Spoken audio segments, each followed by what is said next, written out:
This is what she's saying.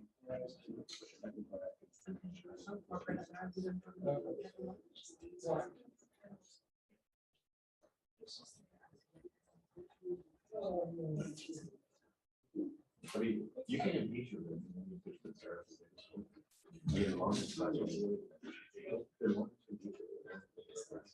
You should.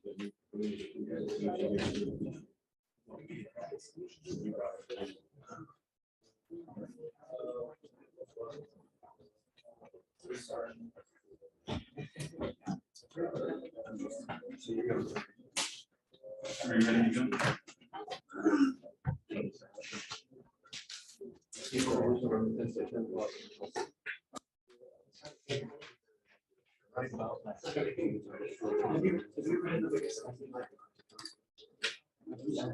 Yeah, I think so. All right, Steve, we ready? Yes, Judge. Bench ready? Yes, Your Honor. All right, what's, okay, you turned it off. I was asking what was this on the screen? There was something up there.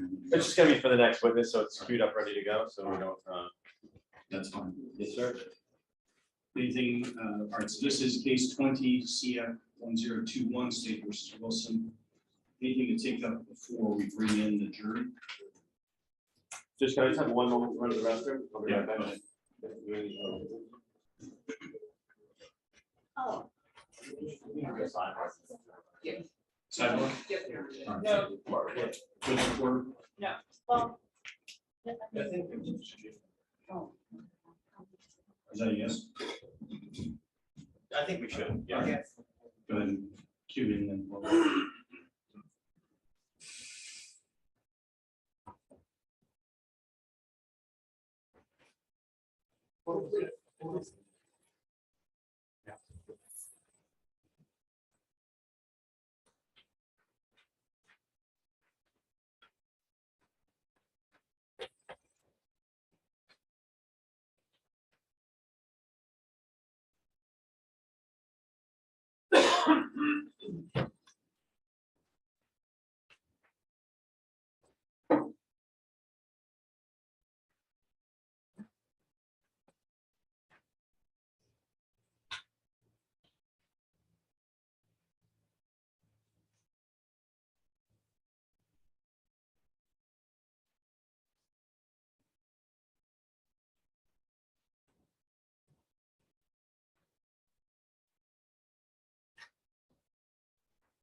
Do you have all the charts?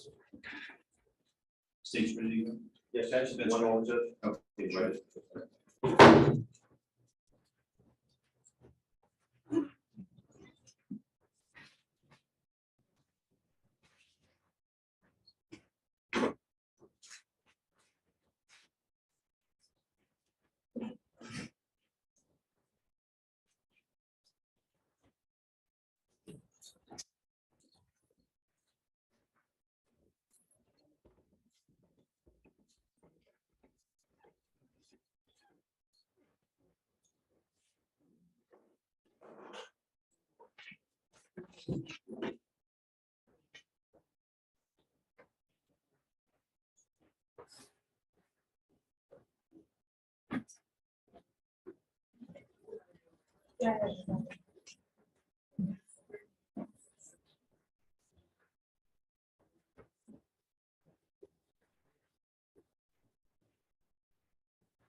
State ready?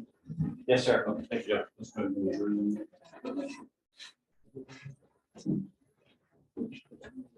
All rise, jurors into the courtroom, please.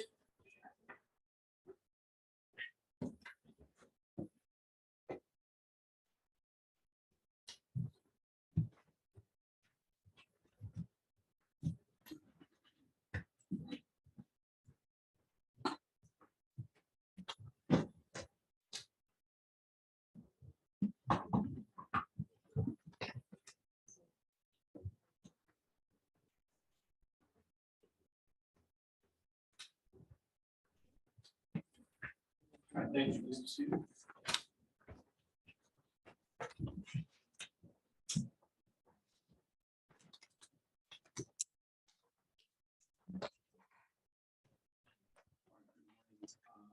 All the parties are present, the defendant is present, all the jurors are present.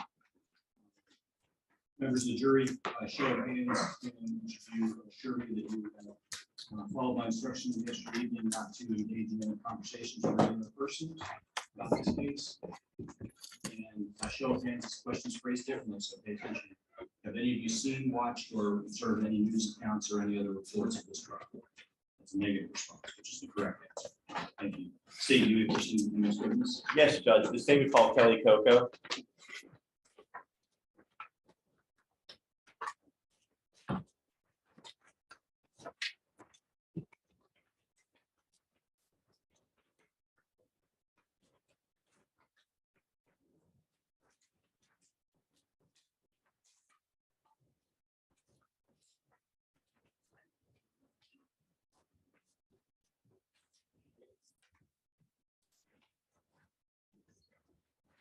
You take a seat there and then speak directly into the microphone there. First thing we'll do is have the clerk place you under oath.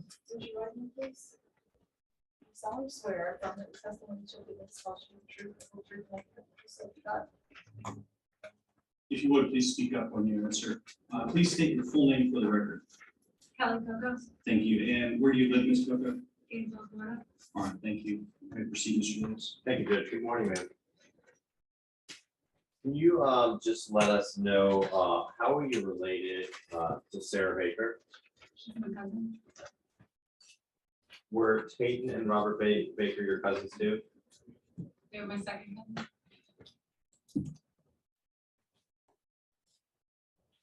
I can take you back now to around August 26th, 27th, 28th of 2020. Were you notified of, I guess on August 26th, that Robert and Payton were murdered? Was, Did you come to Putnam County at that time? I did. When you got here, several days later or within the next week, were you asked to return to the 129 Shiloh, which is the Baker's residence, to assist with looking for an item? I was. What item were you asked to look for? Sarah's car keys. Were they missing? Yes, Why did you need to find Sarah's car keys? to relocate her to my house because she had 3 dogs and stuff. Do you mind talking a little bit louder into the microphone? To relocate her to my house to Gainesville. You didn't have a vehicle that could transport all the items you needed with her stuff? Correct, I have a small car. When you came here, had you been to that residence before, or was that the first time? I was there 4 days prior. When you came 4 days prior, had you seen Robert and Payton those days? I did, Did you see Robert with a cell phone that day? I did.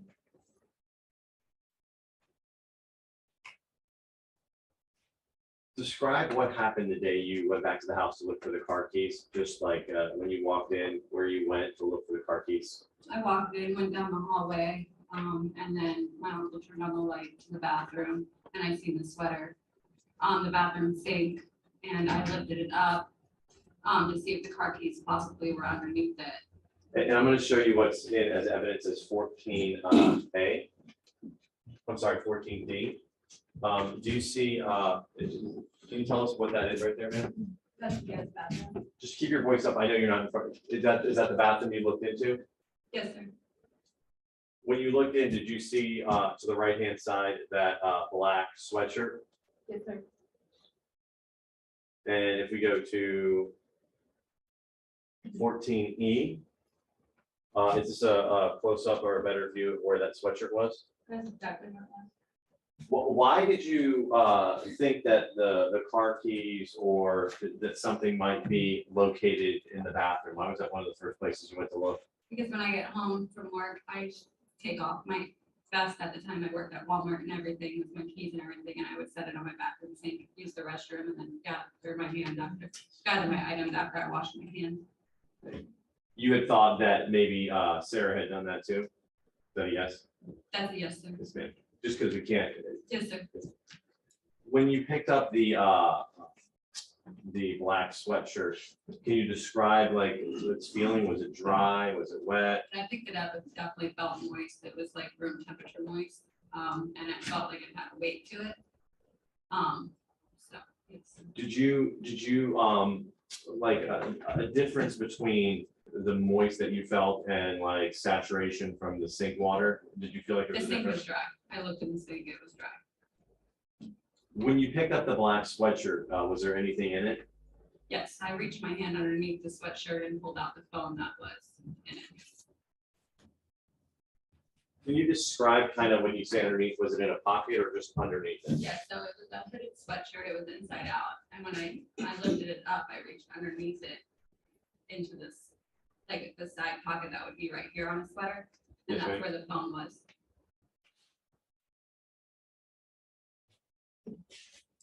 Approach the witness, Judge. You may. I'm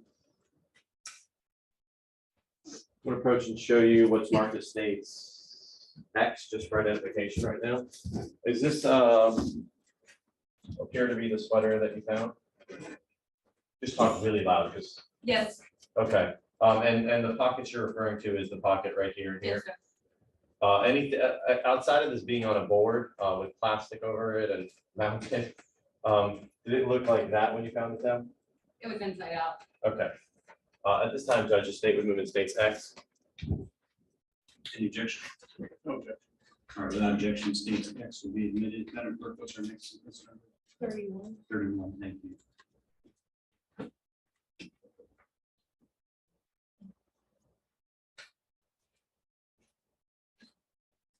Approach the witness again, Judge. You may. Ms. Coco, now I'm going to show you, you can see that, right? Yes, sir. Do you mind stepping down for a moment? When you found this sweatshirt though, it was inside out, is that correct? Yes, sir. Is this the pockets you're talking about that you found the phone in? Yes, sir. When you pulled the phone out, were you able to recognize that phone as being one of That was the, Robert's phone. was that Robert Baker's phone? Yes, sir. Okay. You can sit on down. Thank you. You have just something more, Judge? You may. After you picked up the sweatshirt, did you carry it out anywhere else in the house? Yes, sir. Did you bring it out like, I guess into the kitchen or dining room area? Yes, I set it on the dining room chair that had the wheels. Did you all contact law enforcement and then notify them? Yes, sir. Did law enforcement come by and pick that up? Yes, sir.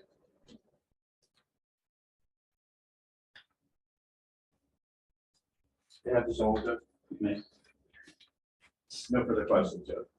Cross-examination. No questions. Thank you very much. Permanently excused. Yes, sir. All right, thank you, ma'am. You're permanently excused. You can remain in the building. You can go about your business. Thank you.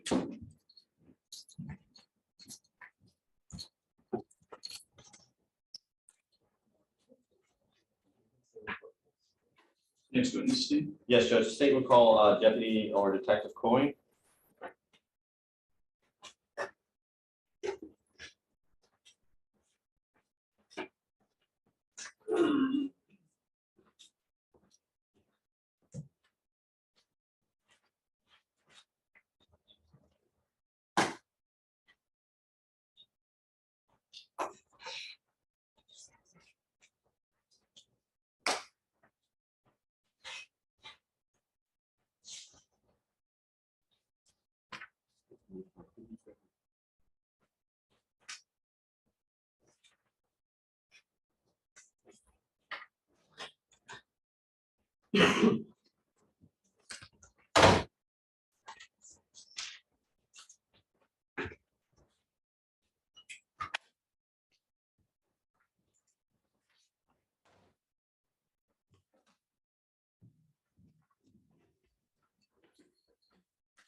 Thank you. You can take a seat right there and place you under oath.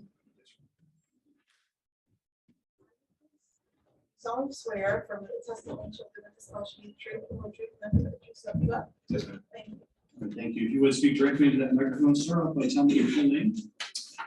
Deputy Coyne, Nick Coyne for the Buckeye Shows. Thank you. You may proceed with the mission. Thank you, Judge. Good morning, Deputy. How you doing? Good, sir. Could you tell the jury members what you do at the sheriff's office? Yes, currently I'm assigned to our K-9 unit, so I'm a K-9 handler. Previously, during this call, I was a Well, where were you stationed out of as a detective? the West District of the county. So from 20, the big 9-mile area where it's just woods on either side of the road, all the way to the Alachua County line.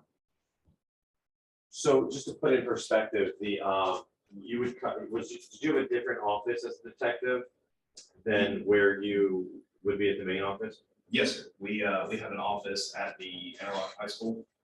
It's a separate entrance, separate parking lot for it. If you turn off of 20 on the north 315, it's the first entrance onto the right. Let me bring your attention now to August 26th, 2020, somewhere around 10:30, 10:45 that morning. Where were you at that morning, sir? At that time, I was at the office with Detective Eads and Detective Sellers. Did you receive a dispatch somewhere around 10:38, 10:40, or a call out indicating someone had called in and requested assistance at a residence? Yes, sir. We heard it. We have a radio that's constantly going in the office, and we heard a very strange call. It was a double cardiac arrest of 2 juveniles, which I've never heard before that day. And then some of the notes were that there was blood everywhere. So we proceeded to do that call. How far is it from where you were located at the Interlochen High School to get to the 129 Shiloh Road? Running lights and sirens in a little under 10 minutes. Based on this type of call, did you use lights and sirens and drive faster than normal? Absolutely. Upon your arrival at the residence, who was there already and what did y'all decide to do? Believe Corporal Valdivia or Sergeant Valdivia was called, and Deputy Sarah Warnick were both on scene at the time at the front door of the residence. When you arrived, who arrived with you? Myself, Detective Sellers, and Detective Eads, and Sergeant French all arrived at approximately the same time. Were you on the SWAT team at the time or are you still on the SWAT team? Yes, sir. I've been on the SWAT team for a little over 5 years, and at that time I was on the SWAT team as well.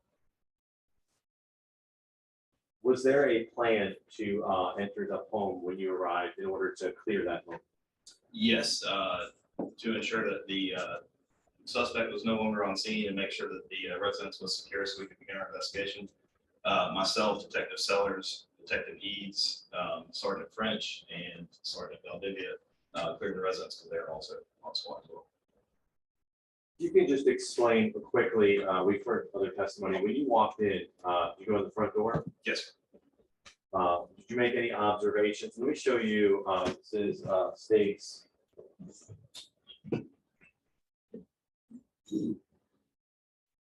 gonna be 8D. Is that the front door you all entered into? Yes, sir. And then let's go to, and this is gonna be 9A. Is that what it looked like when you approached to enter? Yes, sir.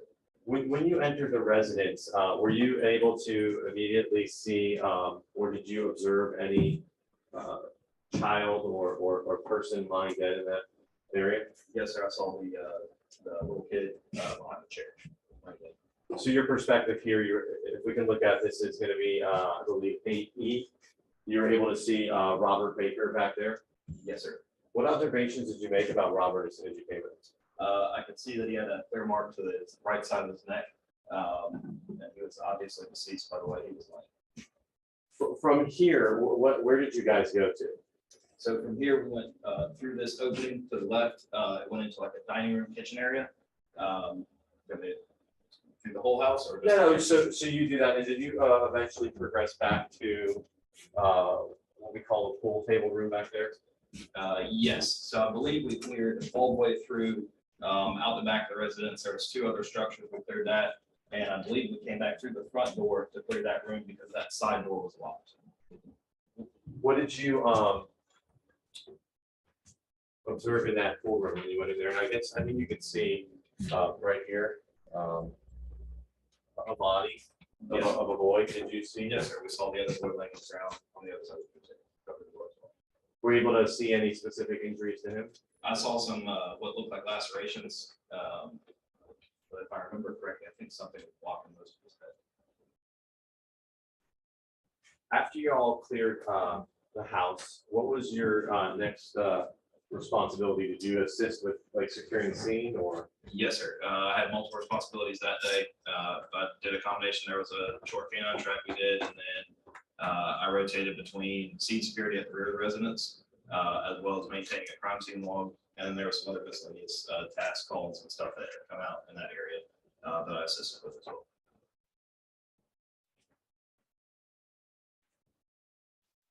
Did you, I guess that would have been on a Wednesday. So on the next day, which would have been August 27th, 2020, were you working at the Interlochen, I guess, field office? Yes, sir. I was back at the office we were at when we initially received the call. Somewhere in the early afternoon hours, did somebody come to the detective division with information for you? Yes, Mr. Wilson's mother came in. I believe her name is Christy, wanting to speak to us. Is that Christy Atkins? Yes, sir. Were you the person who basically, can you just describe this field office? Is it a big field office or is it relatively small? No, it's relatively small. It has 2 smaller offices inside with a small dining area. Maybe 300, 400 square feet. It's not very big. So it's not like a bustling police station where there's going to be all the record people running around and other folks. It's just a small insular area. Yes, sir. Yes. Did you make contact with Ms. Atkins? Yes, I did. I spoke to her at the front door. How was her demeanor when you spoke to her? She was very distraught, very, very distraught. She was, throughout our conversation, she broke down several times, and I had to give her some time to collect herself. Not what she said, but after talking to her, did you or maybe a supervisor make a decision to bring her over to the main office in over here in Palaca? Yes, sir. Once I finished a short recorded interview with her, I asked her if she'd be willing to meet us at the primary office or detective's office so we could conduct a interview there. Did you drive her there, or did you follow her, or she just drove herself? No, sir. She drove herself, but I had her follow me to the office. When you arrived at the office here in Palaca, the main, can you tell everyone where the main sheriff's office is located? Yep. So if you head north on 17 from here, if you take a left on 19, where Triangle Park is, the sheriff's office is right there on your right. When you pull into the sheriff's office, immediately in front of you will be the fire station, and attached to the end of the fire station is our criminal investigation bureau. When you took her to the criminal investigation division or bureau, did you interview her again there? Was I she did. interviewed? Yes. Yes. Based on her interview with you and in talking to other detectives and supervisors, did you guys come up with an idea or a thought about her cooperating with you to get some additional evidence?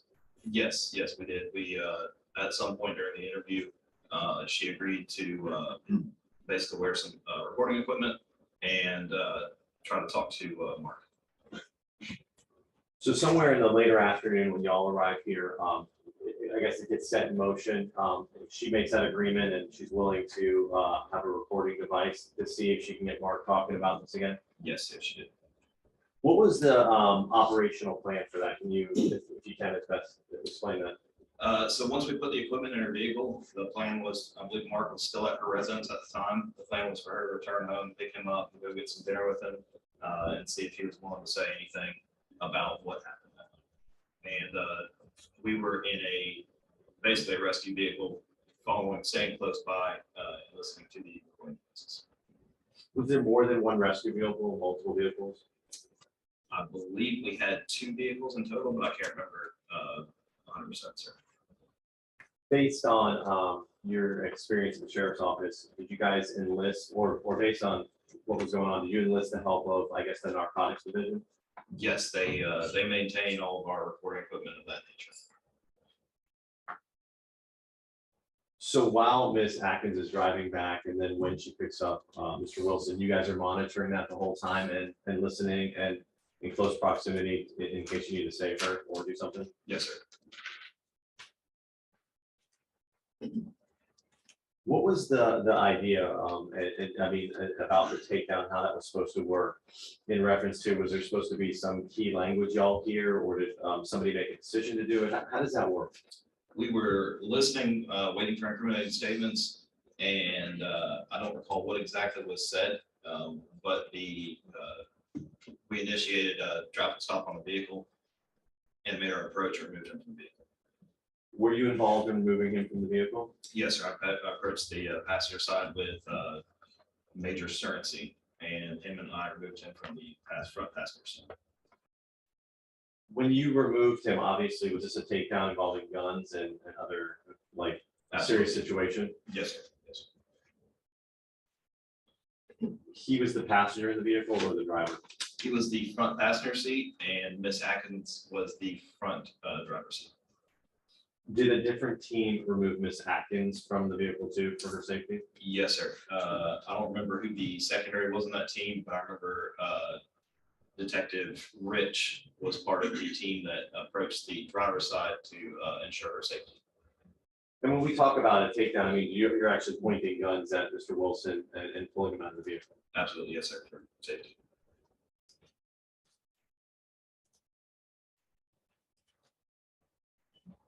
Not only are you, do you know if those, the conversation is recorded or is it just listened to live by you?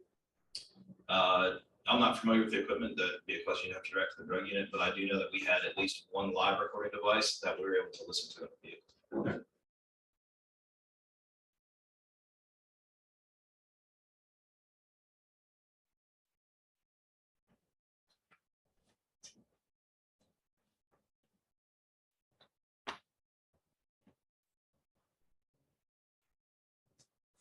May I have just a moment, sir? Just one more question, Detective. Do you know what time that phone call came in, or Deputy? Do you know what time that phone call came into PCSO that morning? It was around 10:38-ish, somewhere around that time. Thank you, sir. Just moving on.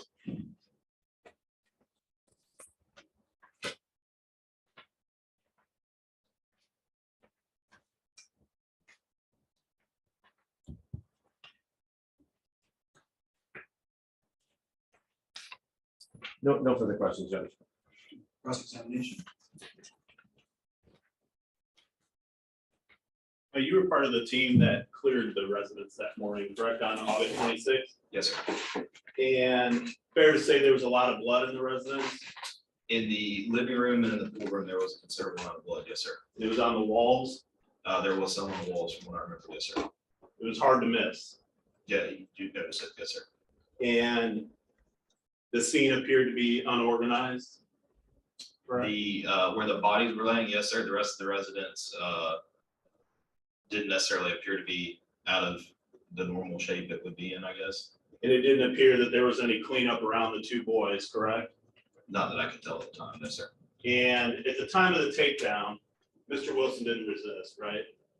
When we removed him from the vehicle? Yes. No, sir, he did not. Do I have a moment? You may.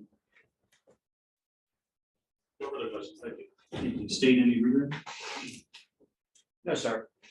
All right. Suspended or temporary excused? He's excused. All right, thank you. You can go about your duties. Thank you. Next witness, Nancy. State calls Chrissy Atkins.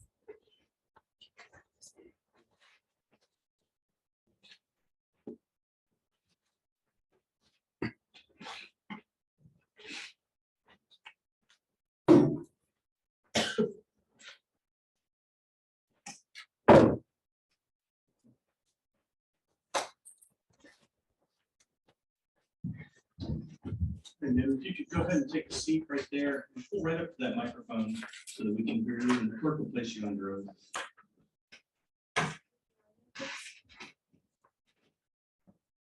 you solemnly swear from the testimony to the least supposed to be the truth, whole truth, and nothing but the truth, so help you God? I do. Thank you. All right, thank you, ma'am. Could you start off by telling us your full name for the record? Chrissy Atkins, Thank you, ma'am. And where do you live in general? The town is fine. Shiloh. All right, you may proceed, Ms. Tucker. Thank you. Good morning, Ms. Atkins. You currently live in Chiefland. Is that where you were living back in August of 2020? No, ma'am. And where were you living? Interlaken. And how are you related to the defendant in this case, Mark Wilson Jr.? He is my son. Do you work, ma'am? I do. And what do you do for a living? I manage a tire shop. Is that what you were doing back in 2020? No, ma'am. What were you doing then? I was a server in a restaurant. And when you lived in that house in Interlaken in August of 2020, who lived with you on a regular basis? My daughter, And what's her name? Kayla Woodard. I want to ask you, where was Mark Wilson living, your son, around the time leading up to August 26th that we're going to talk about? He was living in Hawthorne on a lake. Did you know that shortly thereafter he had gone to move and live at the Baker residence, or did you not know that? Yes, I did. Had Mark lived at your residence from time to time, if needed? They maybe spent the night, but it was never a long-term thing. Did you know if Mark had a girlfriend at that time? I did. And what was her name? Cynthia Guinan? Gunn. Have you met the Baker family, meaning Sarah, Chad, and their 3 kids? I have. I want to talk to you about August 26, 2020, okay? How did you become aware that something had happened to Payton and Robert? I received a phone call from Cynthia. Don't tell me what was said, but what did you do in response to that call? I immediately got up and got dressed and went to Miss Sarah's house. And did you take anybody with you? I took my daughter. What was going on at the scene, meaning was crime scene tape up yet, law enforcement there, kind of what's going on when you get there? Yes, ma'am, there was a large amount of law enforcement present. Did you see any of Sarah's family yet? Did you see Mark? I did. They were all there prior to your arrival. Yes, ma'am. Did you talk to Mark when you got on scene? I did. And what did you say to him? What happened? What did he tell you? He said someone hurt the boys. What was his demeanor at that time? He was upset. Kind of blanket at the same time. Did you see Caitlin? I did. How long were you at the scene on Shiloh Road before you left? I would say approximately 30 minutes, maybe 45. And did you take Caitlin with you when you left? I did. Did you notice anything unusual about her when you were there? I did. She was very hoarse, like she'd been crying for an extended period of time. How far was your house from the house on Shiloh? Like, how long would that drive have been? Maybe about 20 minutes, 15, 20 minutes.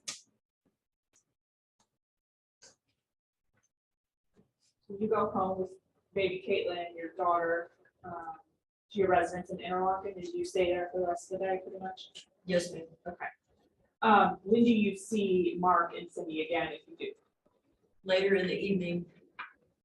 Later in the evening. Mark and Cindy came to your house? Correct. And what is their demeanor first, each one of them? Don't tell me what they said, but just each one of them. They looked tired, and they were just quiet. What did Mark specifically tell you about what had happened throughout the day? Just that they had been questioned by the sheriff's department. Did he say anything about how he had been treated? Yes, What did he say about that? they seemed to be separating him and singling him out. Did Mark and Cindy stay with you in your home that night? Yes, ma'am. What happens the next morning? The next morning, I woke to Cindy walking through my living room. It's when me and my daughter slept in the living room that night. And I said good morning and asked her how she was. And she then spoke to me and said Mark really needed to cooperate. There it goes to not the truth, but why she did what she did next. Overrule for this question. Go ahead. No, you're good. I got up from the couch and I took Caitlin and Cindy. And I went to the back room where Mark was. And I sat on the edge of the bed with Caitlin in my hand and I said, son, you need to cooperate and you need to talk to these people. And you need to take a lie detector test and you need to clear your name. What did he say? He started to get out of the bed and he's pulling his pants on, his t-shirt and his boxer shorts, and he was pulling his pants on and he says, Mom, I can't do that. I said, why, Mark? Did you hurt those babies?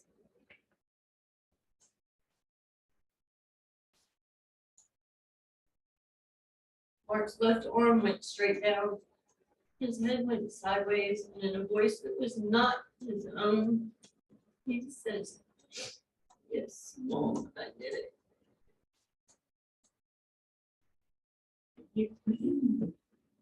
You had this interaction with him in the bedroom. Is it just Mark, yourself, and Caitlin, or was any other adult? It is work is Payton and I. What did you think and what did you do in that moment? He said that. So many things. When you hear that, you're something like that, you're thinking you're not hearing it correctly. And I start to account for everyone in the household. And I immediately need to get from in the back room because I'm feeling trapped. And so I asked him to step outside with me. I wanted to get him away from everybody else in the house. Yes. Were you scared? Someone. So what did you do when you got him outside? Proceeded to walk through the yard. And when I got to the back of the property where my dogs were, I asked him again. What did he tell you that? Said yes, that he had done it, and yes, that Cindy did. Did he give you any details as far as exactly what he had done? No, Did you ask? no, Did he say why in that moment? Yeah, why he had done it? no.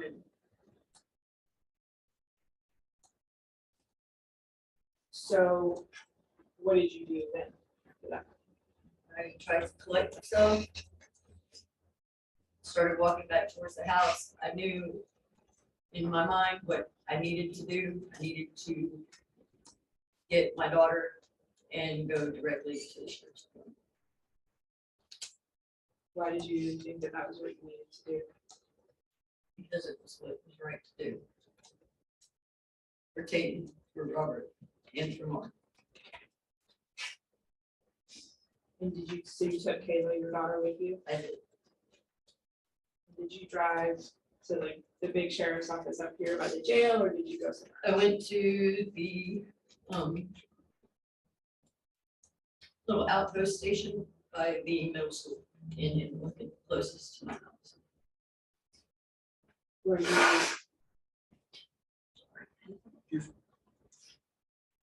Did you speak to a law enforcement officer at that location? I did. I knocked on the door. It took some time for them to come to the door. When they did come to the door, I told the man at the door that I believed that my son had hurt the babies on Shiloh Road.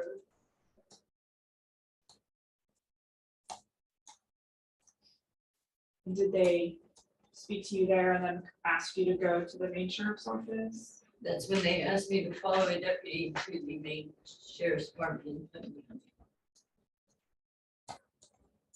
they do like an interview with you there, sit you down and talk to you about what had happened? Yes, ma'am, they did. In that interview, did they ask you to do anything further? Yes, ma'am, they did. What did they ask you to do? They asked me to wear a wire to get my son to tell me what happened.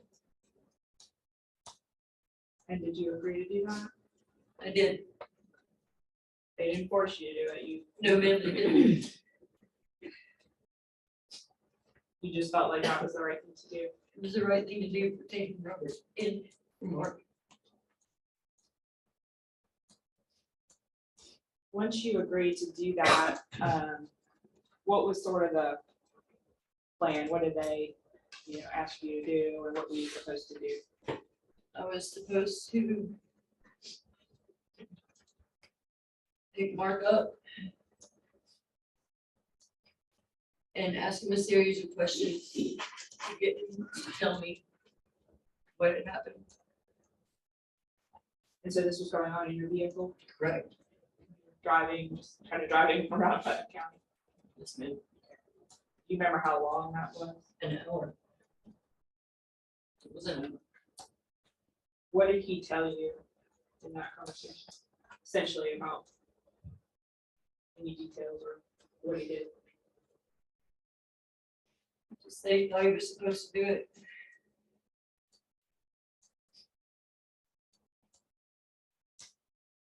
Tell you why? You were.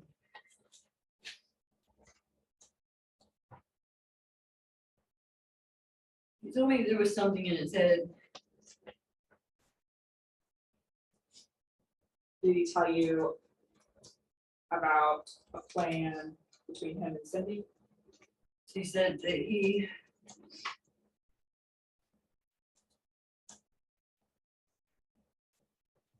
was supposed to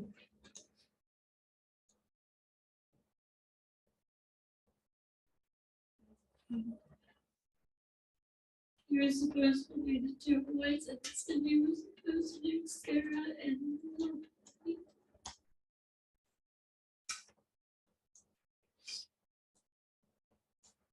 Did he tell you a reason why that was so supposed there was too many mixed signals from Cindy and he was.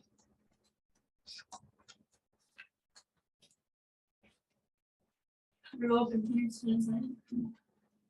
Did he tell you anything that had to do with DCF or they might get turned in, something like that? That wasn't until later in the conversation we listened to say that it's. Right, at some point in that conversation. Prior to court, ma'am, did you meet with myself, and Mr. Lewis, and review a portion of that long We did. recording? And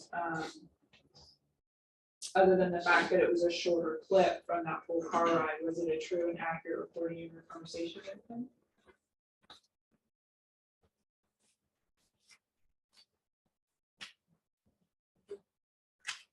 Mayor Pro Tem? Mr. Atkins, I'm going to show you what's been marked as statewide for identification. Just take a look at that disc and let me know if you recognize it. And does this have the clip that I just asked you about of your conversation with your son? Did you recognize it? Did you date it and initial it? Yes, ma'am, it is. Here at this time, state would move in statewide. Any objection? Okay.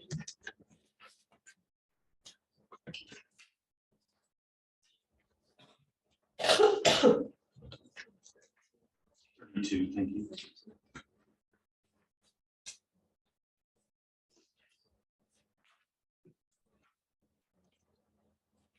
Just 3 different minutes. This time. All right, thank you. No further questions. Any cross-examination?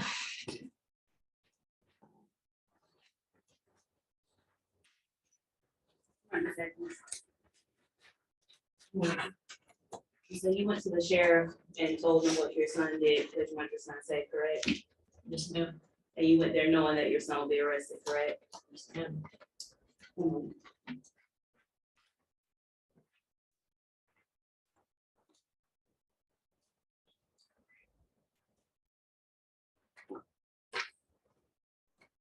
No further questions.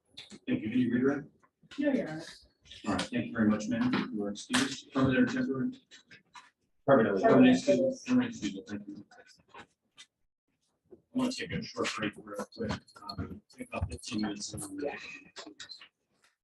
Members of the jury will take a recess for about 15 minutes. Then we adjourn, don't discuss the case.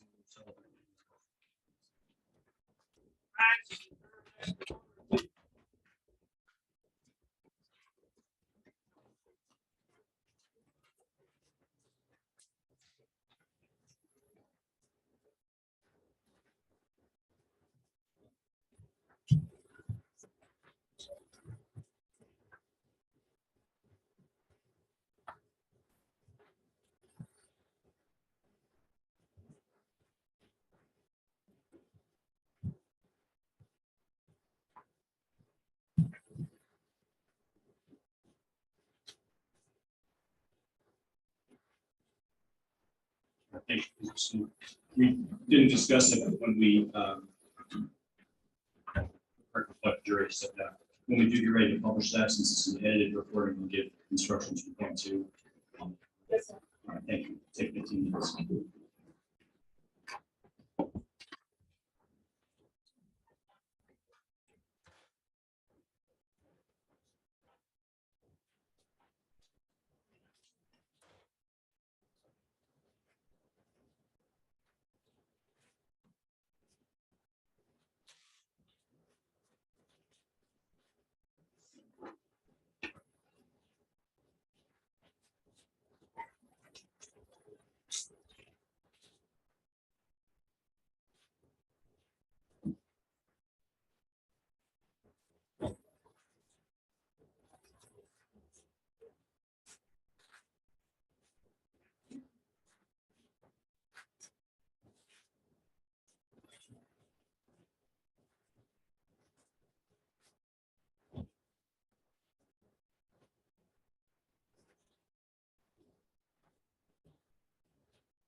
We're just putting your stuff in the bag.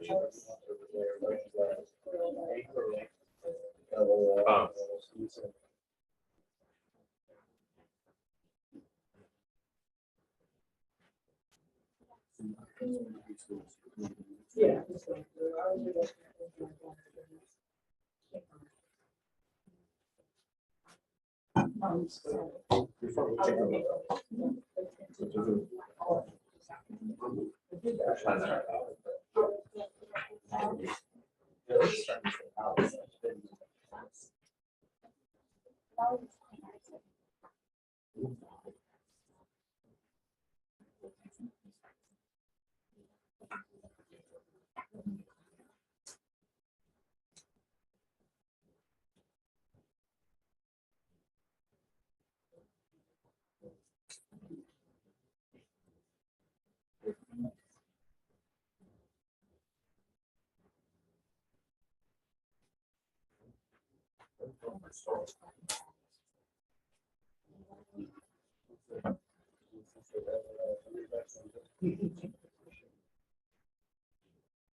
I got, you want to connect your computer so you can follow that? Yeah, that's what I'm saying. Yeah. I got your DNA here. We just get your. Do you know where the line slot is or not? Anything here too? Oh, is there already? Oh, active recording. I need actors recording again, just, I have, or just tell me the number.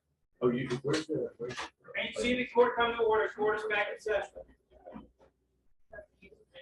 Oh, that's not.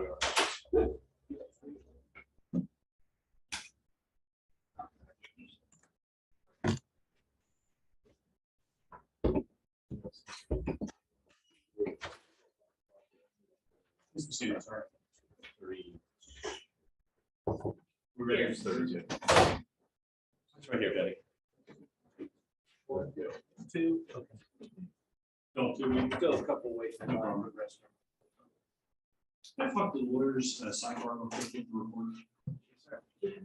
Yes, please.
You're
good.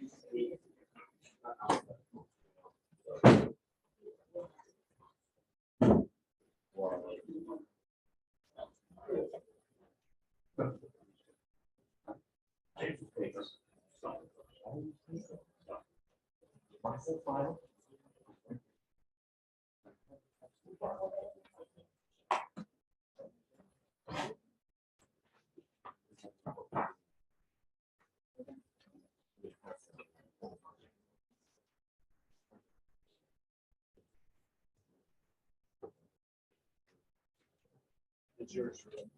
Okay, all right, let's try to read. All rise, jurors enter the courtroom, please.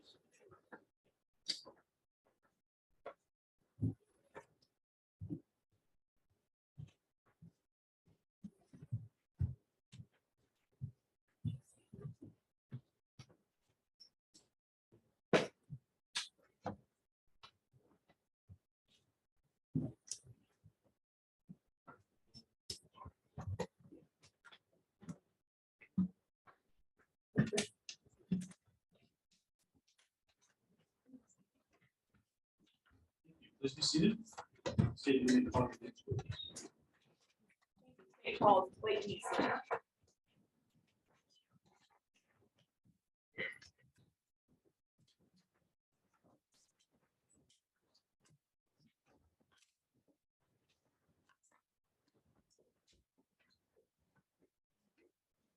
You take a seat there for the place you're on. I swear from this testimony to be supposed to be true, the whole truth, nothing but the truth, so help you God. Thank you. All right, please state your full name for the record Clayton Busina, and what agency do you work for? the Putnam County Sheriff's Office. Thank you. You may proceed, Ms. Duncan. Thank you. Good morning, sir. How long have you been employed with the Putnam County Sheriff's Office? Roughly going on 12 years. Will you describe to the jurors what your current duties are and how long you've been in that role? Yes, I'm the homicide detective in the Sheriff's Office. I've been doing that for about 5.5 years. So we cover all kinds of death-related investigations from homicide, suicide, drug overdoses. And what role did you serve in the agency before that? Before that, I was the jail investigator for about 3 years. And then I was on patrol for about 3 years before that. What type of trainings have you attended related to your work as a homicide investigator? I've been through numerous training classes. I've been to homicide and death investigation course at IPTM in Jacksonville. I've been to full case homicide training course in Tampa. I've been to drug related homicide training course in Tampa. I've been to homicide training conference in Daytona. I've been through interview and interrogations, advanced interview and interrogations, masculine interview and interrogations, trauma-informed interview trainings, and numerous others. Okay, and if you could, for us, please either scoot a little bit closer to that mic or, yeah. Sorry. You're good. Tell the jury how you were initially notified of the homicides on Shiloh Road. Where were you and what did you do? Okay. That morning we got the call. It was like 10:38 in the morning, and when the call came in, so it was dispatched at the radio. At the time, myself and a few other detectives, we were working on another cold case, and we were actually out in the interlocking area, excavating the site related to a cold case. We heard the call come out, so we responded directly. How far away were you? It's about a 10-minute drive, interlocking Melrose. And the time, I believe you stated the time that 911 call came into your agency was 10:38. Yes, ma'am. And who was that caller? Debbie Benson. When you got to the scene, what was going on? Had the house been cleared yet? Things like that. Yeah, so when we pulled up on scene, it was myself and my partner. We, which was Sergeant Jared Guy. And when we got there, the scene had already been cleared. The initial responding deputies and detectives had already went in and cleared out the scene and had backed out and was setting up like the crime scene perimeter. Did several other detectives, part of your command staff, the sheriff's office, respond due to the nature of the call? Yes. What role did you take in the investigation? So I was assigned as the lead homicide detective for the case. And what, does that mean you do all the work in the case? Certainly not. So what that means is we've got like a whole team full of guys, and all these, detectives and our patrol guys or deputies that get tasked with doing certain things, and whether it's doing neighborhood canvas, collecting evidence, going out and conducting interviews. So they get sent out and tasked with doing that. And as a case agent or the lead investigator, you're kind of tasked with coordinating that, being the central point of information. So everybody that goes out and does things brings that information back to you. Now, did your agency process the crime scene, or did you ask for assistance from another agency? No, we had FDLE, which is Florida Department of Law Enforcement. We had FDLE's crime scene unit do it. And is that standard for homicides in this county? It is. Did you obtain a search warrant before FDLE began any work outside or inside that house? Yes. Did you remain on scene that morning long enough to eventually get in the house and walk it and see it for yourself? Yes. And when you were on scene that morning, did you observe who later became known to you as Mark Wilson? Did you see him out there? I did. And what did you observe about his demeanor? So he almost immediately stood up to me. He come up there and he's barefoot, which was unusual. And he's kind of squatted down off to the side by himself, shaking his head. He just looked a little like out of it, like spastic. He was crying. He was like violently kind of shaking his head back and forth. It really just stood out as different from the rest of the family. Was huddled together, and they were kind of grieving together and crying, and he was just off by himself. At one point he had his daughter and like was kind of calling to his daughter and didn't let her go. So it was just very odd. Did you and other members of the detective division conduct interviews essentially the rest of that day with all the family members that you helped with? Yes, ma'am. When were the autopsies of Robert and Payton scheduled to take place? They took place the following night, the 27th.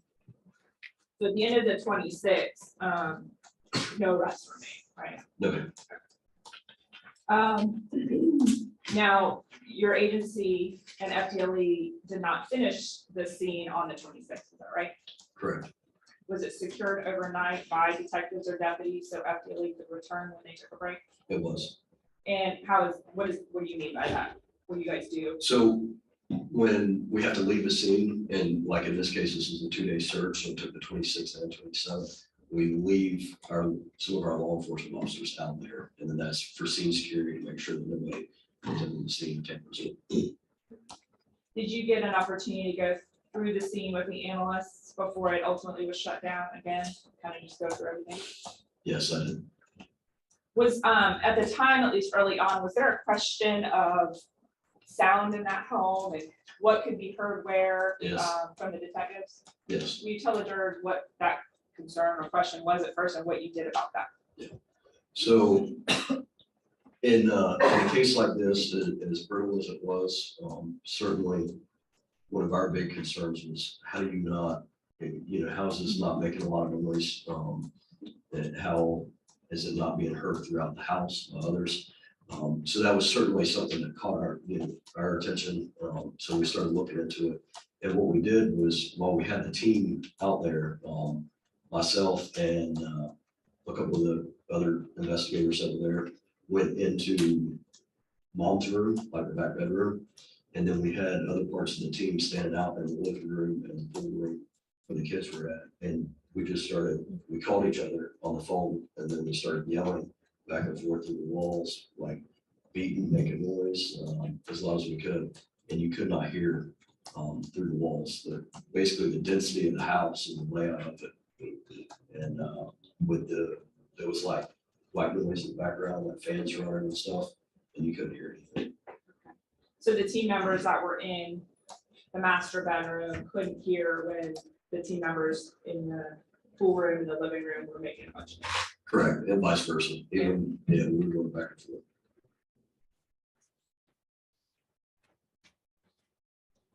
So on August 27th, the next day, did you attend the autopsy? I did. After that, and somewhere later in the day, did you become aware that Chrissy Atkins came to the sheriff's office to give some information? Yes, it was while I was coming back from the autopsy. And the jurors have already heard it a little bit, but were you a part of that operation that your agency did to record any conversations between her and Mark Wilson? Yes, ma'am. Okay, what did you do as a part of that? So as a case agent, I was myself and my lieutenant captain. We were actually in an undercover vehicle that we were out there, and part of it, but we were on the listening end of that audio. So we were the ones that listened in live as they were talking and made the call for the arrest. What was the plan? Who was making the decision as far as like, okay, we have enough, stop the car, did someone make that decision? Yeah, it was me and my captain and lieutenant. We were discussing it, and then, pretty much once we heard what we needed to hear, we said, let's go ahead and make the takedown. And you were present for that? Absolutely. Here at this time, I'd like to publish States 32 that was introduced earlier. All right, thank you. Members of the jury, you're about to listen to an audio recording. The court instructs you that the recording has been edited to eliminate irrelevant portions that would not add to your understanding of the case. The fact that the recording has been edited should not concern you in any way and must not impact the way that you listen to or consider this evidence. You may proceed. I'm using the courtroom system this time here. Alternative. Yeah. Here you go. It should be on.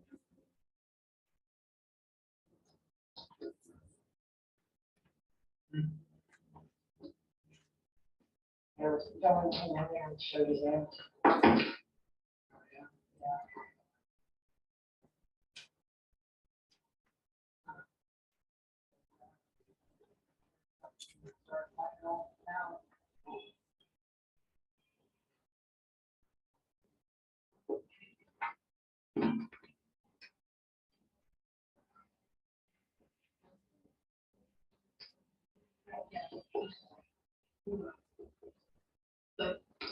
Right now, Mark.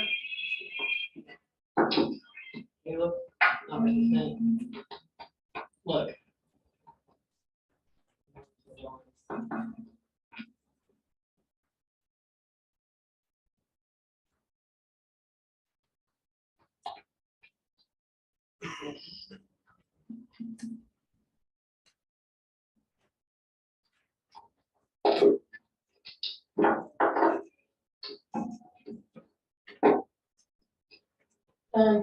I'm a real Canadian.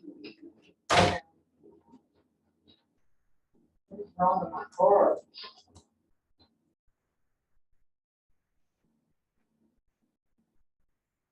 One of those cars.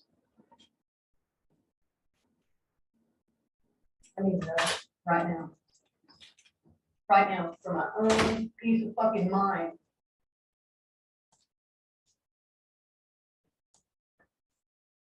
What flipped in your brain that made you hurt? What? What is it? What? Because I don't fucking understand, son. Huh? Cindy did. I don't understand. And your daughter. That's what made you hurt them. What is it about Cindy and Caitlin that made you think, would you think you thought they were in danger? You thought they were compromised? I don't. Jose, I don't fucking get this. This is not you. I need an answer. I need to know why. Why did this happen? You're my child. You're my son. Fucking tell me. I don't get it. I want to help you and I can't. It is the worst feeling for a parent. You're my child.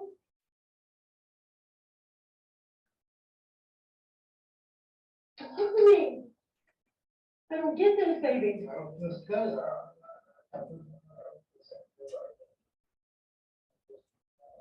I mean, you first. To all of us.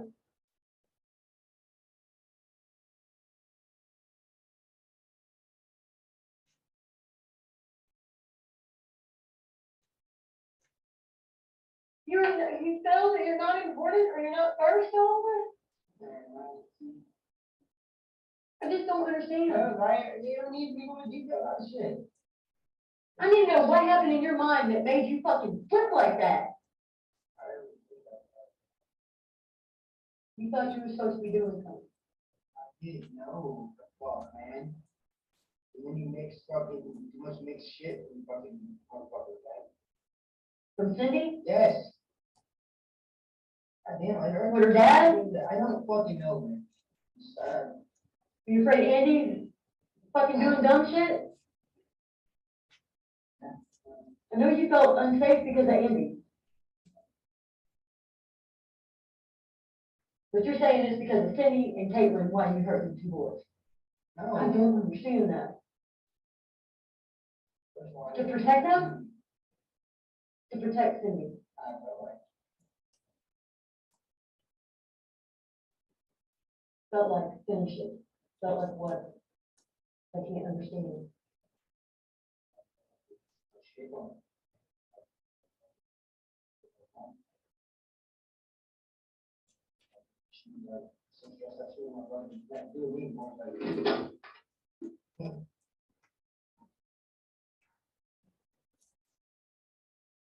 You don't understand that I fucking am having a very hard time understanding it.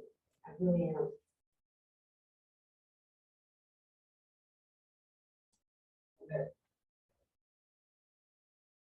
Talk about, see, Well, no, I know you had resentment towards Andy because of the shit he said that he was gonna set you up and fucking all that shit. But them two boys was like shit.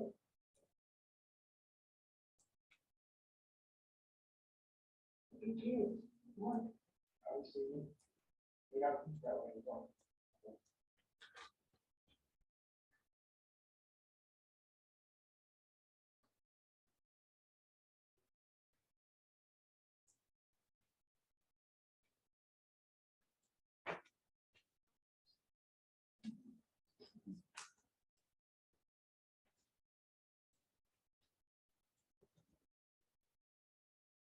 Sorry, I had to get you with notice.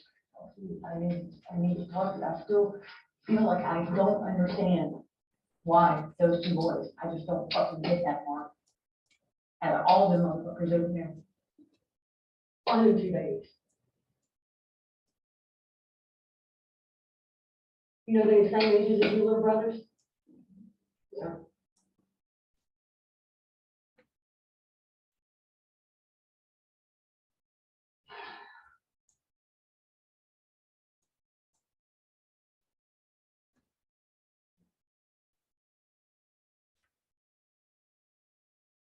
She's just staying in the house.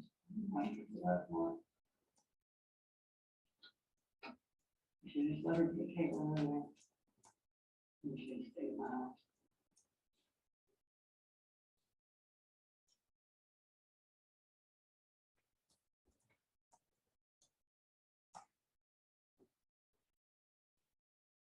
You're not on this part. When I start seeing, people are stressed, start to stress out people I love. Is that what they were doing? Stressing her? You were stressing something? Sweat, so much, not him, dude.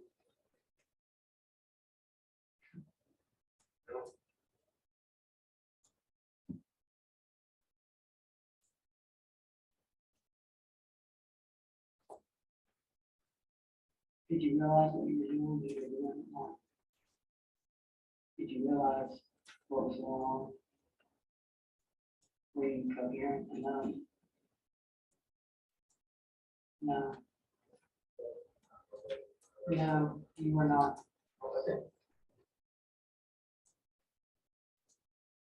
When you're not already having the rest of your mind. Did y'all take anything the day before? You and Cindy, did y'all take any pills or any medication or anything like that? That could have contributed to your thought process? When y'all were at the pool party the day before? Because I'm trying to figure out what led up to how your thought process got to where it was. And I just thought, can't. I thought, can't.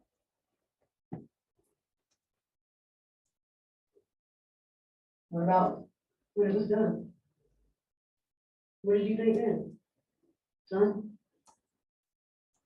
What did you think was gonna happen? You just get your shit from their house and just fucking leave?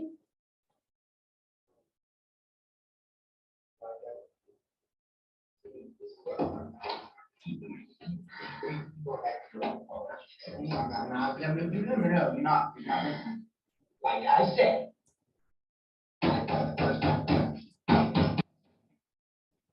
I thought she was supposed to do the first half, which meant her sister and the little boy, and you were supposed to do the other two boys. What the fuck? And she made you believe that? Yes, so how in the fuck in my mind, are you, you said you can't do that to me, that's why, you can't do that to me. I'm sorry. You're making me feel like. I'm sorry, son. No, because then they would have been more honest, taking their shit off. Just.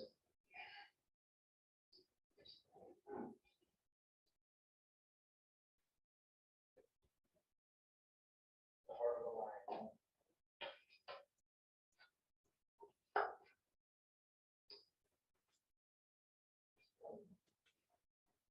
I love you, son.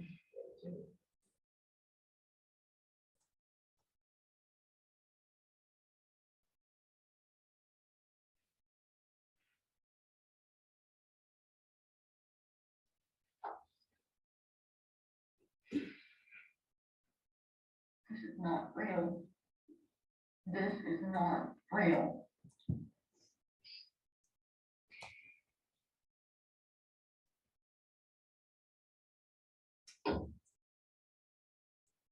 You my son.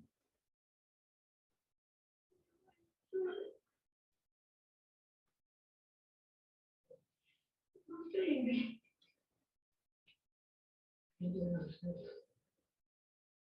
It's a lot of swallowing work.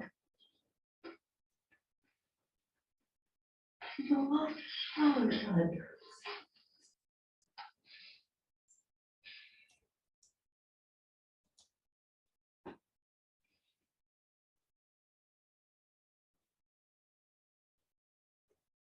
God damn, I wish I could rewind a couple of days and just come get you. A couple of days and just come get you. Yeah, me too.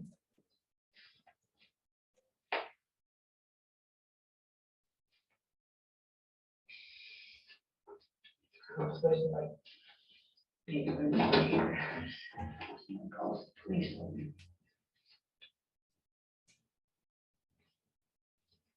Like I got.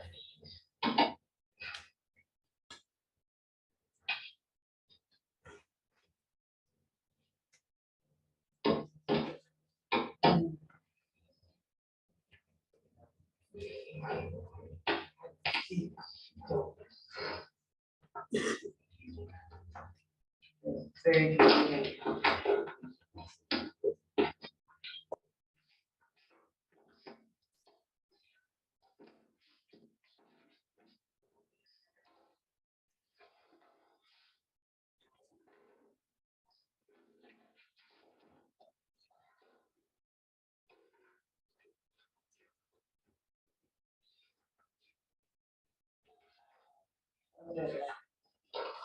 Oh, sorry.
Mark, what?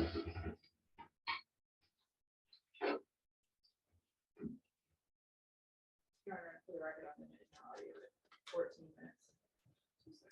Thank you.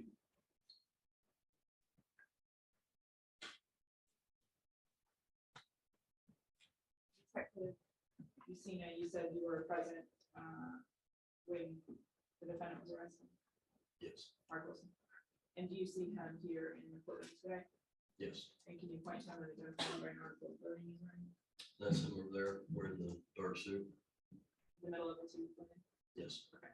Now, please let the record reflect the witnesses identify the defendant. It also reflected he's been Where was he taken after he was arrested?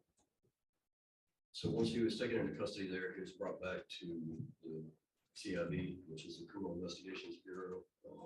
We did an interview with him, video recorded interview. And so that's at the main sheriff's office? Yes, it's here in the insurance office. And does your audio and video recorder run, you know, from the moment they're brought in the room and until they leave? Your Honor, may I approach? I'm going to show you what's been previously marked as state Z. So thumb drive, let me know if you've reviewed what's on that window and what's on it. It is the interview between myself and And other than redactions that had to be made for court, is it true and accurate reporting of your interaction with him? yes. And you're at this time state with me that states Z. any objection? Subject to prior objections, Your Honor. Subject to prior objections of the accepted name is 33, Madam Clerk. Yes, sir. Exhibit 33. And permission to publish, and Your Honor probably needs to read that I instruction. will give you the instruction. There's actually 2 instructions.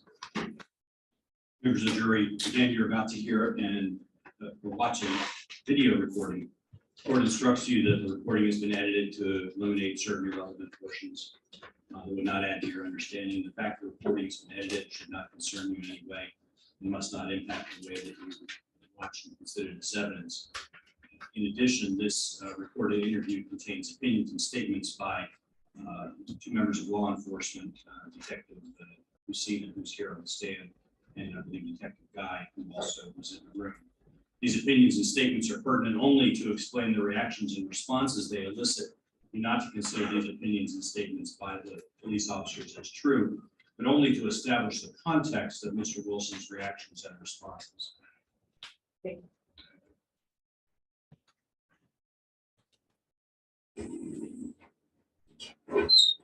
So see whatever.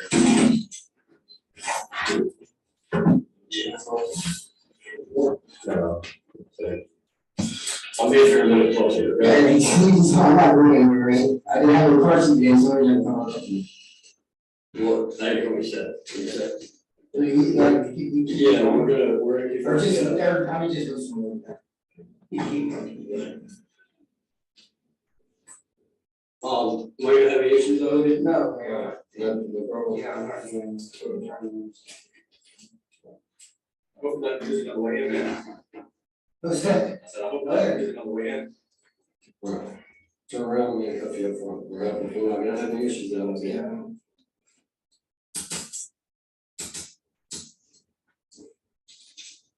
Well, that is so. Is that sheet right there?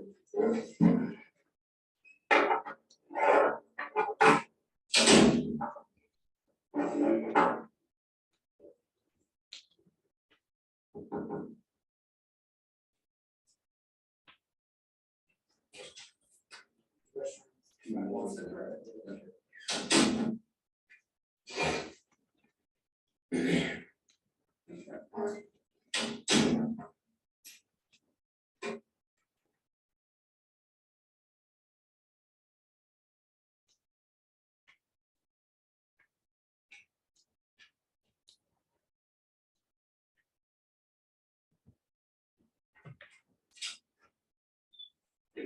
Today, long day, fixing computer talk to you.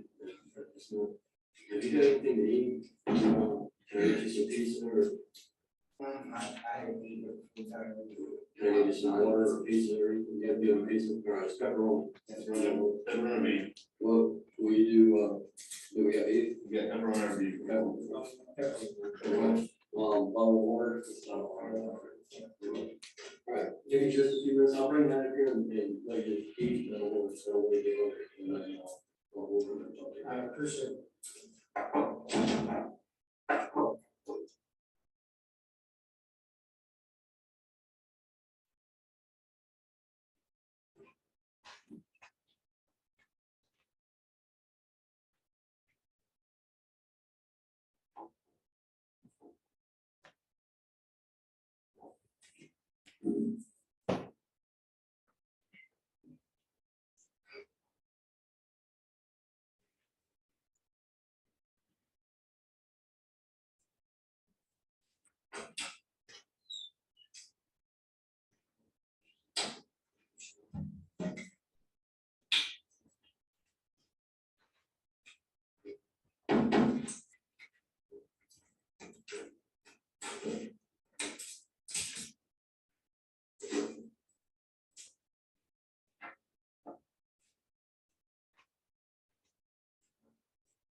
All right, man.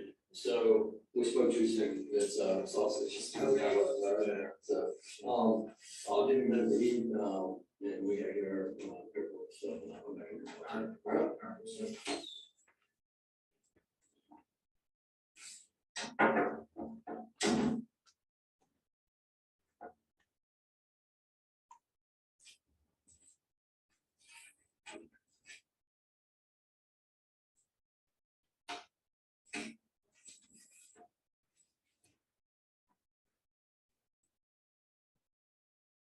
So it's your constitutional rights.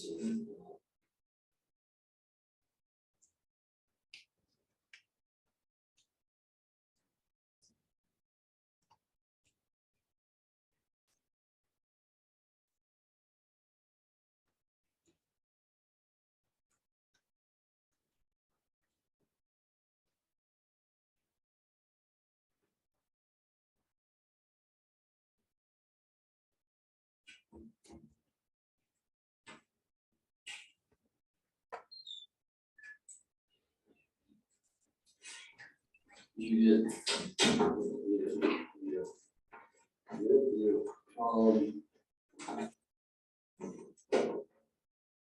So I know we tried to talk to you yesterday, or I tried to talk to you yesterday, there's another guy on me yesterday. This is, Detective Circuit guy, okay, that was Jared guy.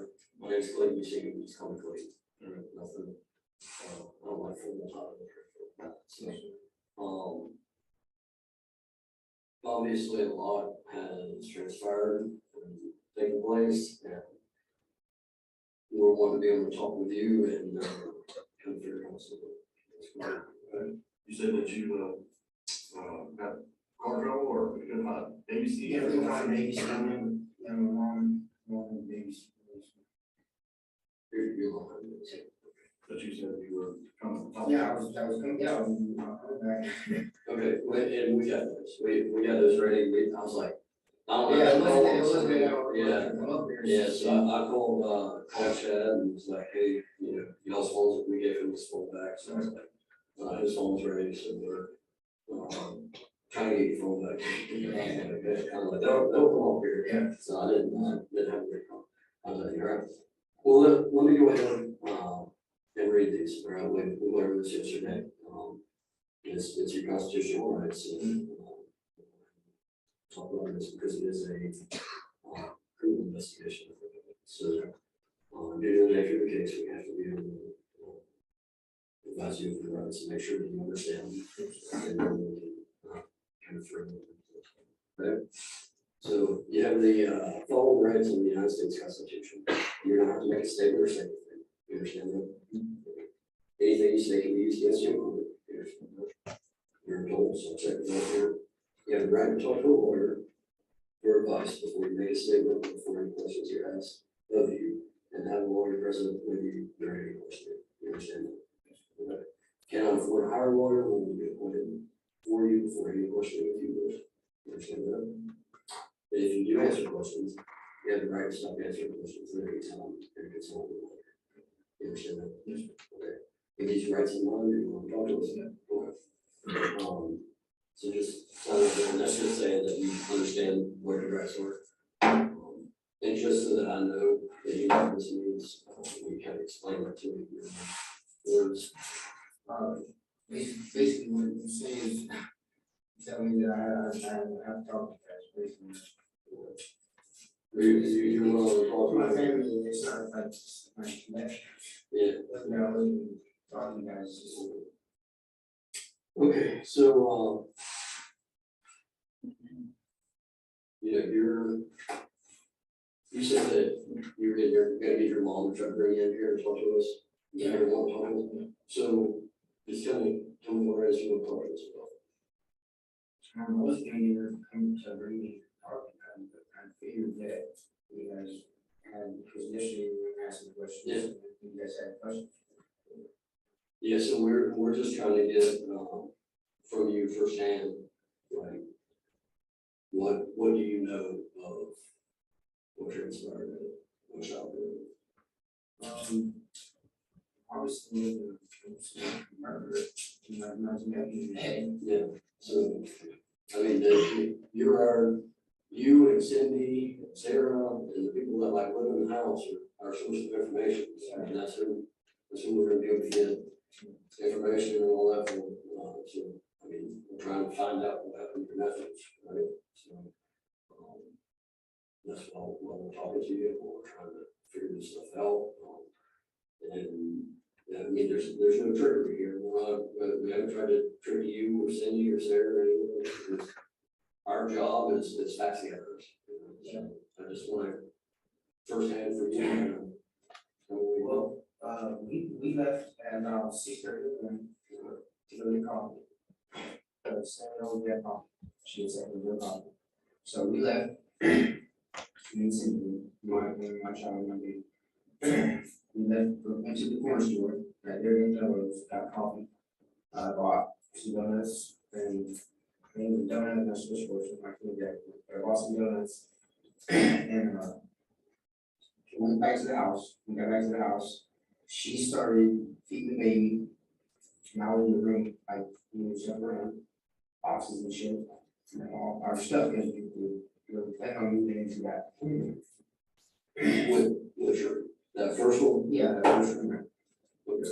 So anyways, so she's feeding the baby, basically, I'm in there cleaning up, unpacking some things, clothes, doing laundry. Yeah, I just got laundry, all of our laundry from our other place.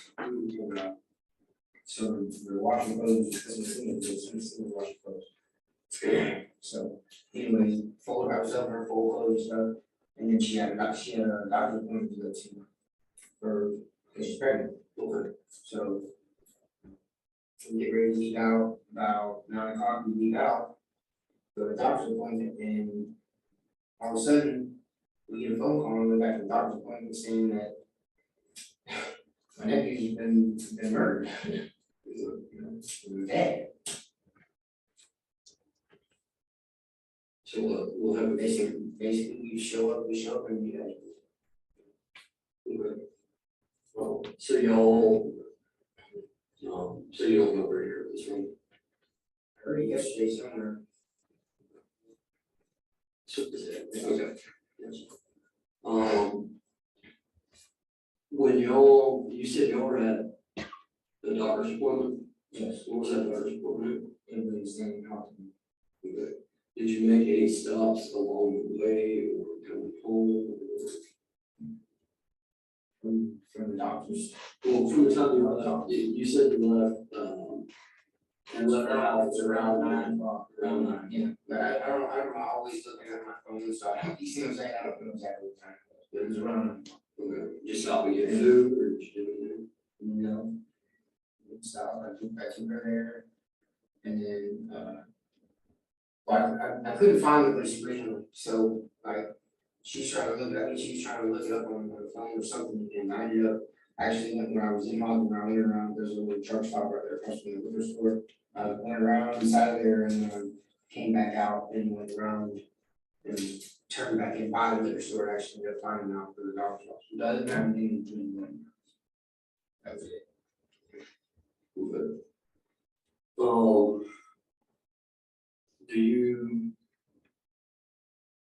So you don't remember stopping anywhere else on the way from the time you left the house?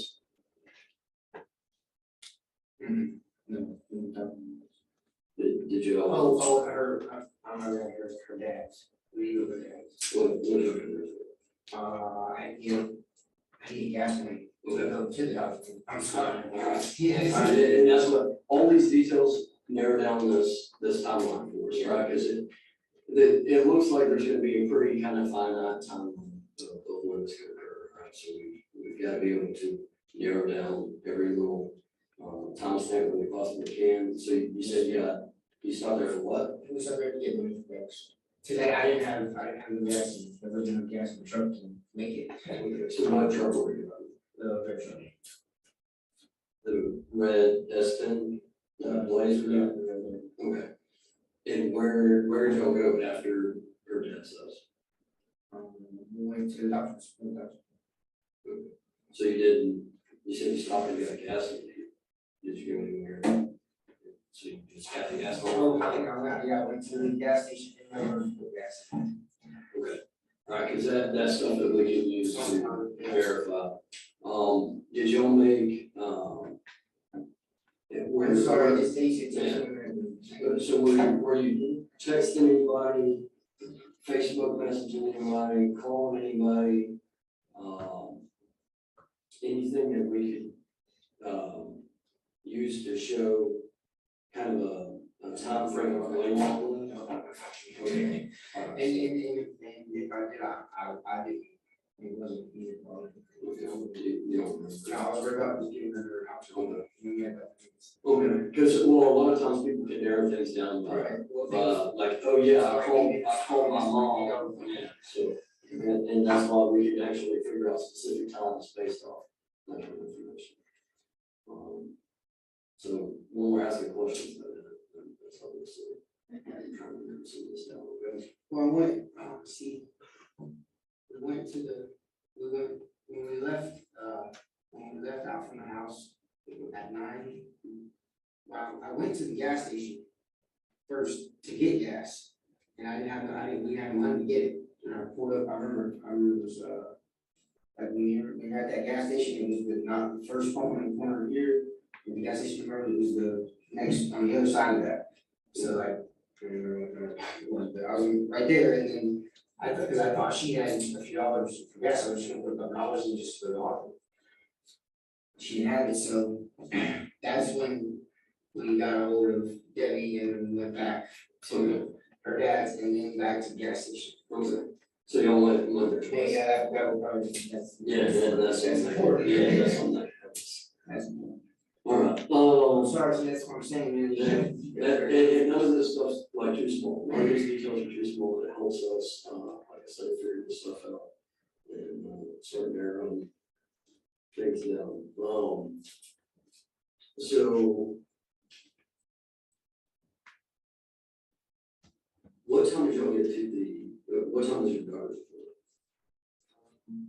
I don't know what time exactly her appointment was, but I know that there was like a window that she could be there, that there was a certain time she could be there or something. But I don't remember. So actually, they're. Yeah, they gave me between this time to get there. Do you remember what time you got there? It had been at least. I honestly don't know. I know that, she did get a paper, I went in and they seen us come here, you know what I mean, so they should be able to tell you what time to go in, there should be on file or something. And who did you say called and told you? Called and told us, That your nephew should be?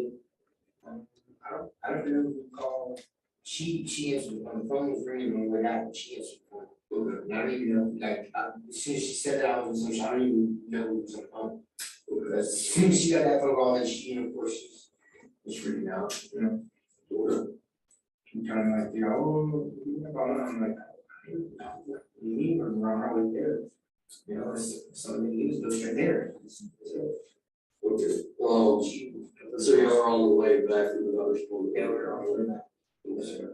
Do you remember who her daughter is? And who did she see?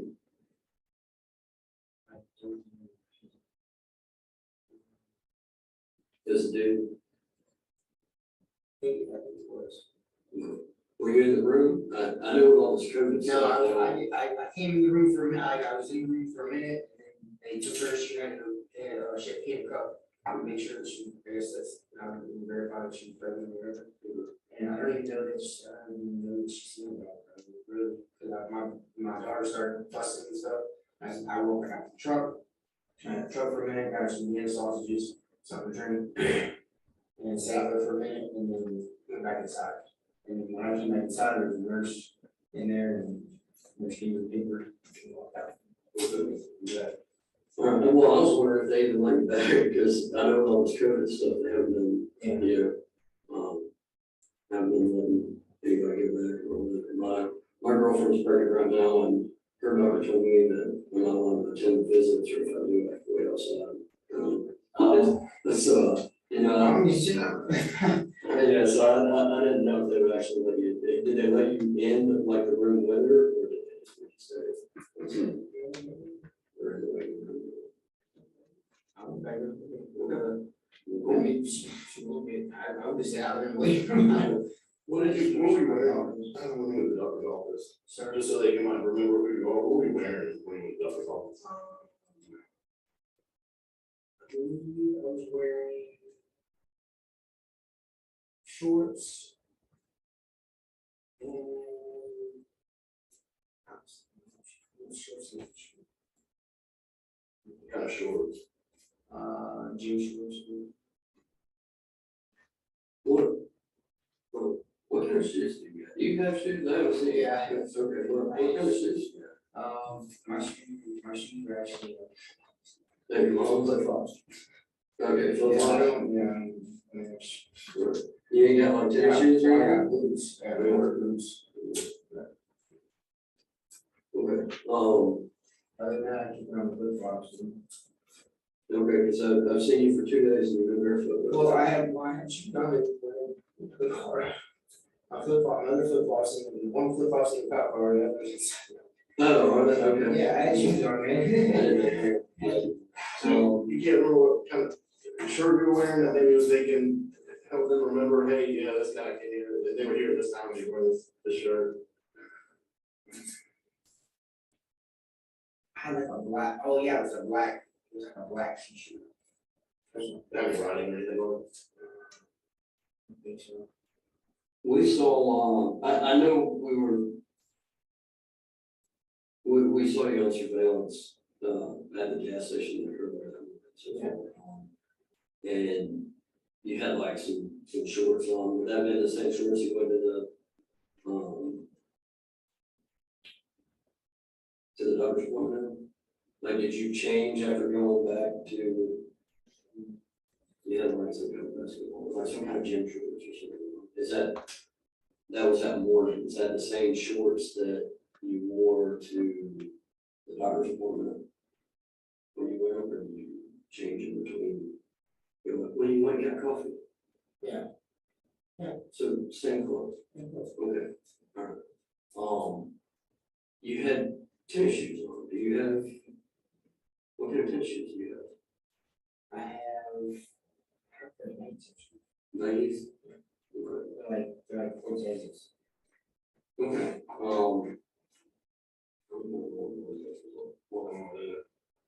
like what, It's like a basketball shoe. okay. Like, what color are they? White, black. Oh, okay. Alright. Okay, so do you know where your shoes are at? Like I said, I've seen you for 2 days. No idea. So just, you got the black and white tennis shoes, because ultimately we're gonna have to, eliminate stuff from that. We've been up there, we gotta eliminate like shoe impressions and stuff like that. So you just got the black and white tennis shoes, the Nikes. Flip flops. What kind of flip flops you got? You got one on there? Okay. One side road. The second one? Yeah. Okay, and then work boots. We're grown football. No, not. Is that what you said? Yeah, from football, like from. Oh, Yeah, no. okay. He seems like that was money. I was there. He's probably thinking you were talking about coronavirus. Yeah. Do you got coronavirus? No, coronavirus. I mean, I can take a 2-week vacation, so. Oh, no. So you just got the flip flops, the work boots, and the Nikes. Okay. Any other shoes? Okay. What about Cindy? What shoes she got? Oh, God. She had one? Yeah. Okay. That's the great question. Well, someone, maybe not, but yeah, most of them, so she's got shit on stuff. Yeah. Okay. We always have a lot of shoes. Yeah, sure.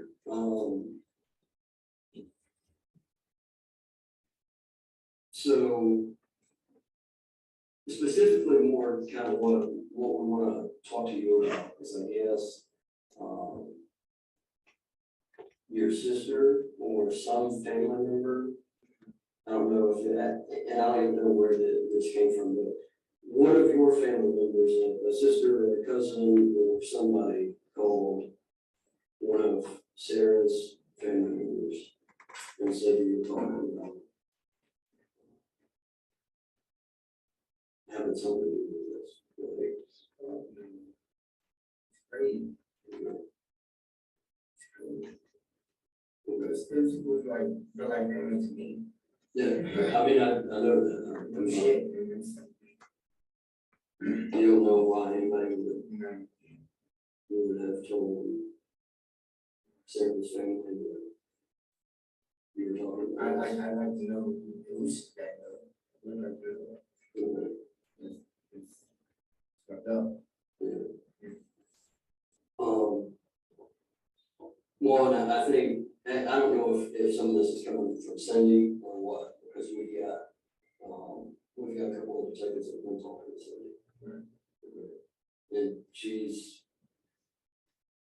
And some of the stuff that she said, like, what have you told Cindy about this? About what happened with the boys, or have you been inside the house, like, did you see them dead or anything?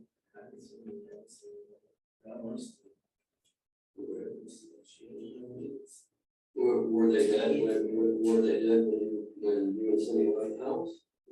No. So they're still alive? As far as I know, but I know we left, actually, I didn't go in the house, but I know Cindy went back in there. And I don't know what for, but she said it's not all that, she said Payton's right there asleep on the couch, on the, Payton's the old. yeah, he's on Okay. the recliner. Okay, so Cindy said that Payton was sleeping on the recliner. And what time was that? That was when we left. Second time. We went to the store, we went to the dog. Okay, which was Roughly 9 o'clock. okay. So 9 o'clock, Payton sleeping on the couch. Did you go inside the door? Yeah, I didn't go, listen, when we left, even the first time we left, I never went inside the house. You see what I'm saying? I was never inside the house. I always come out back. Like if I'm going to the truck or something, I go out that side gate there. Because I need to go in the house, get something, drink water or something. So you had been in the house an hour that morning? No, Okay. I was using, maybe in and out to use the bathroom. But that's just, I went there to take a shit and I got it, you know what I mean? Okay. Did you have to do that in the morning? No, I think, the only reason I went in there was just, I got something to drink. I got something to drink, something. So you're not like regular, like most people that do it in the morning, they gotta do the thing. and Yeah, first shit, thing in the morning. that's after you drink coffee. Yeah. What bathroom, didn't y'all go and get coffee? Yeah, I drink coffee.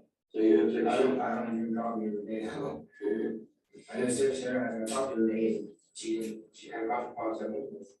And she's like, look, she's gotta have coffee. What bathroom She has to have coffee. Yeah, you don't have a bathroom. No, there's no math, there's no nothing, that's what I'm saying, that's the only reason I really ever go in the house is to either get something to eat, get something to drink, because I don't like to deal with all of it. Is there a specific bathroom that's like your and Cindy's and your daughter's Katrina, right? Or Caitlin? Yeah, Caitlin. Yeah, well, I always use the center bathroom, or the bathroom hallway there. Okay, and how many bathrooms do you have? Yeah, 2. Just the two, okay. Make sure I didn't miss one. Yeah. So there's the one like in the center, and there's one. There's one in, the bathroom, Like the bedroom. Bedroom. Like master bedroom. Okay. So you don't use that one? No. Whose bathroom is that? I guess it would be the Chinese area. Okay. So that, they just can't It's use a that. small, yeah, it's a small bathroom, I guess they're saying that no bathroom would be for everybody else. Okay. So they hog that bathroom to themselves, and the rest of you are left in for the sunshine. Okay. I'm tracking. So.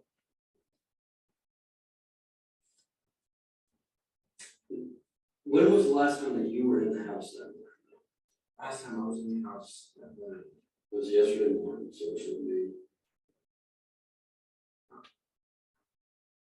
I would say about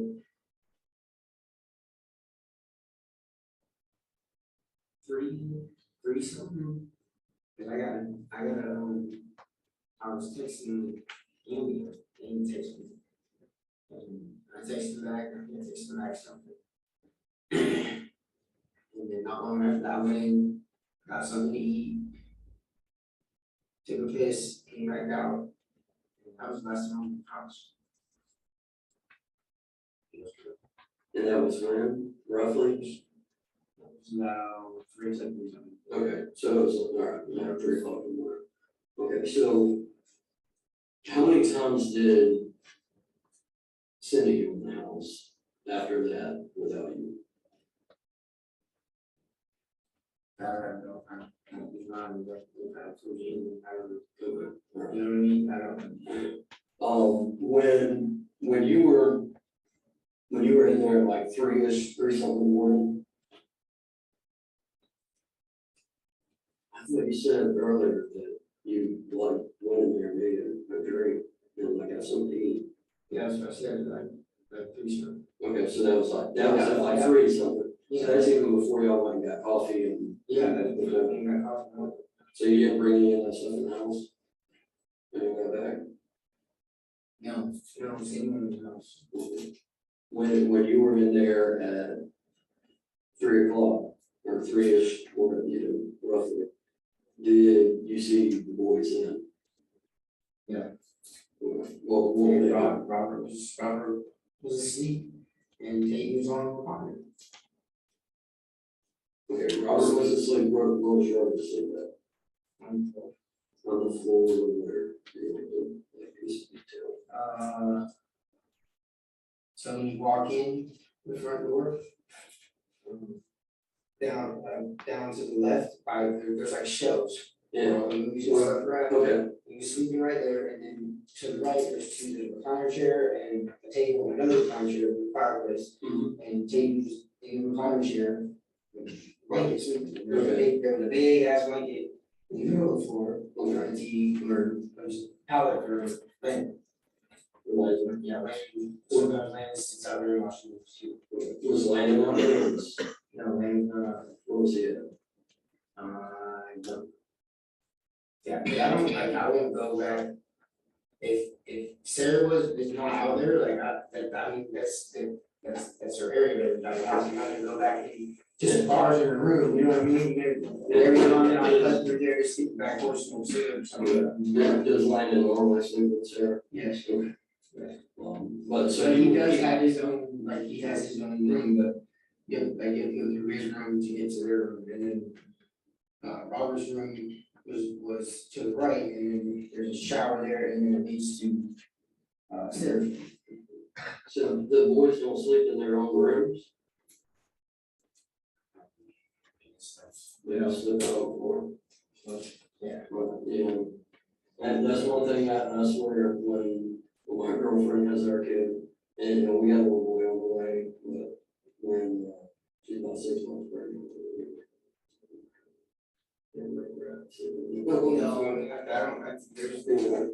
There's a lot of things going on, you know, these, but you can't tell what to do. Yeah, exactly, everybody's gonna raise You somebody. can't tell. What about, are they like spanking parents? Are they just punish kids? Not really, not so much. I think it all depends, their discipline is taking electronic device. You know what I mean, like. They're one of those grounding parents. Yeah, pretty much like that. Take your phone, take your. How's it working? That type of stuff, I don't feel like that. Do the kids know where they should? I mean, they're not bad kids. Not bad kids, no. Okay. Not bad at all, just. This new generation of kids, I mean, like these new teenagers, they have been spanked or, had their ass beat from them. That's why I was always trying to spend time, I always spent time trying to mission in and taking out and do stuff, they're always gonna be inside the house, stuff, video games, electronic device. So, well, their dad's a big, like, video game. Yeah. So that's probably what they do. So you're the one that takes them out and like introduces them to some.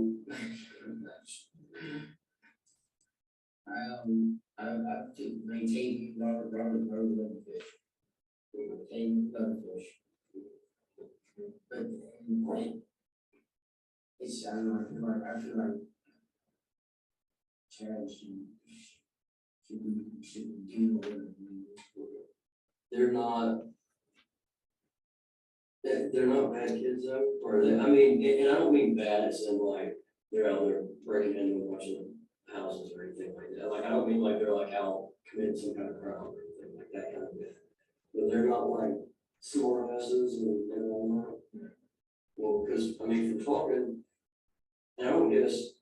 I guess it depends well, you asked that too, you know, what I mean? Because like, so you asked one thing, I remember about somebody else's kids, and you're, oh, I don't know, it's in that kid, and the next time, oh, I love that kid, you know what I mean? Okay, well, and that's what the families who we have to, you're the closest to them, you're how we're figuring this out.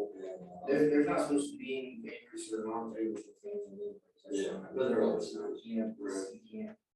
You're not supposed to. Supposed to be, man. Would that be the truck driver, do they run their mom, or do they listen to their mom? I get you kind of, get what we're talking about here. Yeah, they didn't, not really, there was not really too much of that. Cause, I mean, like, Sarah really tell me how many times you'll do something. And it's like, they'll just she'll just take the phone. Or, you know what I mean? So, that's the ground, and then she'll go to find another, you go find another phone, and look up Wi-Fi, or look at your hotspot, and it's like, you know what I mean? It's, you know. It doesn't matter. They're not, you know, wrong, you know what I mean? They don't make good chores? Well, not really. Yeah. There's stuff inside the house that we, issues every now and then, picking up, the slop and gone. So How are you on right now? I'm gonna give you a place to get up. How long did you live in Oregon?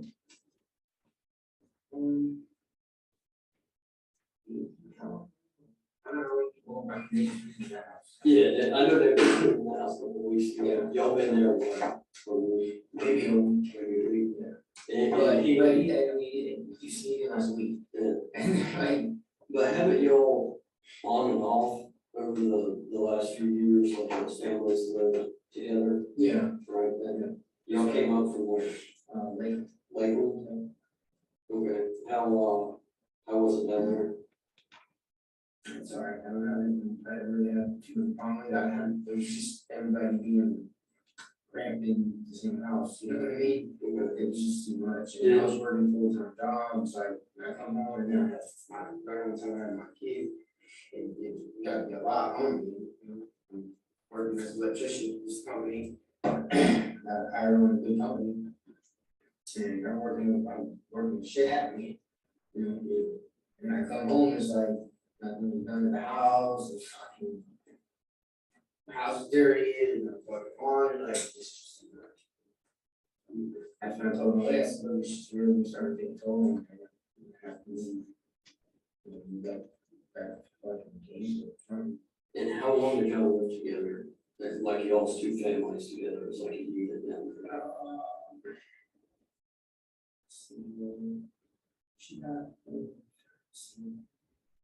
She was like 6 months pregnant. So that would have been.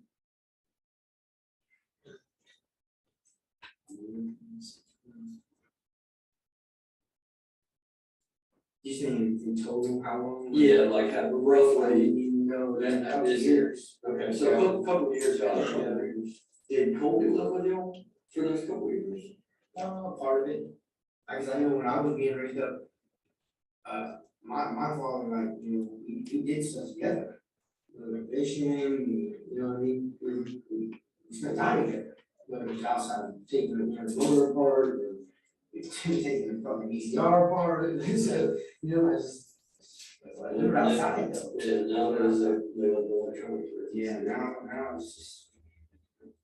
Tell me about Landon, how's he kid was? He's a good kid, I mean, he's what, 4? So he's probably in that stage where he probably gets him everything, you know. But he's a well-behaved kid, if you listen. Yeah. I mean, he can be everywhere, but what kid is He's got probably 1, 2, or 3. They were needing to do that because Chad is always. I know that now, that's what I was trying to do with it, and he's. Which is great, how So also. Chad, It should be, we back, we have a drive truck. And back for a week. For okay, we go back to work. What about Robert? How's Robert's attitude? I was quiet. Yeah, I was quiet. He didn't really talk too much, you know, but really uplifting kid. He wasn't bad kid. That seems to be the consensus of him. He's quiet. he's very contrast, Smart, very smart kid. He was middle, right? Yeah, well, the other two.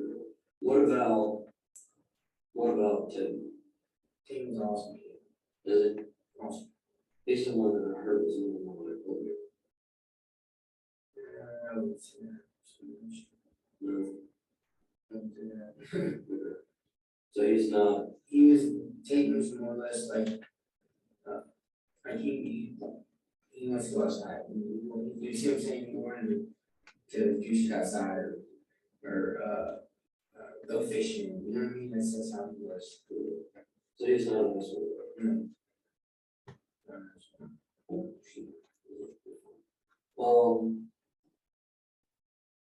You say you took a vision, where did you take a vision at?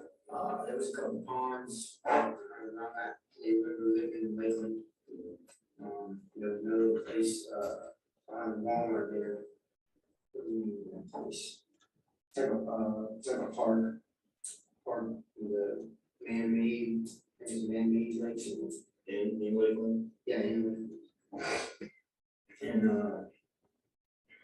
think we got there, I took a picture on his birthday. And, like, I can sit on for just a second. I just, I've got a question too. I'll be right back. We'll be right back. Do you need anything more? see that, y'all turn around, see that. No. Sorry. Yeah, I'll have to ask you around. I personally, I don't know. Give me just a second. I mean, like, I'll be back in like 30 seconds. Okay.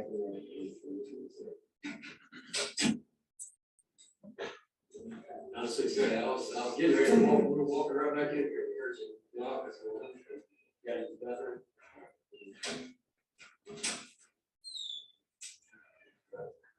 Sorry, I had to take a leak too. All right, so we just want to, kind of the timeframe stuff, where we can narrow down as good as we can. So what time do you, in the little guest apartment house, right? So the one that's got like the whole stuff, like the whole, what is the phone in the front? No, so Chad's room's the second room, right? The game room or whatever. That front room is yours, right? Right. But like right in the very front of it, it's like, is that stuff? Cindy was saying yesterday that was like stuff in the pool. Yeah. Okay. For Okay. the pool. And then y'all's apartment is attached to that. Okay. So who lives Well, there? listen, that's supposed to be temporary. Listen, so we are apartment. And we need like, Okay, so where's y'all's place at? it's not. You know that address? Yeah. What is it? 28. That's your problem, right? Well, half of Hawthorne. Half of Hawthorne's kind of 50-50. I don't know. Yeah, half of it's a lot for half of it's. Oh, yeah, so that, yeah, that's that was temporary, so. Okay, so how long are y'all supposed to be kind of temporary on the same here? Alright. Was there an arrangement, or you're like, oh, we're gonna come stay with you for 2 weeks, or? Straight up, alright, so in the little bedroom suite there, then who stays in there? You, Cindy? Okay, okay, so just you and Cindy and okay, okay. And then in the main part of the house, who's staying there? Chad, Sarah, and then Payton. Okay. So the 5 of them are in the main part of the house. Right. Are you, how do y'all normally access the house? Side, usually side. That gate. The side gate, do you walk around the front door, or do you use that? You're saying that to get to our room, or when Yeah, like, you said you like go inside and like take showers and like do some, like, how would you normally access the house, like during the day? usually side door, Okay, the one right there by the, one table. side door, or sometimes just depends, sometimes if I'm like trying to get around to the garage area, I go in the, like, through the garage, or if I was just going outside to smoke. We did, I mean, one house, I go around on the pool, smoking, and then come in through the back door. Where Chad served. So if you're going to like the garage side, how do you normally access that? The door at the back part of the garage? Yeah. Okay, so that's what I'm saying, I'm trying to figure some of this out, because I know there's a bunch of doors. Yeah. Hey, you got what, 2 front doors and then the garage doors? Yeah, But you got the front door that's closest to y'all. right. Is that like the main front door that everybody uses? No, usually everybody goes in and out through the regular front door. Through the center one? And we usually out from the inside. Okay, Left side gate. look, man, I'm a picture man, I gotta kind of see this stuff. All right, so let's just do, does the fence go around, the fence goes around the whole property, right? Yeah. So you got the fence.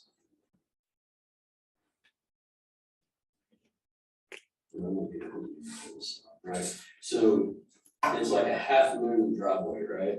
Right. So it comes in like this, and then you got the main.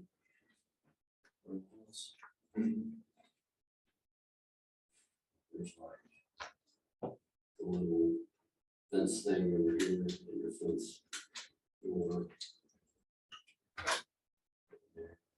And then there's this little channel. Let's just go ahead and look at the front one. Main, this main.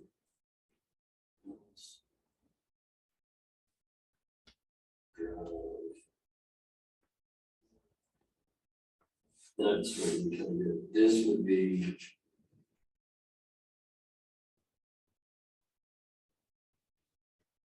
Oh, is that the camera? Is that camera? Who's calling you? Right, the pool is like that, that's a deep ass pool too. Yeah. Okay. You know how deep it is? Is it? Okay, cool. Good. So the pool's like 6. it'll look deep, it'll look like it is, yeah, 8 or 10 feet. So just say pool. What do y'all call back room? Patio. Yeah, here, help us with that. I know the majority of it, but you. The garage. You're on the garage house. That goes in the house.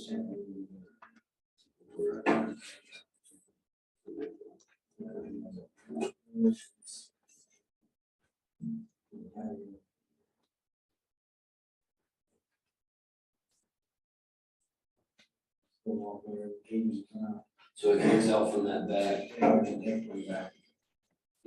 So this is the. So this is the garage, right? There's also a gate.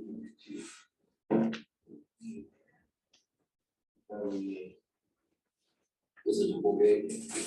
And then on the driveway, there's the gates out here, right? Are they? Yeah. They were double gates right there.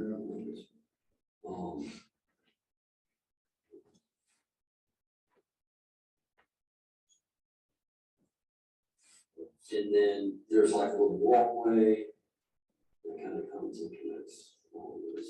So this front. And then it's a door here, right? This is like the pool door. Yeah, so we'll say,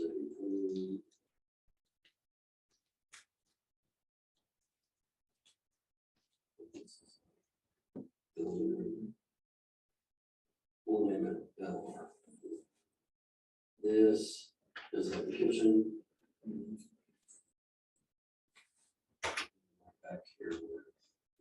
Another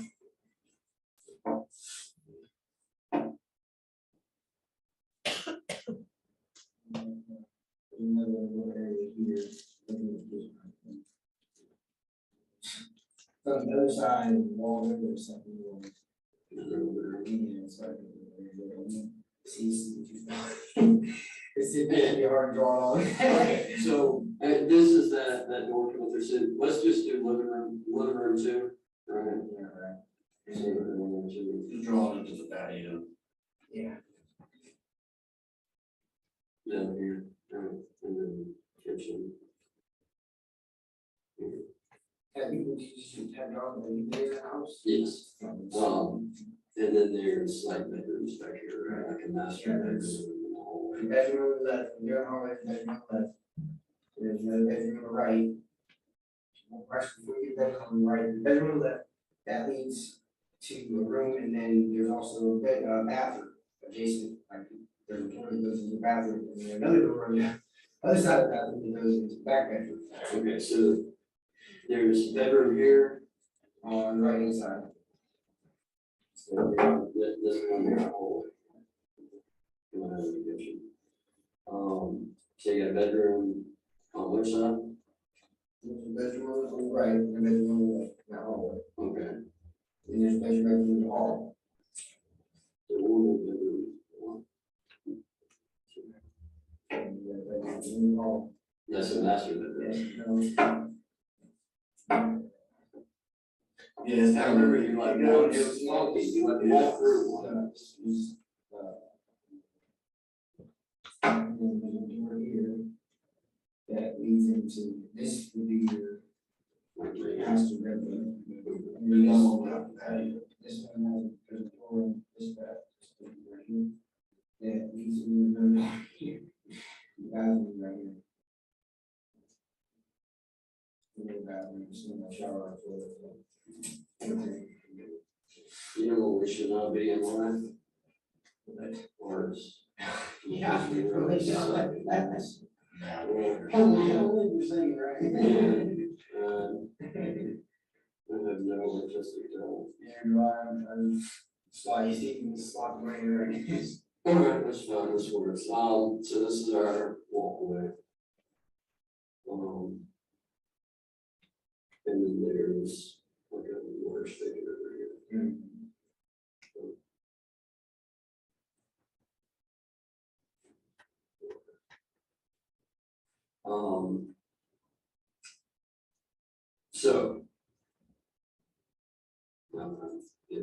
So this apartment's yours. You typically use this door to access the house, right? Then you said there's a front door, the front door here. And then there's like a door in the middle of the house, right? Like right up here.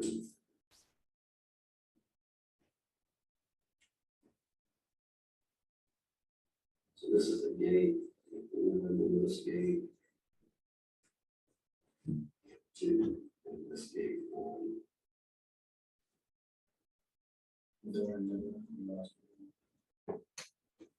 So there's the door that goes right into. Oh, yeah, the yeah, area yeah. there, and then there's like a door in the middle. Right. Do y'all use that one at all?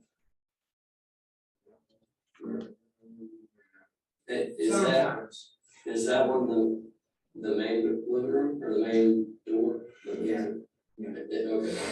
And I'm just trying to figure this out because it seemed like traffic wise that's like the main. Yeah. So we'll just say main door. We'll Yeah, call I it think main. eventually there was that, maybe put it. Yeah. Really capture that. So something blocks it. Okay.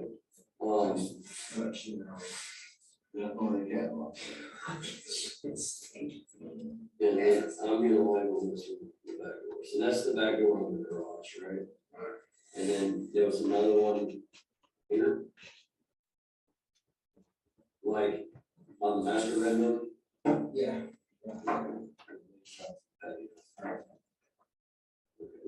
MD for master bedroom. And the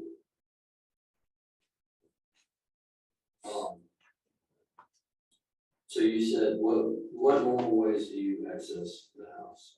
The pool door?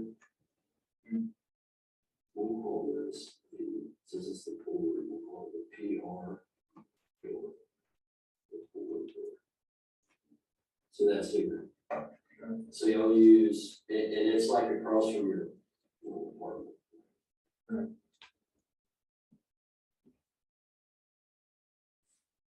And then your door is kind of right, it's like right across, isn't it? Right.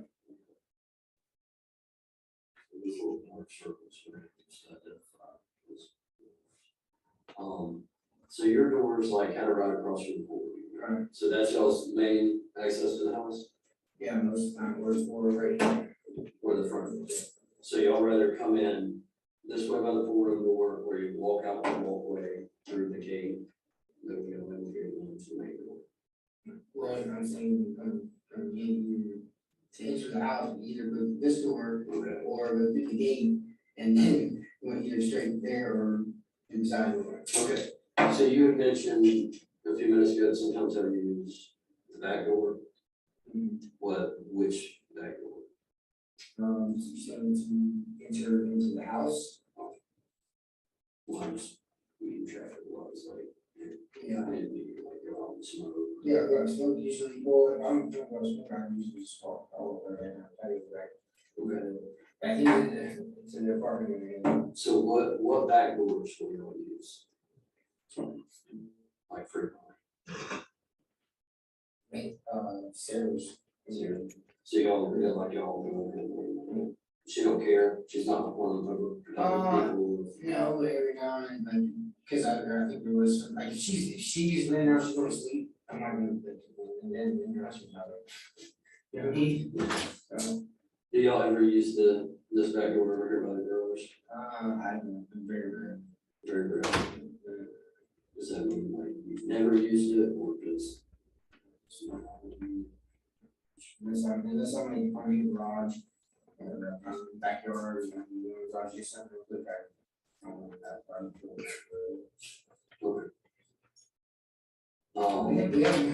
We didn't say it at home. And how long, do you remember what day you arrived? No? Okay. Only reason we're there is that I could have been staying at my mother's house, but you know she was there and we wanted to be there. Wanted to be where? Well, I mean, her family, her sisters. Okay. You know what I mean? Of course, help me get her stuff in the house. We sold their house and moved into their house. And you wanted to be where? Where would you prefer to stay? Honestly, it don't really matter to me. You know, I wanted to get my power back on, so I was trying to think about that. But you said you could have stayed with your mom. We could have stayed with my mom's house. Is there any kind of My free? mom, I don't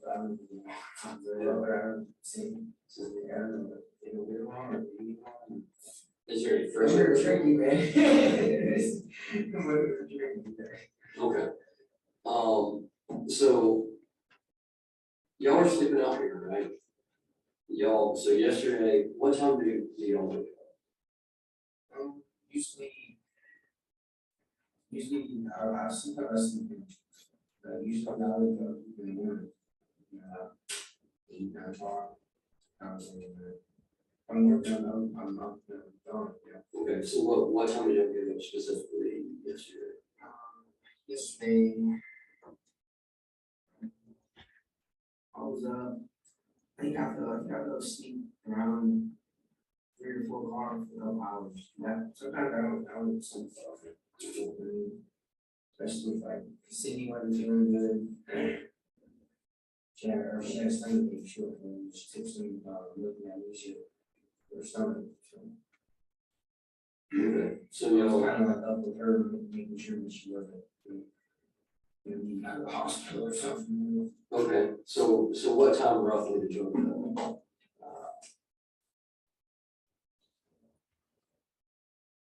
That's. I don't even know if I went to sleep. I don't know if I went to sleep. I got it off. So I was watching a movie, and I remember falling asleep, but I woke back up. I woke back up like 4 or 5 times. And I was up when I was texting. And he texted me, I was up. Okay. So you'll have that on your phone, to corroborate, like you were up. Okay. So in apartment room 1 is just you and Caitlin and Cindy. Okay, Cindy. So you kind of nod off for a little bit or whatever. What time do you all like walk me through what time do you start like getting ready, throwing some clothes on, whatever, go up to get this coffee? Around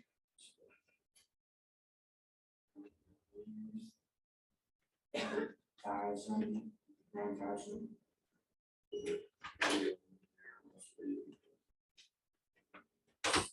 Like 6:30. That was like 5. It wasn't long before we left to go get coffee. But I woke up, having her coming back in the room or something, and the door, because. You said you. Yeah, you're losing your. You're losing me here. I'm trying to write it down and I can't even do it. You either went to sleep or you didn't. So you can't wake up if you didn't go to sleep. So which one is it? Did you go to sleep or did you wake up when you came in the room? I remember nodding off. Okay. Waking up. Because he texted me at 3 something. Because I had started watching a movie, and she took me up my knees and she went to the house to shit. Okay, so she went to the maintenance. Yeah, I went to the house to shit. And one of those times, sometimes she didn't have her, one of those times I nodded off because I was in there watching a movie, watching a movie, and the door closed. And her coming back in, and I woke up. Is that at 5 a.m.? That was around 5. And then not long after that, we went to the store. Like I said, listen, I'm not that guy that walks around. No. We get that. We get that. Yeah. We're just trying to get the best we can because you guys are the last ones there. Okay, so we gotta use your timeline, right? So it's really helping us to know what y'all done. Yes. And That's all we're trying to do. No details too small. So like when you think of something and like earlier, when you're like, well, shit, we went to the gas station. Yeah. And then realize that like that helps us, right?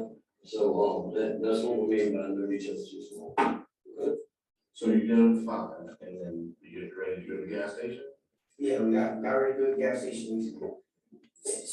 Cindy's not, she's never diversity. We gotta go over that woman, it takes her buzzing every day in the car. We ended up on the spot, I don't know, I had to When you still dark out? When you got the store? Yeah. Right. Yes, sir. And what were you wearing in the store? What did you, when you got up and put your clothes on, what did you put on from head to toe? Because we'll be able to like look up on camera and be able to identify. So we're gonna know you were in the store.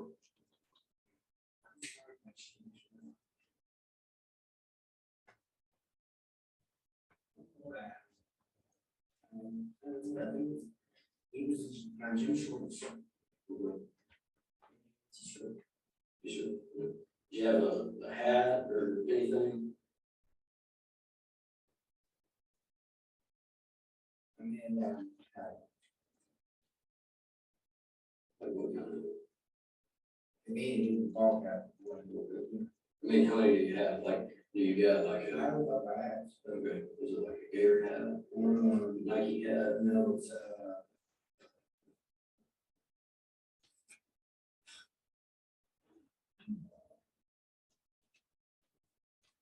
Remember the color? colors, and then just I just wanted to. Okay. Well, I mean, we're trying to figure this out because we can simply look on camera and say, yeah.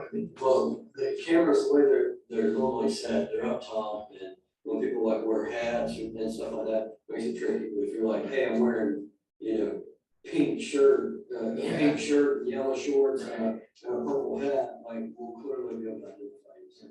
We're trying to. Famous question, which we are hard at, is the shoes, what kind of shoes were you wearing? Because that's gonna, you see a feel off. Yeah. In those cameras, so we'll see your shoes before we see anything else. I had flip-flops on. Flip-flops? I think I did. Okay. And what color hat? I know it's not. Oh, shit. Hey, do you, I know earlier you asked me for a cigarette, I should have some. I do dip. Do you dip? Yeah. No? No. Just say, I'll give you, it just popped in my head. Yeah, Good. Alright, so we got gym shorts, what color gym shorts? I don't remember. Were the same one you wore to the doctor's office? I think so. Think so, and then were, I think you said they were Either black. that, either those or I might have a pair of green ones or something. And a t-shirt, you don't remember what color the t-shirt was? And you're saying you got flip flops. Yes. So walk me through the, So I'm saying, I don't believe I mean.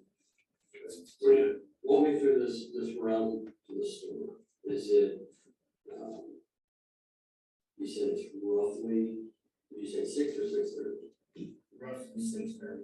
Roughly 6:30. Yeah, it was still going. Who's with you? Yeah, where are you driving? Seriously. Okay. So the little ones up. Yeah. So, and. So, Okay, seriously. Does city don't have a license? So you gotta go, I was like, I'm just trying to help, I already helped her get it first time. She's especially like, why, she late, so why didn't her like, oh, this, and I'm like, oh, you call the place and find out what's holy in there. I don't care, we're gonna do some collections, I don't care what's in collections, and I'll ask you, what is holy, you're getting driver's license. You guys hook on, Why did you drive Sarah's? Sarah's car, you said go Sarah's car. I believe because of babies. It's, again, we didn't have to take that there, put it in the red car, which is yours. And what, Sarah's car was what, it's like identified for us, so that we would check. It's a Kia. Kia, okay.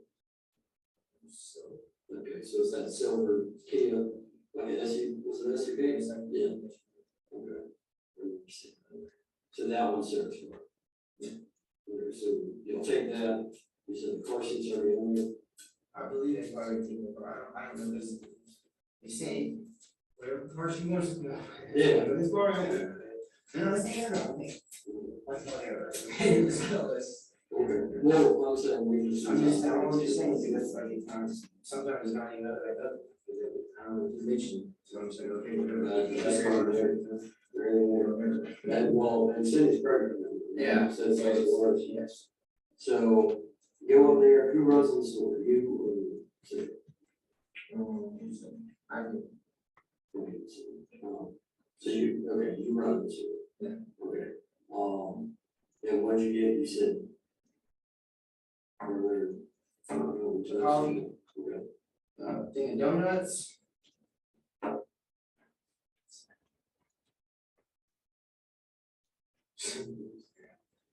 A thing of donuts and a cupcake or something for my brother. Because we'll be able to like look over receipts and stuff. That Yeah, helps. that's what, yeah, everything. It's like a cupcake, donuts, and coffee. And when we're talking coffee, what's like a cup of coffee? No, I got a fucking, no, it was a thing of, Not the instant coffee, but the coffee grounds, the thing coffee grounds. Okay. Folgers. Okay, so the Regular filters, Folgers. the can, okay, the little red can of filters, all right. So you get the coffee, you pay at the little cash register there, and what do you pay on it? EBT card. Who's EBT card? Yours? Okay. It wasn't anybody else's EBT, it was like Cindy's, Sarah's, or anything like that, it was yours? Okay. So y'all leave, how long I is ain't this? got the wrong card. I had the wrong card on me. So I had to go back to the car and get a card. And then, just so you know exactly. Okay. Exactly. So you walk out? Yeah. Okay. Okay, so you go to pay. Yes, yes. So we'll So say. when she had to go there and see that, and you're like, what is my going? Okay, So so, he does that, you know? so how long are you in the store? How long is all this? typically? Oh, fuck, that was probably. Me, that was 10 minutes. Okay. And you're, what gas station is it? I think that was someone, Okay, so the main, 21 and 26, Melrose. I usually go over, I like to go straight to that. You know what's crazy about it? I love streams. So I'm pretty sure the address there is 400 State Road 26. And it's still West End, that years and years ago, and I haven't called that address out in probably 8 years. Or so. Yeah, but I know what you're talking about, so it's right there across the street, okay. That's not very far from this house. So what? 2-3 minute drive? Maybe. 90 minutes. Okay. So after you get all your stuff, you're in there 10-15 minutes. Roughly what time is it now? That you're getting ready to pull out of the store? Is there a clock in My car, yeah, I don't know. Is the sun up yet? Yeah, the sun, So roughly what? 6:45 or 6:40-ish? And where do you head from there? yeah, the sun was. Went to the store? Yeah. Back to the house. Nice enough. You're gonna do any joyriding and anything? I don't enjoy that, man. So straight from point A to point B. Okay, so you drive back home, Yeah, I gotta get there. hey, some kids, they say like sleeping in cars and shit. Yeah, well, that's that, when my daughter was first born, that's the only way that she was, if she was cranky or, you know, couldn't just put her in the room, give her all her need. In the car, go around, ride around the neighborhood, the music real low. A little bit of bass, a little tiny, not too much bass, a little bit of bass, and she was So I've always heard. Did y'all go straight home? From the store? from the, yes, sir. That's a conversation we just had. We'll see. I'm sorry. It's been a long day. So you go straight home, and I did that drive 3 or 4 times today, so that's like a 7-minute drive from the store to home. This is even 7, right? I'm gonna roughly the traffic, slow traffic, and turn, rough. I know. Yeah, closest.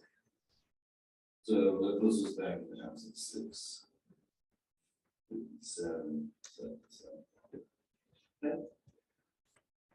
So what, hey, you get back home, what happens? Like, what's going on? And we got back from getting off. Yeah. I went back to the room. And So y'all pull up, where y'all park at? we pulled up and drove up there. And I went in the back gate. She went in the front door. And, You said the back gate, what? yeah, the what's that? side, I mean, So you not the go back back, gate, the side gate. so you go back, you said the apartment, Yeah. where she did. She, my don't know, about 15, 20 minutes later, she comes through the door, the apartment where I was at. With basketball clothes, because she was washing clothes. Okay. Yeah, washing clothes. Well, so what are you doing in the meantime? Laying on my ass watching TV. Okay. I don't believe it. I mean, hell, it doesn't sound like And you're watching my daughter, because anytime that both of us are not in the room, she's at the door. Yeah. And real shit, like she is, that's it. And she's like we can't, like, that area was not like baby safe. Anything in there, because if there was somebody watching her all the time, or somebody in the hood, you could, like, I couldn't leave her in there and walk out of her, because she would grab cords and, like, drinks over. Oh, understand. She's a little problem, man. Well, she's about that toddler age, huh? How many months is she? Right now, she's 14. 14 months, yeah, so she's getting into all the shit. Okay. So you and Kayla were in the apartment? You know, and then Cindy came back in, I think we had sex, and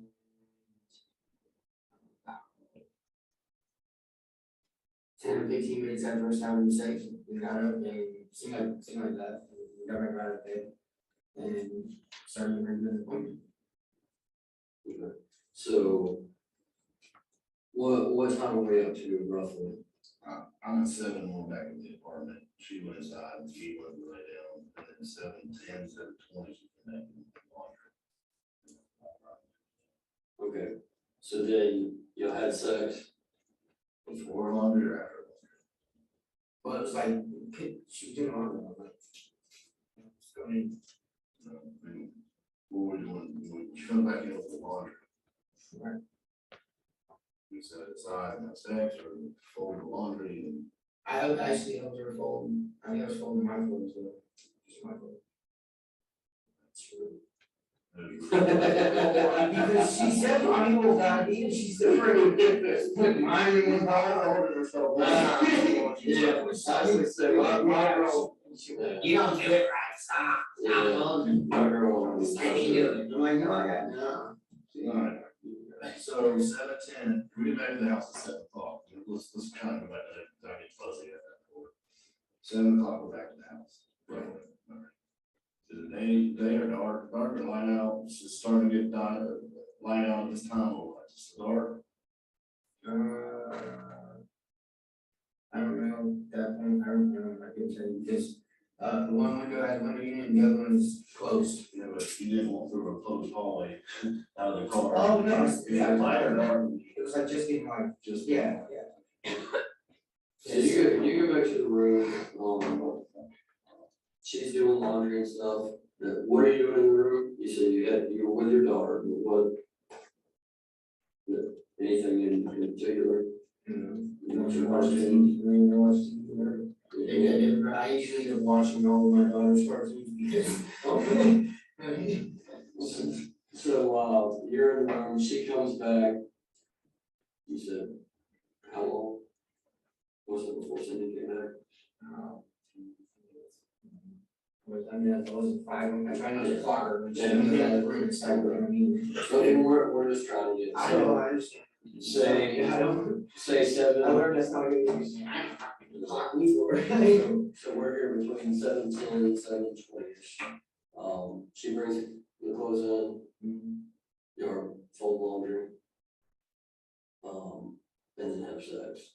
And then we kind of just laid around until it was time to get up and go to the appointment. What time was that? About 9.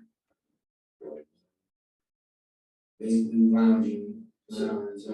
So you got like a roughly an hour and 40-minute window between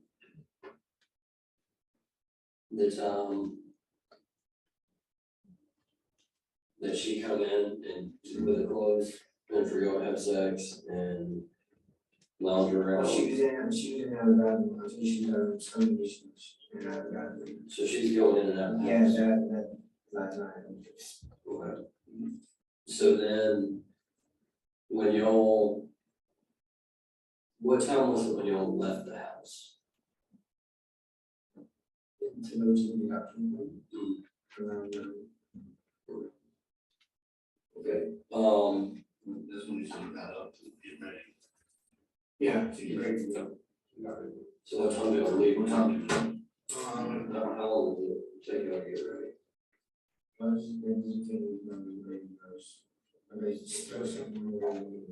Were you still wearing the same thing that you wore? I don't think so. That's the type of shit, it's like, I don't know. You just know what you wore yesterday? Of course I can, but. That's what, that's work. No, that's literally yesterday. Yeah, it's yesterday, no. Yeah, I gym shorts. Okay. So you had the same Yeah, clothes gym that, shorts on. so you were the, daughter's brother. Same shirt, same hat, and flip flops. I don't do that. No, not that. So did you have flip flops on, or did you put shoes on to go to the doctor's office? That's a. Flip flops, yes. What time did you leave? To go to the doctor's office? About 9, 10. Okay.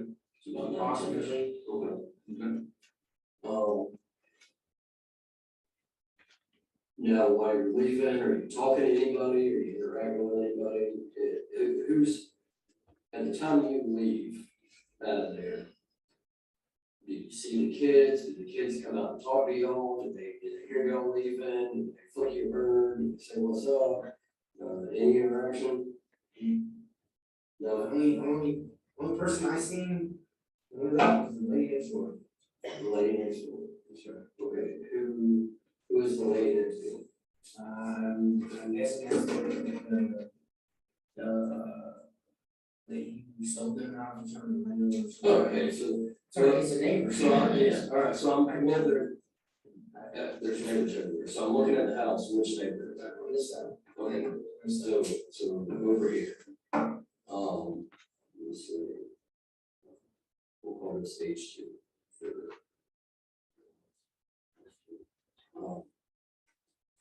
So, do you know the lady's name? No. Did she say anything to you? I mean, you know, conversation? No, so you just, what was she doing? She was walking down the driveway. I was already back, so as I'm backing out of the driveway, she's walking down, and when I got out to shut the gate, after we backed out, she was like almost to the end of the driveway, to open her. But no, there was no words. What does she look like? I can't really remember if she said that.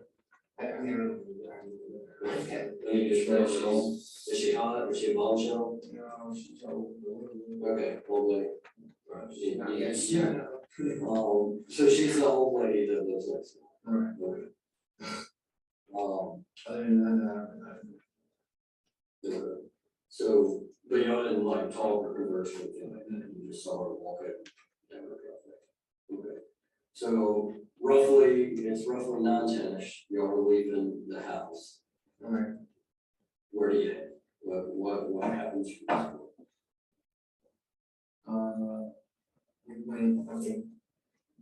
I went to the store. And when I got to the store, I'm thinking that she still had a few dollars, like $1. So we get to the gas station, I'm like, where's the money at? You know what I mean? I'm like, you know, the money? No, I ain't got no money. I'm like, what the fuck? We need gas, we're going off. And she got on the phone and called, I guess, called her dad or something, called Debbie. I don't know which one she called, Debbie. She called and told her that it was asked if she and she would borrow $1 for gas. So And they just lived in like the next street over. yeah, they were far away. So I went back my ass up out of there, up to the left, and then down back towards the house, to her dad's house. And turned in on his road, went down there, pulled in, and Debbie come out and handed us money for gas. How much, back to the store. how much money did you give it?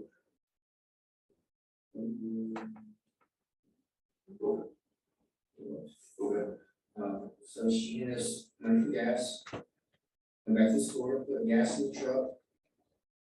Did you put the whole 10 in there? I didn't put this one. So, Okay, so it's in the, yes, and who, then, who called me this? I mean, Did you put $10 in the like $6 or $7. I think I don't know what she got something from the store. You don't know what you got? So you bought like $67. And you were on your own? 6. 6? Oh, 6. There's a fuel truck there. Not bringing gas in. Yeah. Roughly what time is it now? So the. Now it's about, I'm trying to, yeah, so, So it's like 9, 10 till, 9:30, but not raining. okay, so roughly 9:30. How long did you pump gas or here or hooked up? Maybe 15 minutes. 15? About $7 for the gas. No, machine runs for, I ran further. What's she wearing? What's she wearing? Yes, really.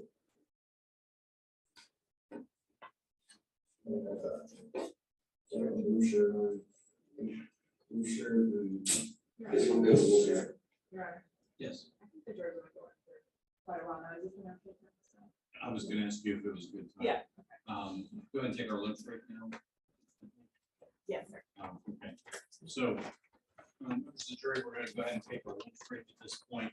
I think at 1 o'clock, we'll be back at 1 o'clock. If you could. I want to remind you that while you're on break, please don't discuss this case with anyone else among yourselves, the third party person.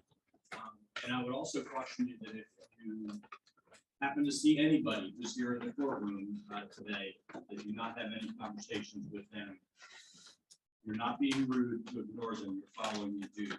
So I would ask you to do that today. So have a good lunch. We'll see you back at 1 o'clock. All rise, jurors exit the courtroom, please.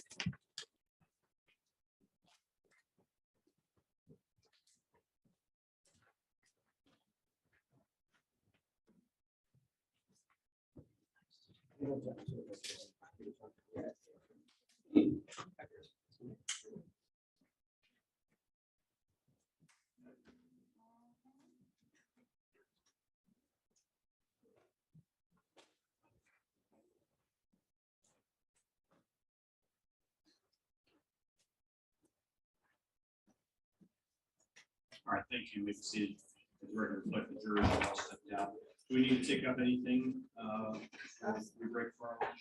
Just gonna talk schedule for a minute. Okay. So, 2 hours and 20 minutes left of this, Judge. And then I'll have some follow-up questions for this detective. About 3:30. Yeah, right. For. Yeah, we were gonna inquire if it's okay if we didn't have him and even if it's around that time, and we can actually do a charge conference today, maybe, That'd be good. because the witnesses that we would call be shorter. Potentially talk about closing the bar, but we figured out how. All right, that time works both sides. We'll plan to spend some time this afternoon after we send the jury away for a preliminary charge conference. Is that all right? Yes, and I'll confer.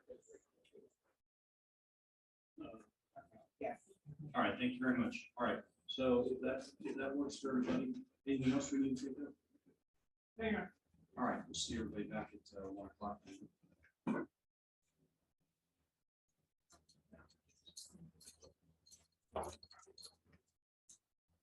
Don't talk to anybody.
Yes, sir. Okay.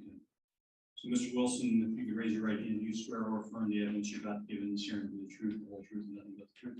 Yes, sir. All right, thank you. Council indicated to me earlier that they have had discussions with you, and I do not want to get into the nature of those discussions, but I just want to ask you a few questions about the result of those discussions. Discussions with you that effectively says that they are not, they will be essentially defending you on the basis that the homicide in this case would be a murder in the second degree, that is an unpremeditated homicide. And that effectively that means that they are not presenting a defense on the issue about whether primarily you were the source of the action that resulted in the deaths of the young men.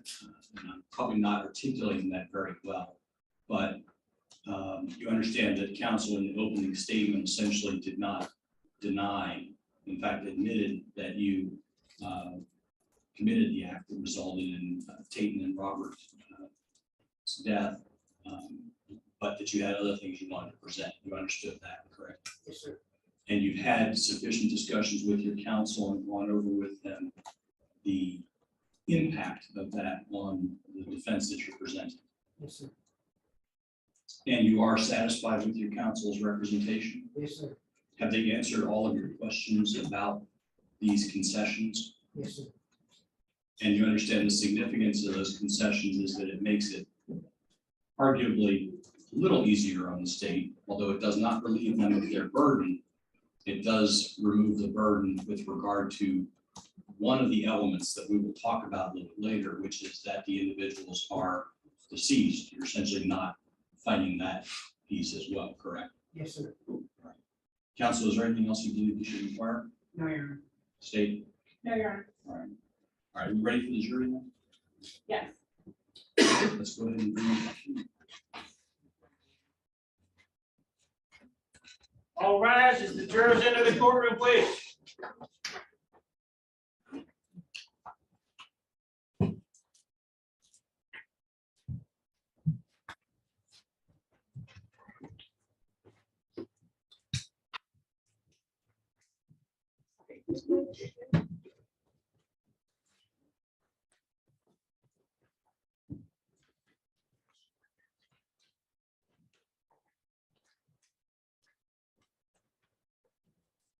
All right, thank you. Please be seated. Let the record reflect the Mr. Jury.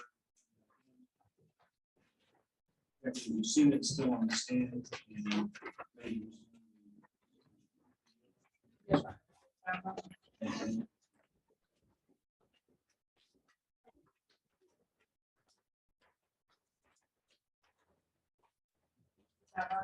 Oh, sorry. Yes, sir.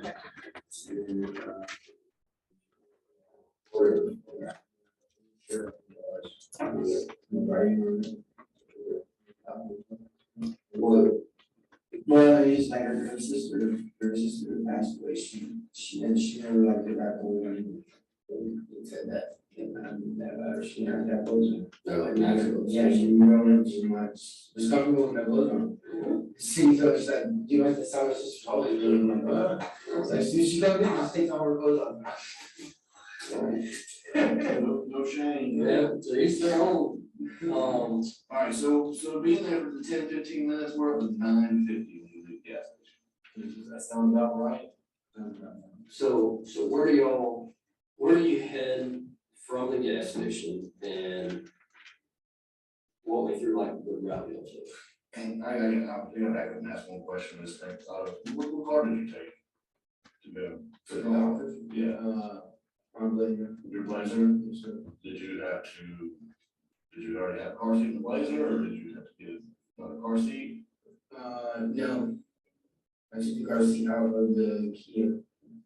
Is that Sarah's car? Yes. So just switch it over. So you just took that out of the Kia, Because and that's part of the, late, okay, so that's part of the time.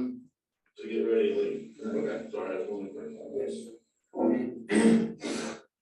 So, I would rather, Melrose, there's our left, 21. 21, I got the lead bar, or was that the bar, whatever it is, used to be. The little hole The in block bar, yeah, okay. So you took a. So you take a left on the 21?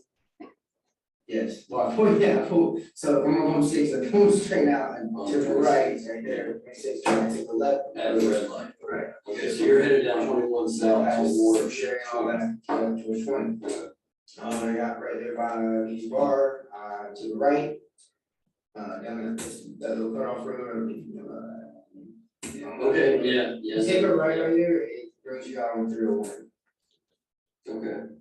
So that, Well, yeah, well, no, I guess we right out on 301, but it brings, yeah, it's a quick way to get into Hawthorne. That's not, cause I didn't want to be late, I didn't know, you know. So you're behind now. yeah, I'm just trying to look and remember what that road is called. I know exactly what you're talking about. I don't know. I actually have yours done. We had it done yesterday. But yes, we can do that to you.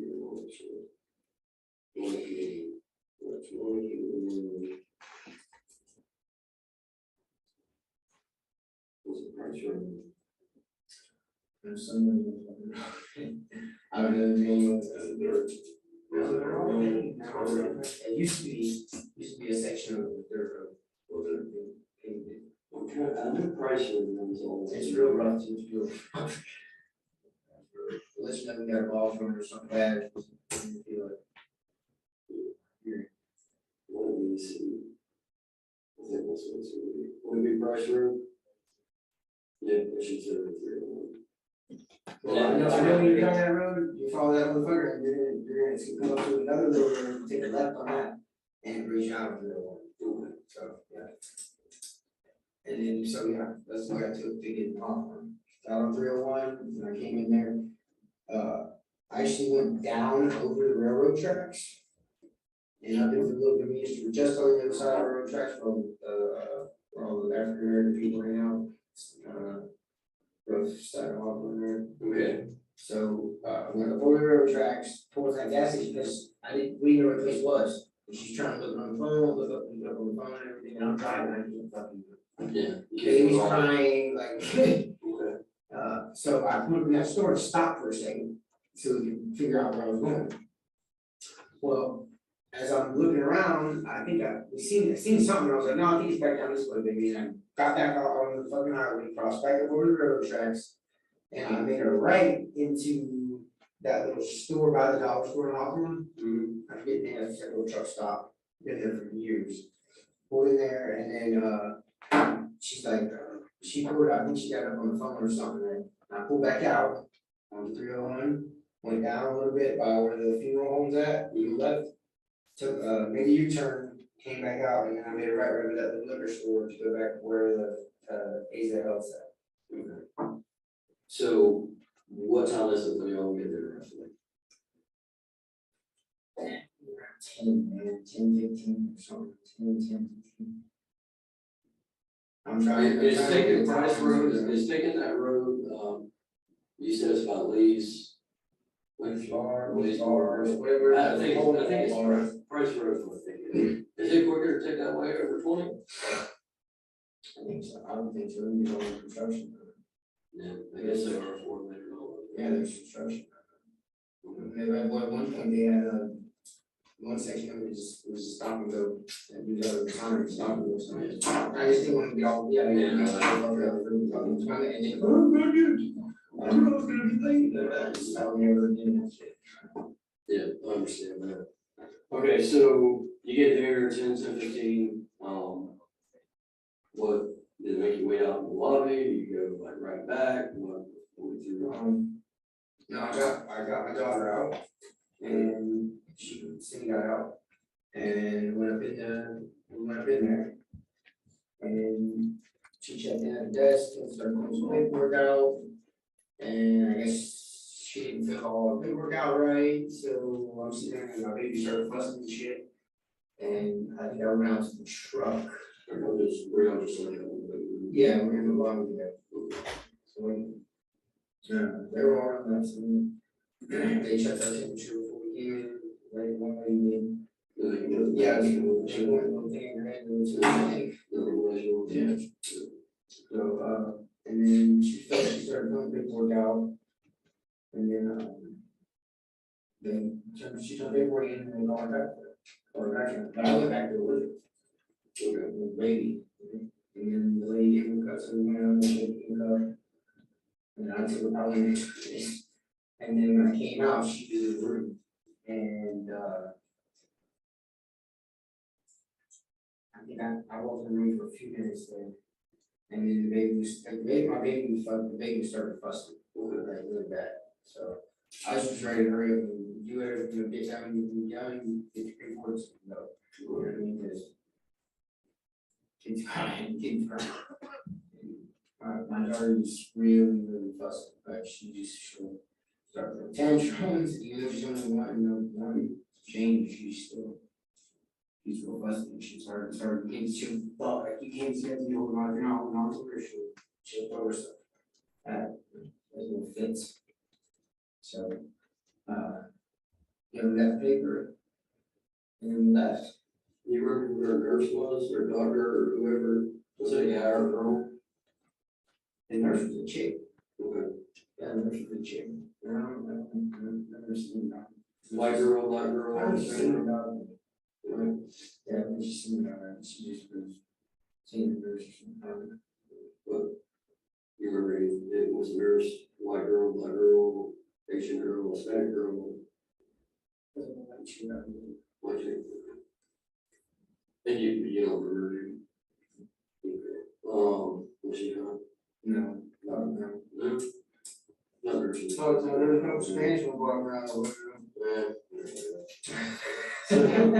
Okay, so what time was it that you were like getting them? Only in the air, in 30 minutes. I wouldn't care, I didn't get gas in the truck, I didn't have no gas in the truck running AC, I was like sitting out because I had a truck, I would just been sitting out there with my daughter, you know? Cause my daughter was sitting there at the steering wheel of the truck, with the radio all day long, so she's got AC in the radio playing, just sitting there all day. So roughly what time are we at? 10:45 and 50.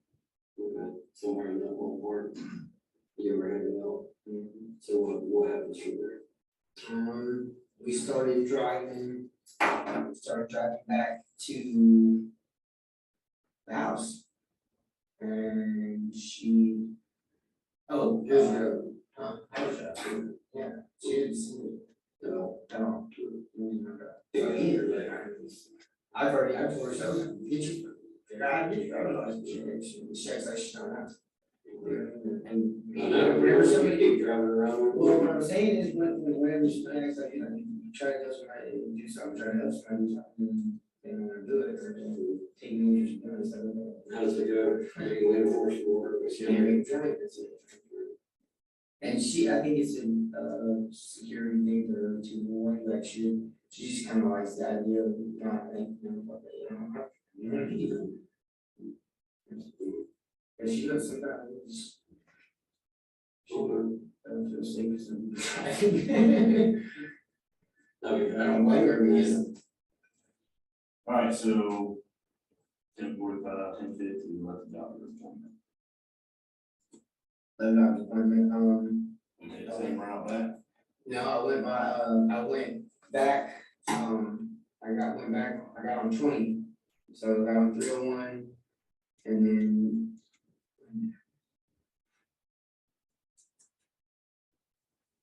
No, I went down by that, where the gas station, where that truck stop's at. I went down that road, it's like, it used to be dirt, it was hard road, it turned to dirt. Oh, this is that school. There's like, I think there's like a church down there or something, too. Anyway, Old Hopper Road. Old Hopper Road, used to be dirt. So I drove off and I came back out on, I didn't go right over the railroad tracks on the left where it comes back out on 20. You know what I'm saying? And I went up there to the light and I went to check on Zoe. My dog. Yeah. which is at our house. on 28. Yes. Opposite direction from, No, it's not opposite direction. it's on way. It's kind of, I mean, I checked my dog. So you're on 20. Okay, Okay, so you go 301 back up to 20, and you're taking 20 back where? back towards our house. Okay, so are you headed to where? You know where 2021's at, Yes. Melrose? Yeah. That's where I was headed, because it took right, right there to get to. 28. Yeah, to my house. And then left is 21. That's right. Okay, so they call it like Hutchinsonville or something. Yeah. Okay. Not many people know about that, but And we did. not everybody does. So you take a right there, you go by, you said, Go by, yeah, and that's the 1155. County Road 21. What time roughly was it when you got there? I don't know. Yeah, Yeah, it was around 11 or so. Okay. And I think that's right about time we were leaving there, when we got the call. The whole thing. Okay, so tell me about the call. Basically, she's sitting into the phone, sitting into the phone, and telling me that something happened before us. What did they say happened to you? I don't know. But you can't hear any of this conversation, or she's not freaking out, like, what exactly is? Yeah, she's freaking out, saying that her nephew. Okay.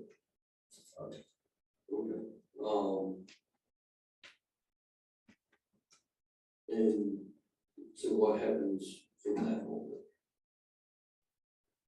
What time is it roughly when you get We left our house and went back to where you come to where you left, right? Okay, so what route did you take for that? I took it would be 20, what's that road? 21, the backside of it's cave, right? I don't know exactly, I don't know changes from Yeah, so, cave okay, to, that little store right there. I can't remember. Matches, where Matches Gas is at. okay, so up to 20. Yeah, when I took cave to, yeah, where the Matches Gas place is at, the store right there, the Avenue store. So we left there and came up to where the dollar store is in, off 20. We coming in north, going right. Cross over right there, went up Baby Powell, right? Yeah. Baby Powell, wind back through that shit to go back to Melrose. To the right, off Baby Powell, back into Melrose. Okay, so Payton Powell comes back out in 21. Yeah. Yeah. Do It probably comes out. it. 21, that's what it said. Payton Powell comes back out in 21. So you take it right back on 21. Right. Okay, and And then then from there to the house. to 26. To Come back up to when you check the dog. What did y'all do with the house when you check on the dog? What do we do? Yeah. Check on the dog with it.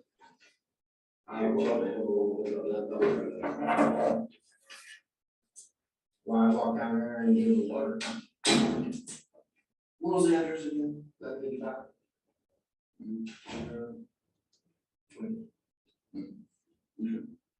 So, you said you had to walk down to get her water? Yeah. Where, describe me this place, it's your place, it's a mobile house? It's ours. Is it?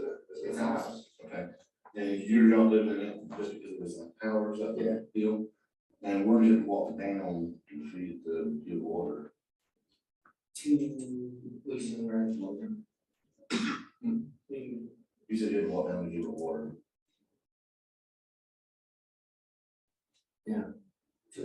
I mean, you're saying to get the dog water? To get the dog water, yeah. Yeah. Where did you have to walk down to? To the lake.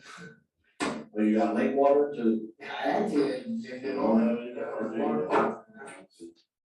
what lake is that? master in the lake. Is that on your property? Yes, yeah, from God.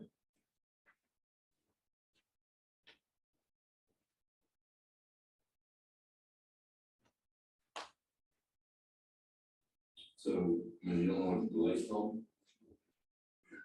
I don't think that's the name of the How long have you lived at 155 lake. You don't have curious about what the lake's called? When you look at it, you look at it, you Oh, so it's just. So it's like pond in the lake? Yeah. Alright, did you do anything else while you were at the house? You gave the dog food, did you give dog food? Yeah. Food. Okay. I think we're done with the,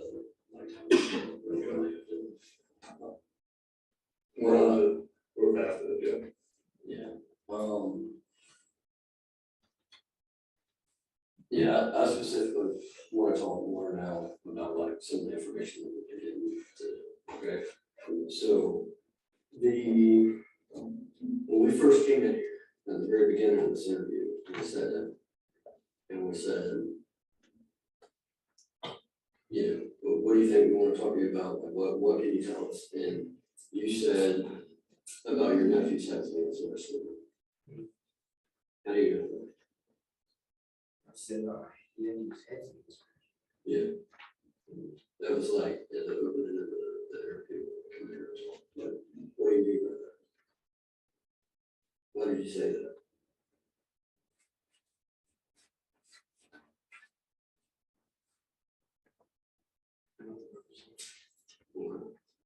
So you don't know anything about that? Nobody said anything? So a lot of this time that Cindy's was going in that house and all that, did Cindy know anything with the kids? Is Cindy capable of doing anything with kids? I don't think she did. You don't think she did? I don't think she did. Well, Cause I don't know. I wouldn't say that she did. okay. Because I don't know. One.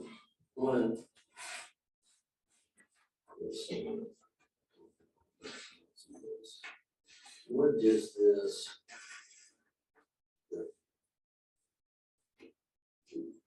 Explain to me what this is.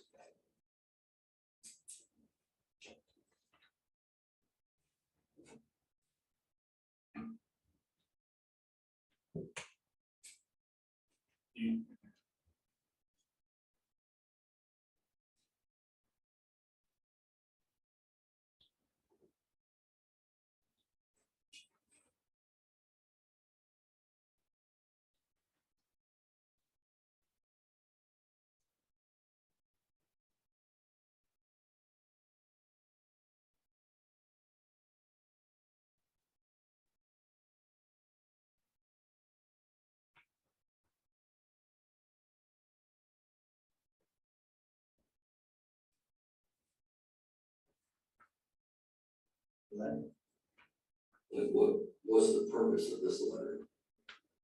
Who wrote this letter? Why was it wrote? What was it wrote?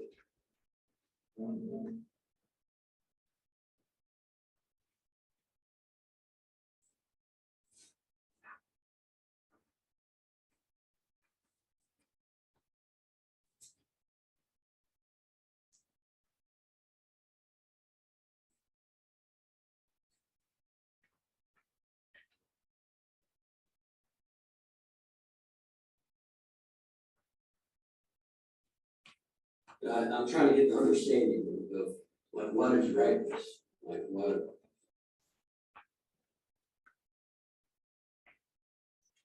Right. Yeah.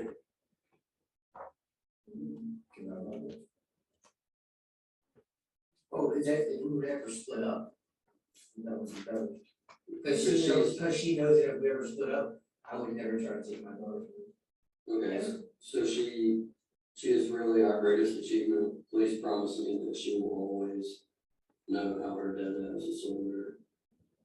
And that he loved you both from day one and will always love you until the end.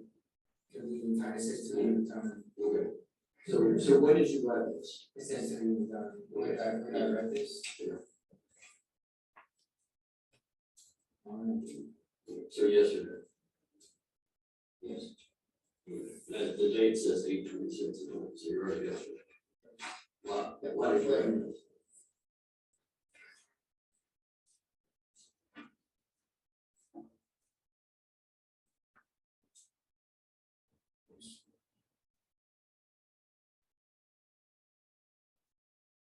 Yeah, if it was yesterday, it was in the morning, it was like 12, like after 12 o'clock, 12, like 1, you see what I'm saying? 1, 2. Yeah, because when I look at the date, because I usually don't remember the date, that's the day of the morning, was been after 12. So it was been 26, but. So like early You see hours what I'm of the saying? morning. Yes, Okay. you see what I'm saying? So what's the purpose? What's the purpose of this? Because, I felt like, I've been feeling like she would leave. So, you know, leaving she might, which, I just, that's how I feel sometimes. She is, but this part is letting her know that, if she was to leave me, like, that, and they take my daughter away from me or something, that I would want her to tell my daughter, like, that I'm a good dude. It's basically this her soldier. Okay. So, But why wouldn't you just tell her that yourself? but she doesn't even listen. I communicate this much that I wrote out in words. It's a conversation, I never really want her attention, she wouldn't be on that for that long. Okay. So, sometimes when I talk to her, we conflict so hard, like that I'll say something and it's like, she can't, she's, I don't know how to say it, she doesn't understand, or like when I say it, she thinks what I say the wrong way, so she thinks it's like adversive to her, like I'm trying to be adversive to her or against her. And I'm not, it's just me trying to explain to her something, or remark or my opinion on something. Okay. So that's what happens. Okay. So we've had her up here, right? So I've had a couple of other detectives Right. that have been talking with her as well. And I've got a couple of bits of information from that. And one of the things that I found very interesting is it's been spoken about the plan that she was supposed to do something and you were supposed to do something. What is she talking about the plan? What is Cindy talking about the plan? Never thought of it. Never thought of that. Okay. More specifically, a plan that for her to kill Sarah and Landon, right? Those 4 and you're gonna kill the other 2 boys? No? None of that sounds familiar? But why is she telling us this? That's not right, though. No? No.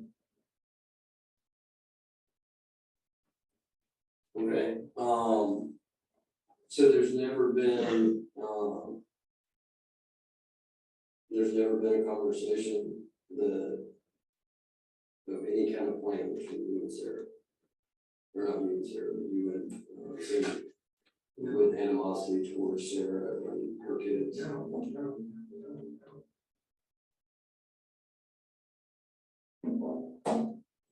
Okay,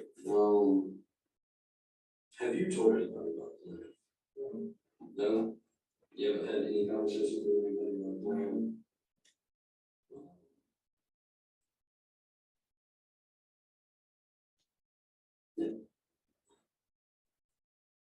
Before we get too far, I noticed you've got an injury to your chin and to your forehead right here. What is that from? This is from in the garage. There's a square, it's like a research thing for research. I hit my head on it. And I was sitting down on the ground talking to Sarah Cindy and I was imitating something like this and I bumped my head on it. And this is probably from shaking or thinking. Scratching. Okay. See this one like this. Well, I know it's. Well, and that's what we got you here for, is because this is your chance to talk to us, okay? And this is gonna be your chance to be honest, because she's over there talking, okay? And she's over there talking all kind of shit, and are you getting caught up with, this is yours.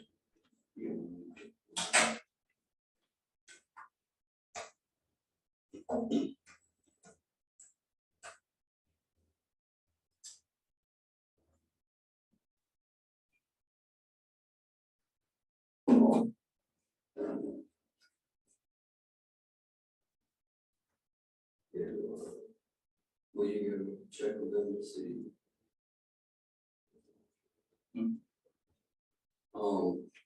Because this is gonna be your opportunity to kind of explain your side of this, and if you're caught up in something, now's the time to talk, okay? And it's like, because we're trying to understand the why in this.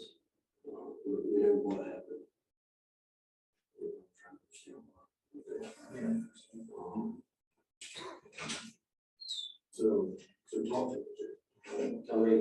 Tell me what's happening.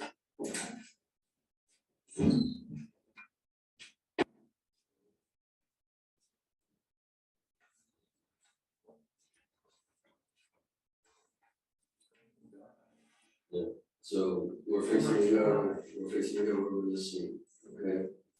So this is where. Oh my God.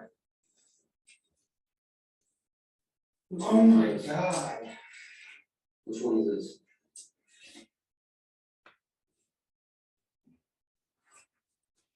Oh my God.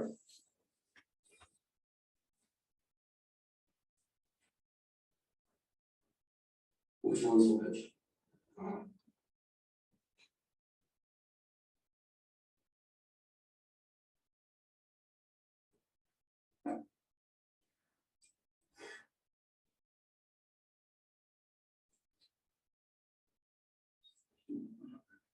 Which one's Payton, which one's Robert?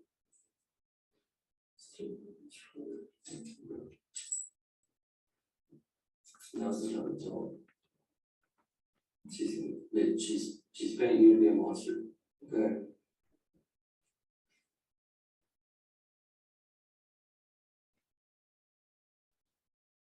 Look at me. Now's the time to talk, okay?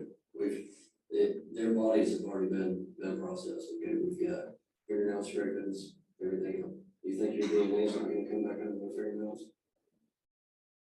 Do you believe your DNA? We found the knife and the hammer.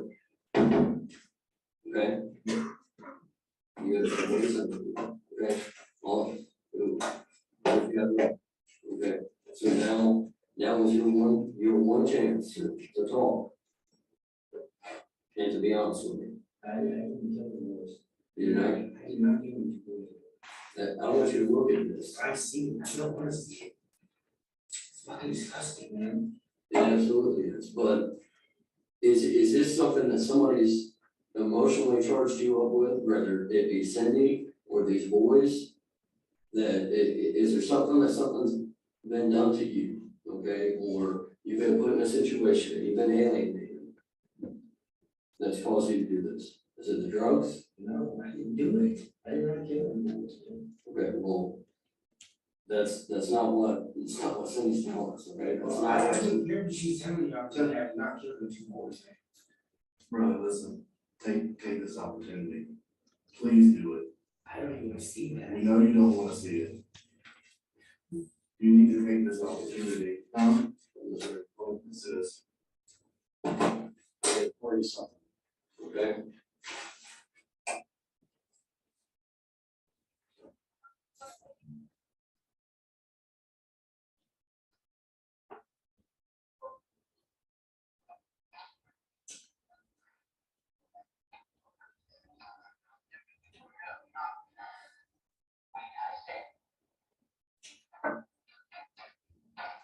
Who's this talking?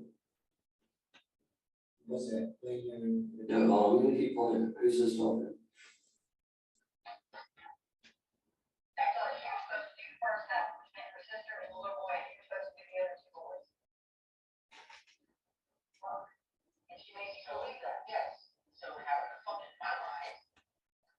Who's this talking?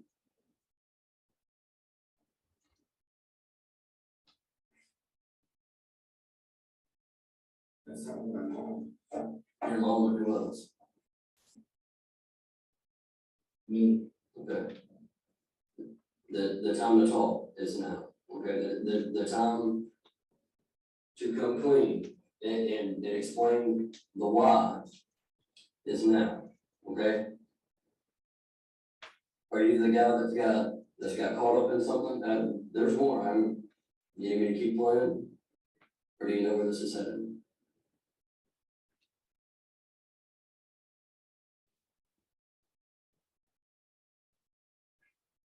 Do I need to keep showing you pictures, evidence, testimony?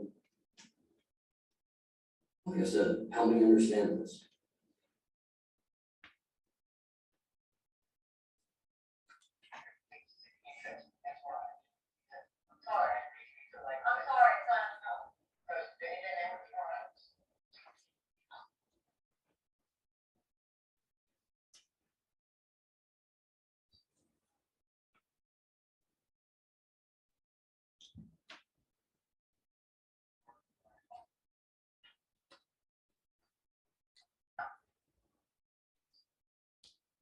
You don't think we can't spy on people?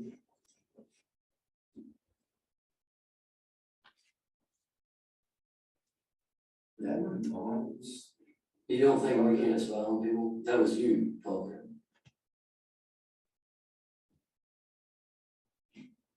So, is her family, Sarah's family, doesn't like you? Is that what this is about?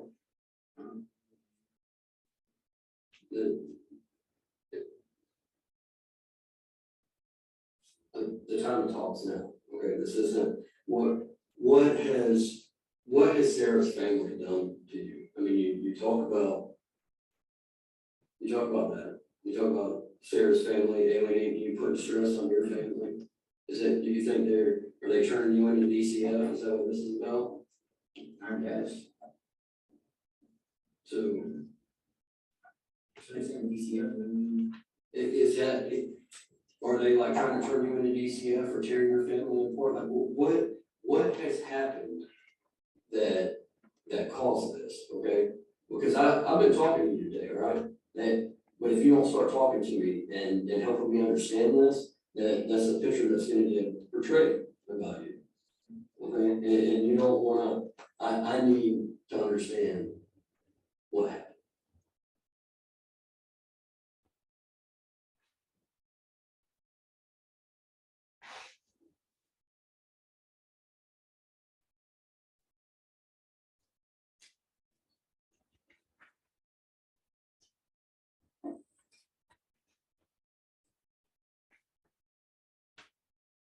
Mark, why did you do this?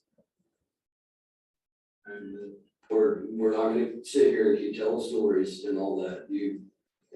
We've got more than enough. All right, as far as you've talked about killing these boys, okay, there was a plan. Sarah and Landon were supposed to be taken out by Cynthia, and then you get pissed because she hadn't pulled up her end, but you killed the two boys. Ooh. What? Yeah. See, this is.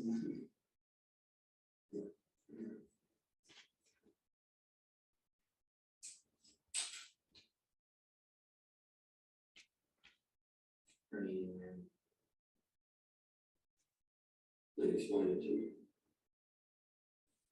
I want you to explain this to me, okay? This is what I want you to explain to me, all right? This is what we're having a conversation about, all right? What made you do this to these boys?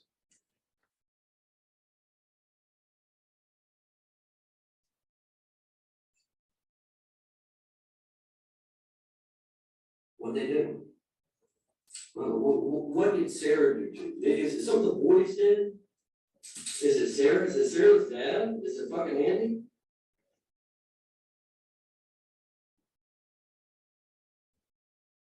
Are you in a situation where you've got to defend your family because Sarah's family's trying to tear yours apart?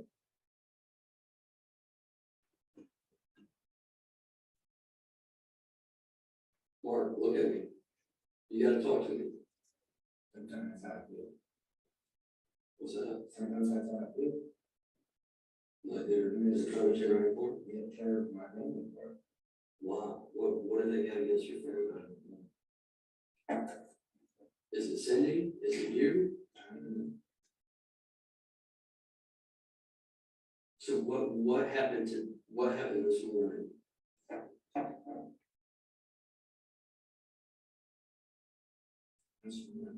This, what happened that led to this? Or yesterday morning?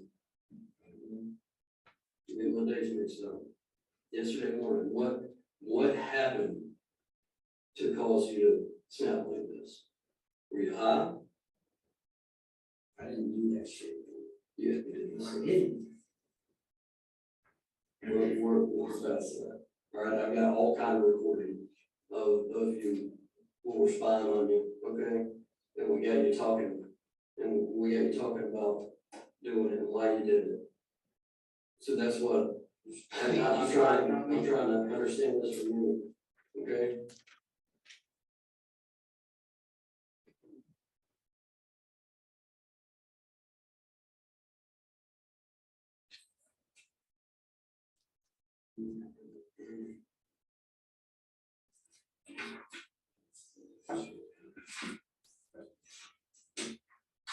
Well, you're damn right, it's disgusting, but you're the one that's caused it, so you have to help me understand.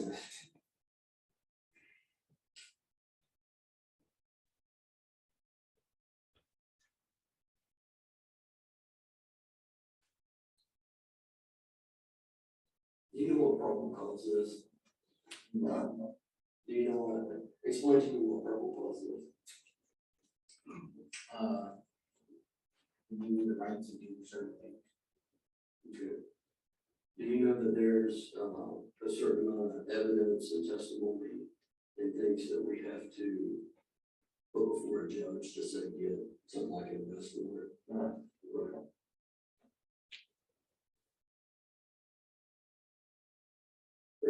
Right, you're tracking, okay? So we're past that, okay? We're past that point. But myself and Sergeant Guy here, we're in here to talk to you, and you've been nervous since the second you were in here. I promise you, you're not gonna go get your legs and start shaking, stop shaking. Oh, I don't know. I do that anyways. You do that anyways. Yeah. And I don't, just because you turn the pictures over, doesn't make it go away. Nothing's gonna change the fact that this was done, okay? You don't get to just turn a picture over and pretend that this didn't happen, okay? This did happen, all right? You did this. And what I'm trying to understand, you think what, you just get to say, I didn't do that, and what? You think I'm gonna let you get up and walk out that door? Well, of course not. Well, why not? Because you're telling me you got a problem with all But you're telling me you didn't do it, Okay. because, They said to prove that I did it. I didn't do that shit. well, I've absolutely done that, hence why I've got probable cause and a signed warrant by a judge already that agrees with So I me. wasn't doing that. I was gonna go back up. Why? To tell me about this. No, I was going back up here because two kids were killed. So where are your shoes at, man? Where are your shoes that you wore during all of this? Why don't you show me a picture of it? You don't think that we haven't built this case? We built this case, okay? case is done. The shoes that you walk all the way around, not telling us that you even own, these shoes. You came up here yesterday, The shoes that are on your feet that in the store. and Those And- reacts. And exactly where are they? where are they? I have no idea. You were on yesterday's house. Then where are the house? Yes, they were in the house. What house? That's the house that these boys were at? Yes, Where at the house? We're at the house. they were at their house somewhere. Yeah. That's exactly what we're saying. You don't have a good answer for anything. You showed up. You showed up at the scene barefoot. And your clothes, I had flip-flops on. and your clothes were changed. Yes, I had flip-flops on. Okay. I didn't see them. I had flip-flops on. And your clothes were changed. Well, what'd you do with them? Your flip flops. They're at my mother's. Why didn't you wear them the whole time you were at the scene? Or in the interview I room? did. I did. And the interview room and all that? Yeah. We have to go through this. Where the shoes at? Where the tennis shoes I had no idea who she was. at? Yeah. On Do you know how, Tennis shoes out where she went? this morning. Oh, I don't. You don't know where these shoes are that are on your feet this morning are. That's what you're telling us. Yes, sir. So I took them off at the house. you took them off at what house? When I got back from the store. At your apartment. At Sarah's house. Okay, where's your clothes? They were in that room. They were in our room. In your room, Yes, in sir. your apartment. Yes, sir. they're not. They're not there. Where do you keep your shoes? Just right by the door. Where do you keep your black Nikes? Which The ones you told us you had. the Cortezes. Yeah, Where they go there? The Cortezes, they're usually with all my other shoes. Okay. Question was, where are the shoes? Where do you keep your shoes? Well, They're not there. They were staying. Okay. So where'd they go? I don't know. You don't know. No, sir. Where did the shirt that you were wearing that day go? That was at the house. So where's it gone? Should be there at the house. Well, the injuries to your face, where they come from? This is from a research, and this is from like Payton or Shiloh, we shave original. Is it? Yes.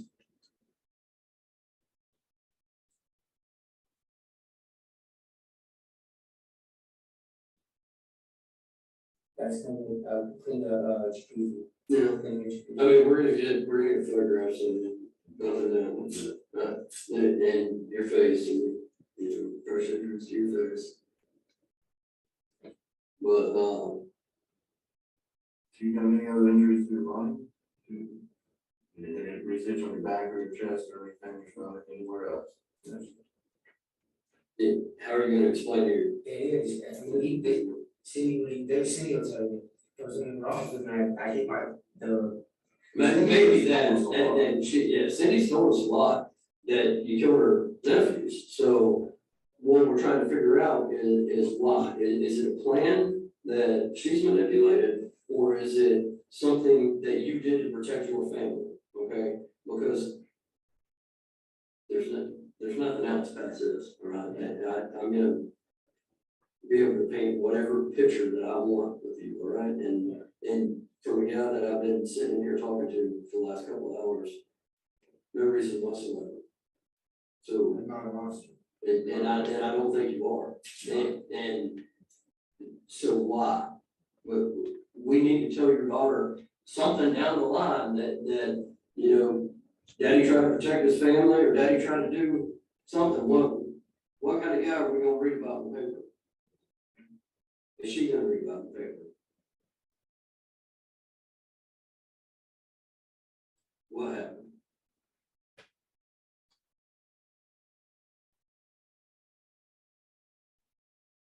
So I wanna understand why. I wanna understand why it happened.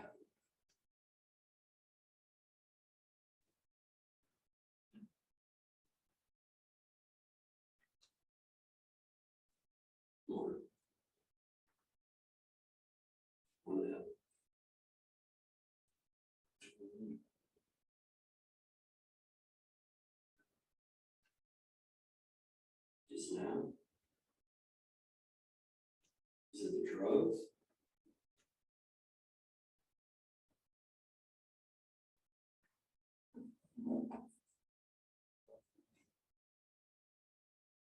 Help make this better. Help it make, get it off of your chest. It's weighing so heavy, elephant sitting on your chest right now, I can tell. Your neck veins about to pop out. There's got to be a reason why this happened. There's a reason, and that's what we need to know. We know the who, the how, we need to know why. Make yourself feel better. The only way you can.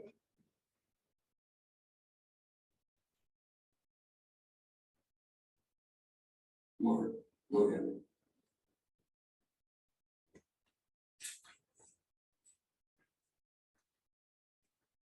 Talk to me.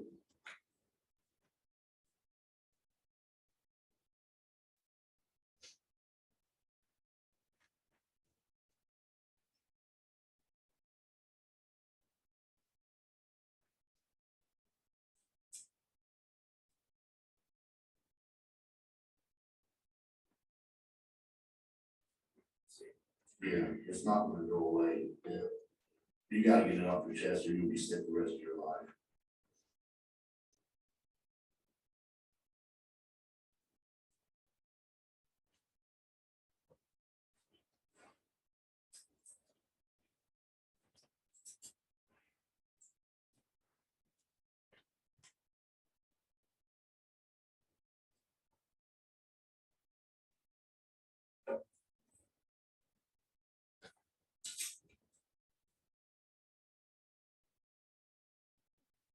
Or talk to me.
Talk to me, Mark. This is the only thing that's gonna help you.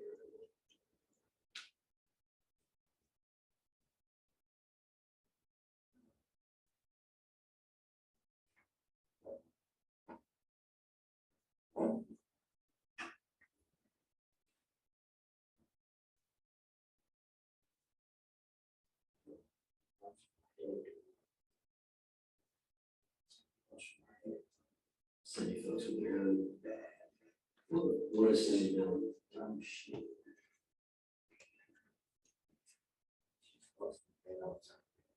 Told you. So what has she done in fucking your head, man?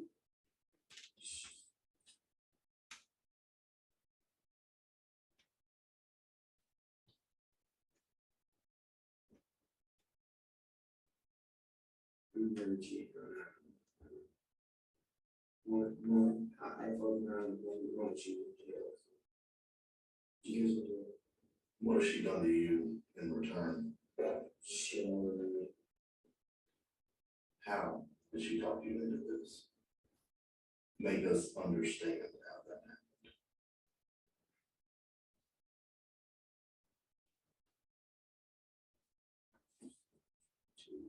You tell me, you've got to help me understand this.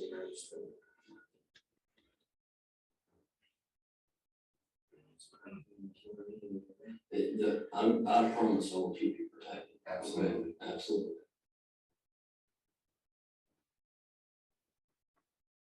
You gotta do the final, do that. Hmm. You gotta do the final, do that. We're not doing that.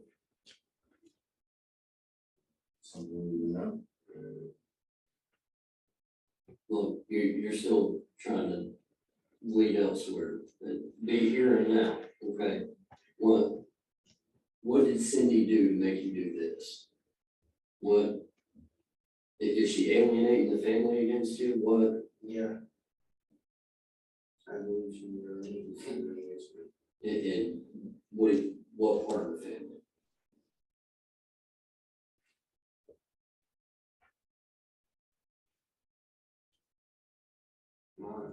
My side. Like your mom? Your mom, your uncle? Who else?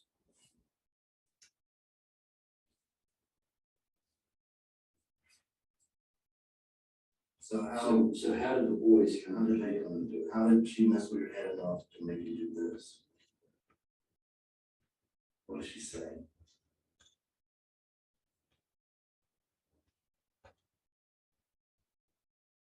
Or you gotta talk to me. Trying to do this.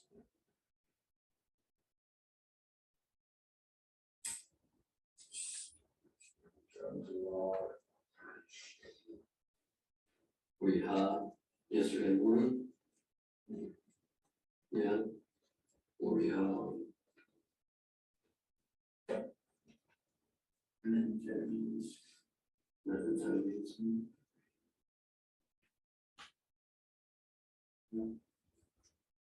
So talk to me, tell me what triggered you? I've been thinking that it just. That's a lot. Yeah, so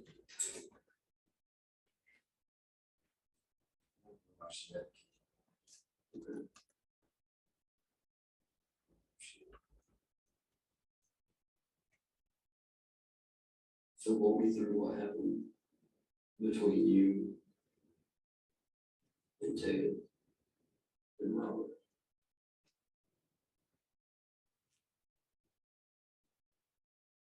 I don't know.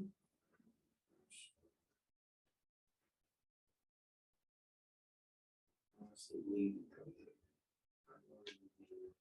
Years. That they were abusing your daughter physically or sexually. So explain that. That's nothing that I never seen that in the past. And I would explain more words. So we made the boys. So just Cindy over the edge.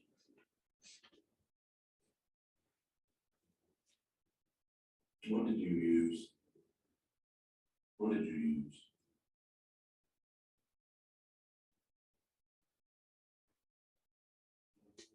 What did you use on the boys? I mean, we already know what it is, but I just gotta be able to see if you're being honest with me, if you're, being truthful or not. I mean, what could we talk about? Well, we have a very charming. Yeah. So just was it just, We have another charging, something that, I don't care, speak on anything, but.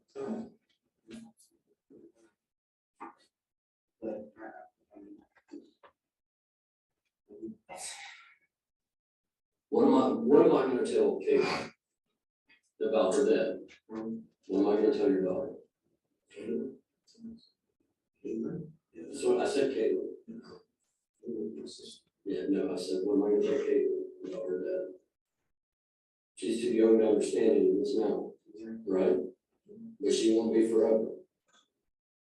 So there's gotta be a story behind this. There's gotta be a why. Are you protecting your family? Yeah. Okay, so So help me understand. My daughter's, got busted lip. Okay. Which one of them hurt your daughter? I don't know who busted her lip, but it wasn't there Okay. at the house. I mean, I can see that talking about this is helping you, okay? It was just, it was obviously, sexual shit. That, so Robert and you believe that Robert and Teddy were sexually abusing your daughter? Or that they were having sex with Cindy? Probably both. Probably both. So that's why, I mean, that's why you did this, was just protecting Cindy and he's protecting Cindy and Caleb.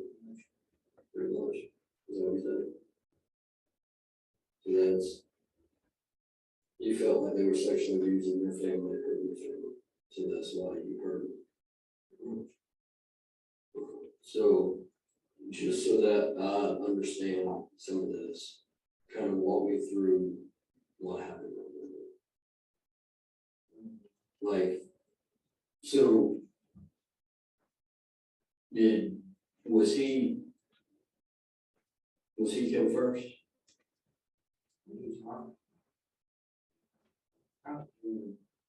Well, was he killed first or was Payton killed first? So much.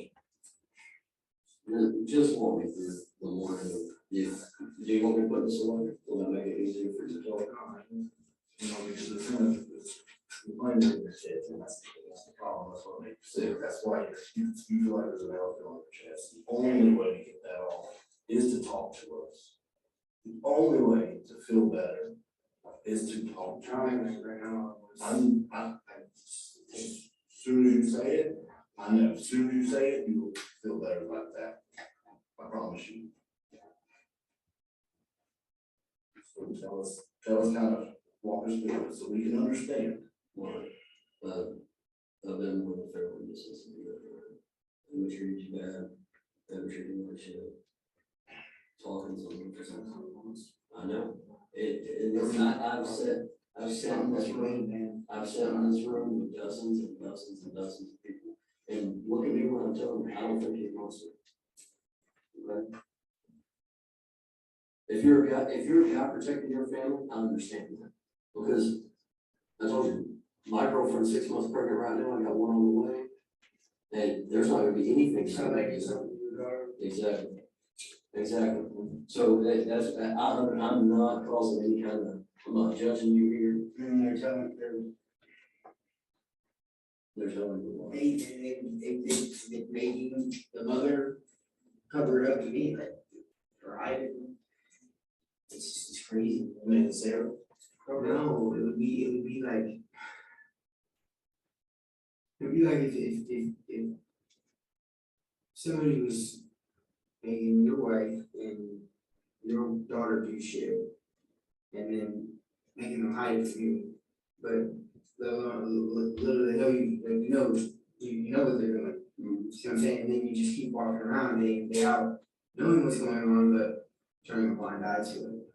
Because you have no choice to, because you have to, or you possibly have to. Oh, until you explode. So what? Cause when I love, man. That's That's all. why I'm not a whore, that's why I love a lot of fucking people, or talk to a lot of people. And so I really, get people that I love, and when I love them, I love. So what happened yesterday specifically that kind of brought all this to a head?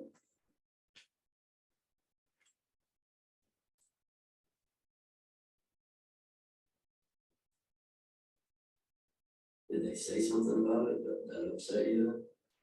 And-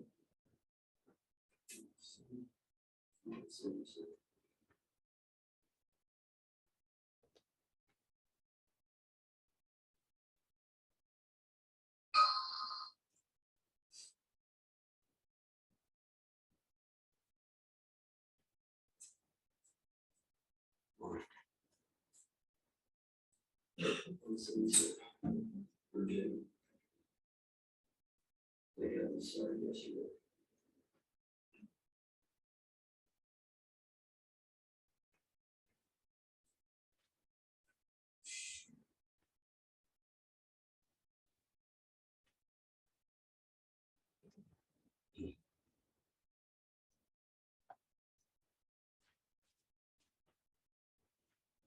Few cents of the mouth flip flops.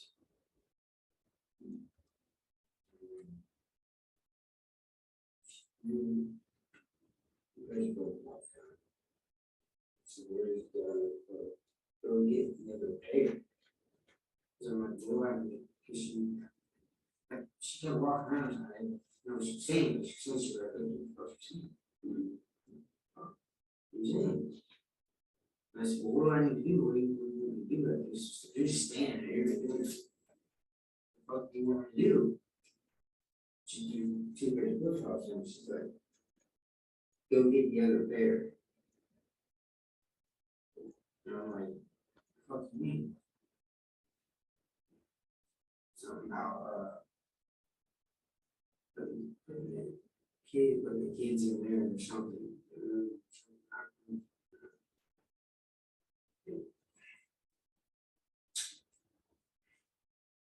So what happened?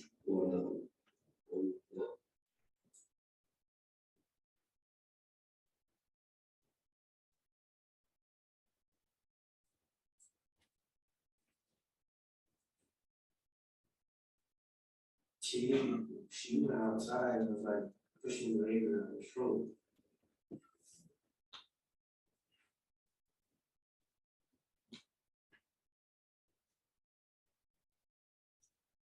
But she's. So did you go to the house then? She's like, it's almost like she was trying to get me to do something. It's like she was trying to get me to do something. Did she tell you to go? Did she tell you you were hurt, take the rubber? Yeah, okay. Okay. Yeah, the reason I don't know whether it's because I feel like she was.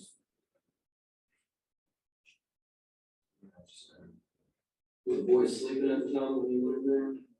Or were they up?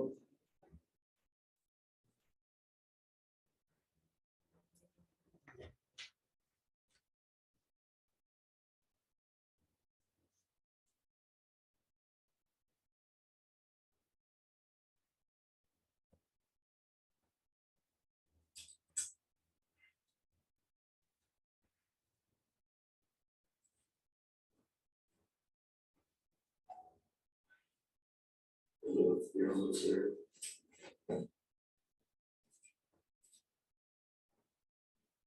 The only way you're gonna start to feel better, more, is to go ahead and get it off the chest, because you're at this point, you've shaken that Coke bottle up, and you got it ready to blow up, and it's barely got that cap on there. And you're gonna fucking explode, dude, if you don't get it out.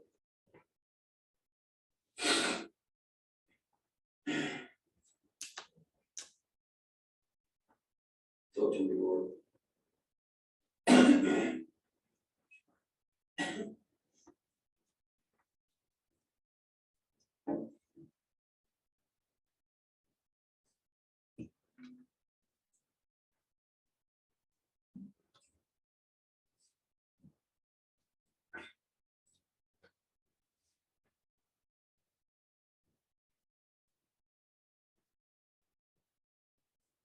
So you just always in my head, I just not, I can be fucking with my head like that, you know what I mean? I just can't do.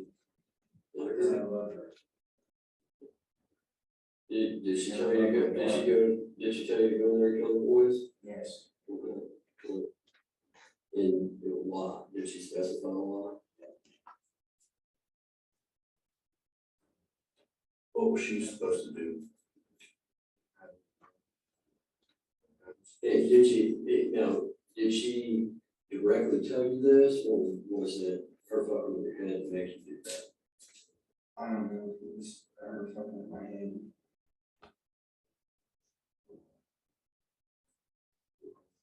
she's so like mischievous, you know, it's just. Yeah. Direct. It's not, it's bullshit. Like innuendos. Yeah. Or manipulate. Yeah. Yeah. A lot of that. Were you fucked up yesterday? Yeah. You said. Right now, I'm on 90, Yeah. I was ready, I was trying to let him sleep. Have you been out for like more than a day, 2 or 3 days? So fucked up on that? Was she using anything? What was she using? No. So y'all both were using that? Had she been up at all?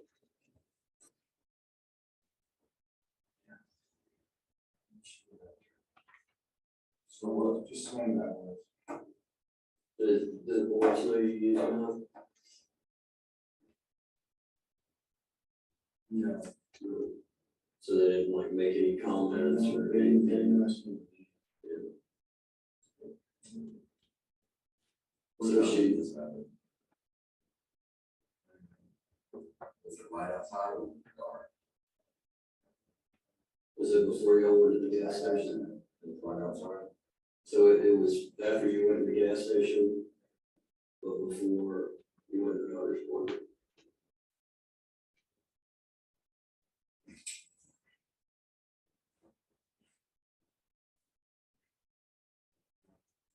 Mark said.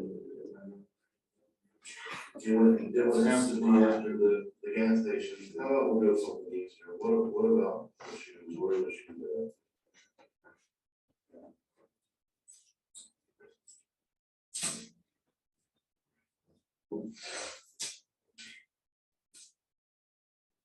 That's easier, where did she do it?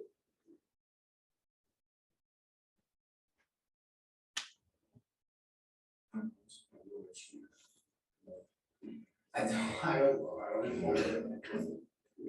So, You also don't know shoes. I don't know. well, that's fine, when did all this happen? Was it after y'all went to the store to get coffee?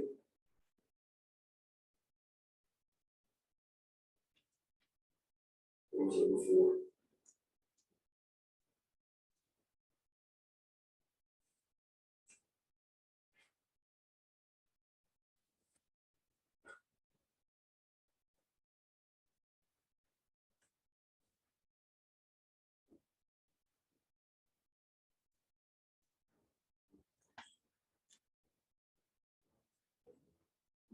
The drugs, drugs is, Shit.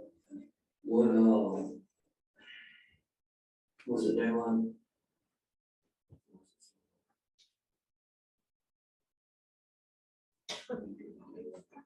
So was it after you went to get coffee or before? Or before? Did Cindy go in there with you?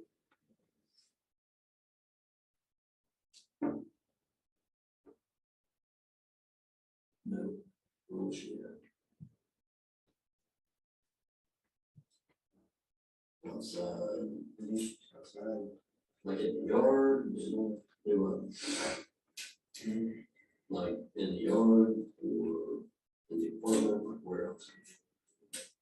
So, what, you go in the front door?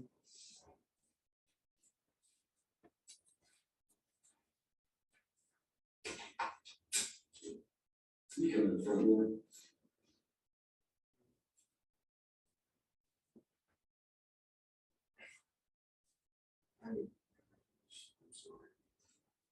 This one, this one, where's?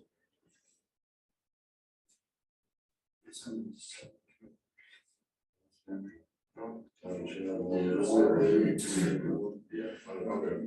Well, is there, I think it's easy to work.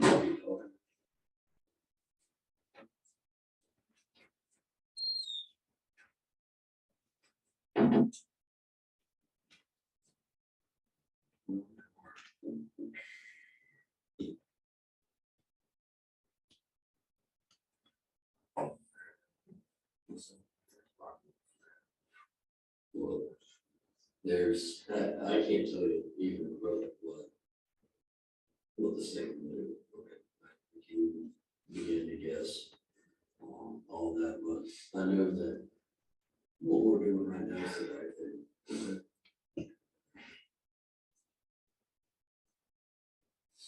Let's talk about this. You being honest, you believe this information up, this is the right thing. Okay, so at this point, there's nothing you can do to correct what's been done wrong, but you gotta do right from here forward. You understand that? What, kind of walk me through what happens. Did you go to the main door here? What door did you go to?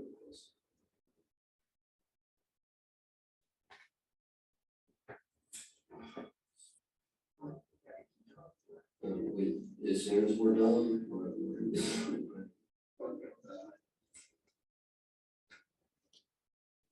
as soon as we're done, we're gonna be done. Did you go through the side door, the forward door?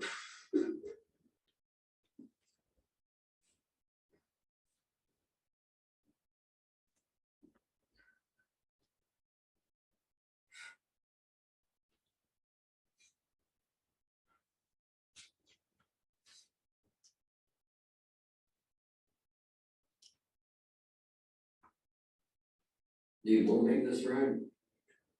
You're right.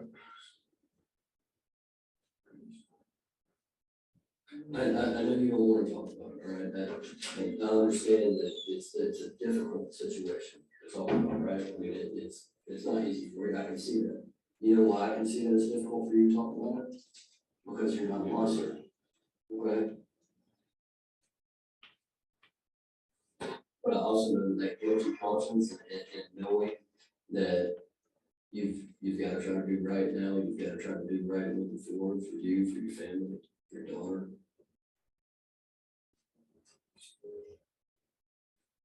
Says who? Says who? But just because that's how you feel doesn't mean that it's necessarily true. I know right now the situation that you're in, you feel like what's there.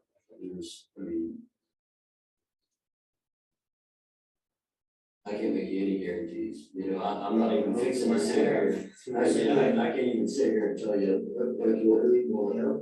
The only thing that you can do is what's right. Okay. There's no change in the action that's already taken place. You can just be right from here on. The only thing I'll try to get this down as smoothly as possible. All right, just tell me in a nutshell what happened. Like from the time you walked in, which one you killed first, which one was second, and then what happened, and then we'll be done. Is that fair? Is that fair, Mom?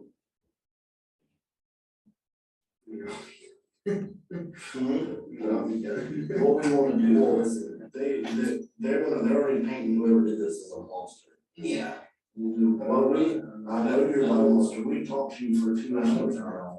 We know you're not a monster, so just help me, there you go, you did it for love, right? Tell us what love made it happen. I know you already told me that. And I'm not gonna beat that horse. We're not gonna, you did this for your family. Okay, I understand that. Well, I said pretty much all I'm looking to find out, if that I need from you is who was first? Yes, sir. Did you go to the main door of the house?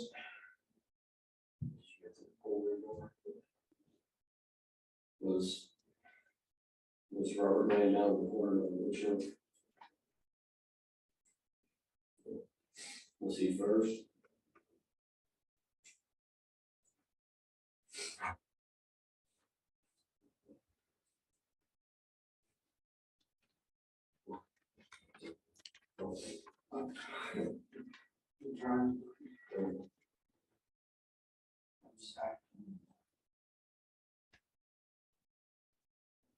Hey, look, I've been in here to talk to you, okay? I'm not, I haven't treated, have I treated you bad? No. Or treated you poorly? You're a man, and you put your pants on the same way, and I treat you like that. So, just, like I said, all we gotta do is kind of figure out exactly what happens. You can't change the past, you can only move forward. Okay? So with Robert's on the bookshelf, where was taken?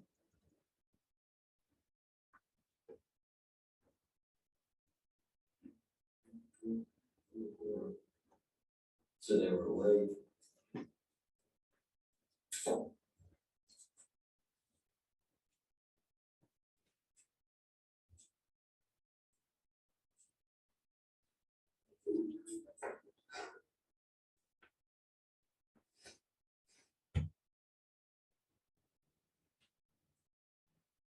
Which one was first?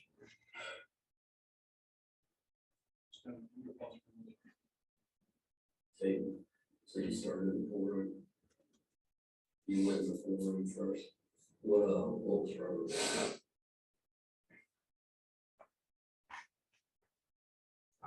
All right, we'll go ahead and pause here for a moment, take about a 15-minute recess. So members of the jury, if you want to step into the jury room and use the facilities in there, please don't discuss this among yourselves. All right, the jurors at the courtroom, please.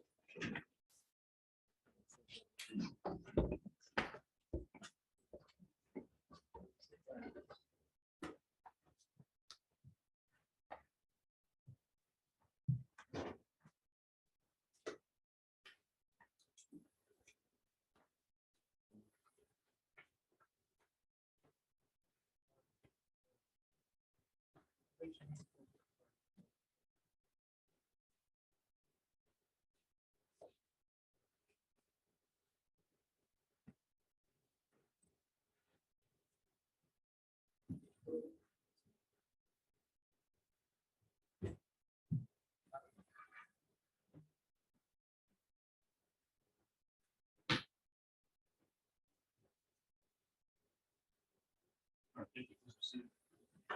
Take a before going to recess. All right, 15 minutes.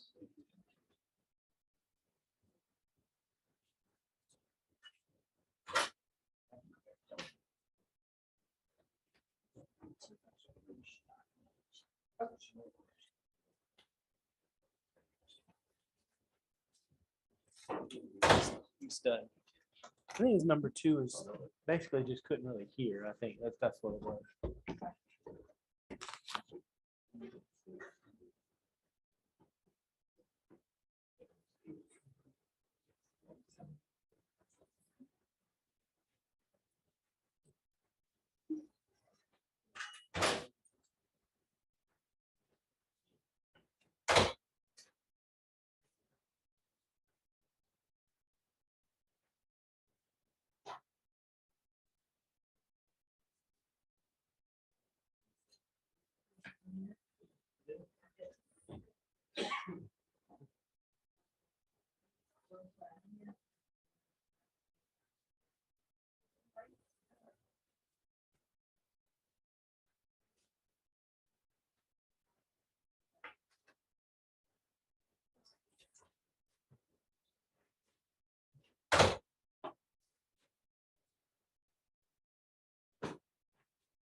So that's it.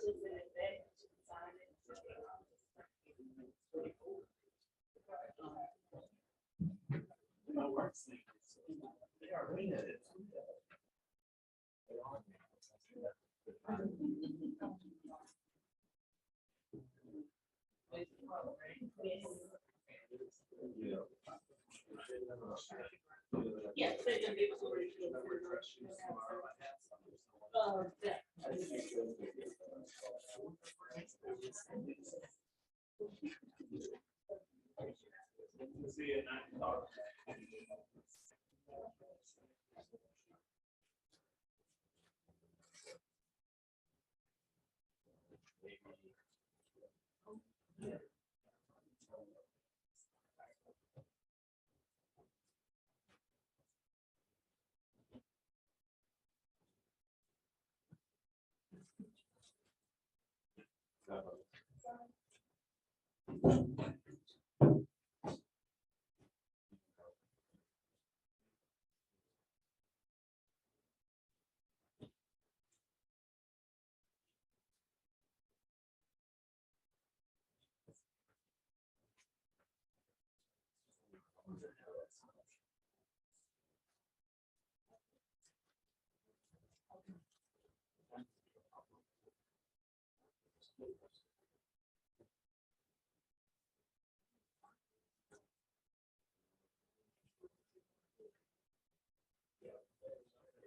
All right, I lied. It's 1 hour.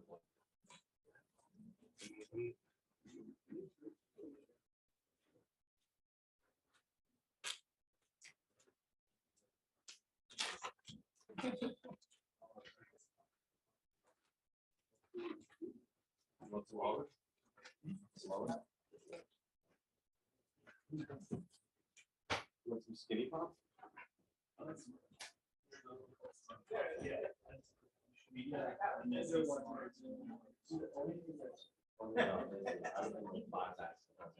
Yeah, it's like.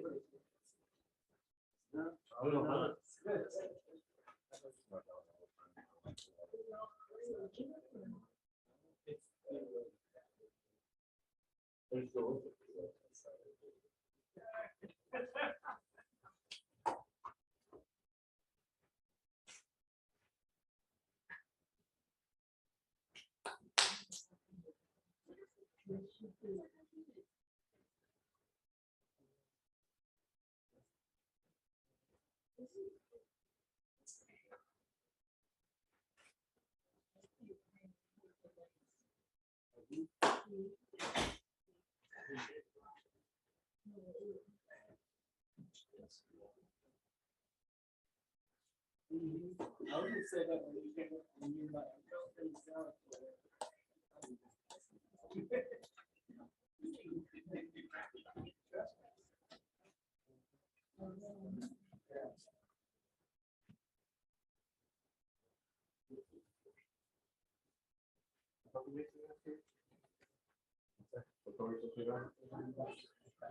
No.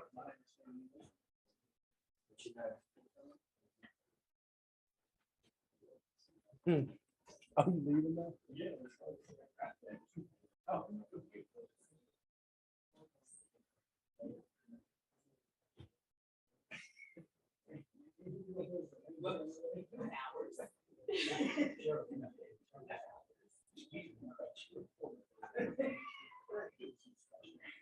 Yeah.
It's always weird.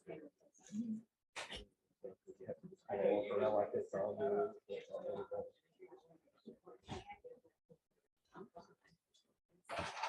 All right, court's back in session. The Honorable Howard Miguel presiding.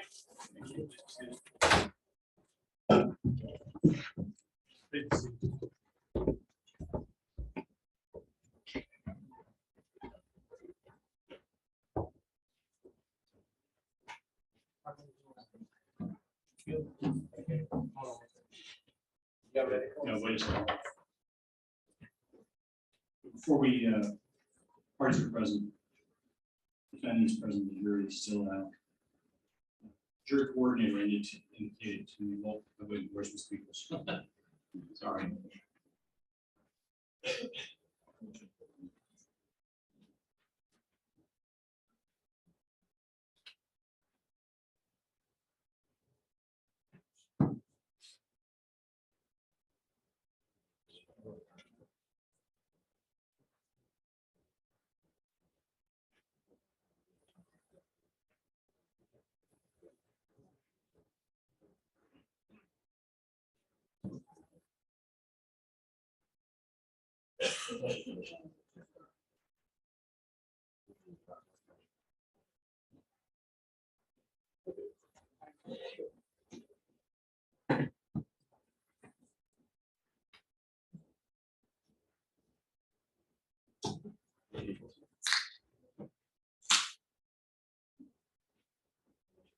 You know where she went? The store? Next Oh, door, it's not the door. I can go locate her if you'd like. Do you have a photo of it? Let's do that.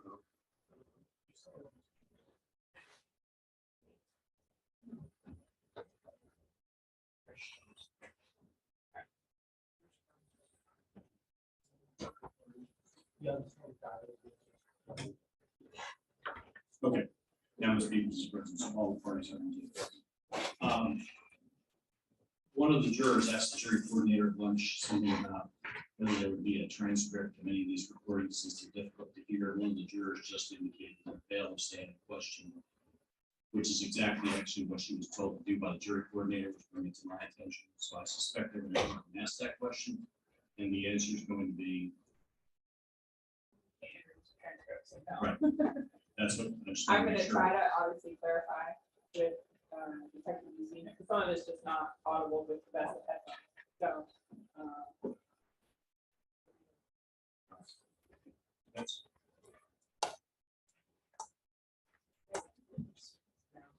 all right. All in. We'll do it. All right, let's bring the jury. All rise as the jurors enter the courtroom, please.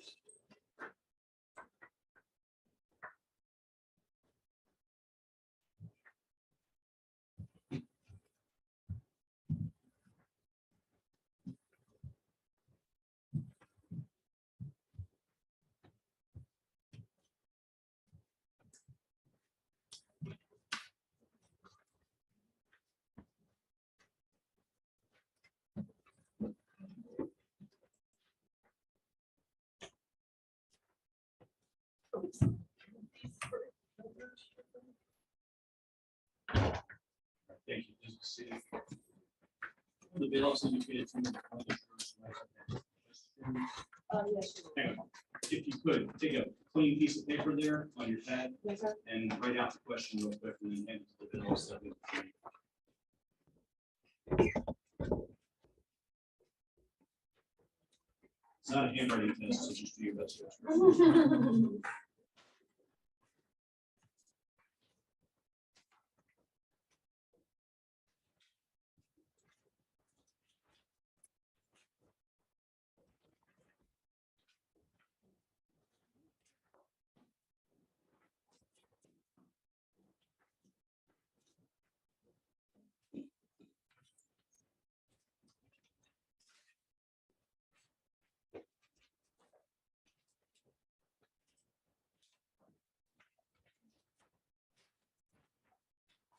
That's from Sparrow.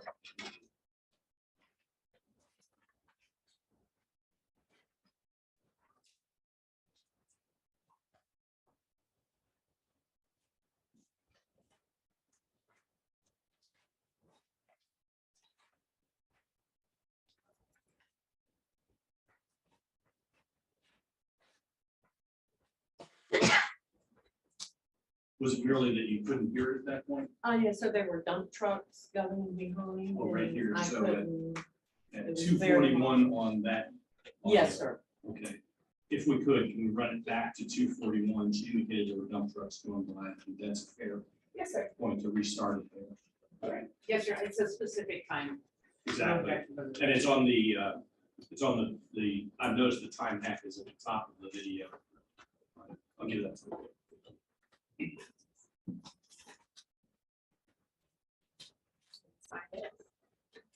In the yard,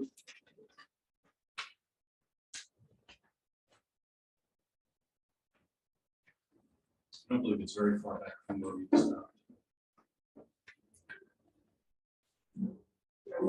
That'll cover it. You know. That'll cover it there. That's about a minute and a half before. There, let's start there. 239 and 33, I think. Yes.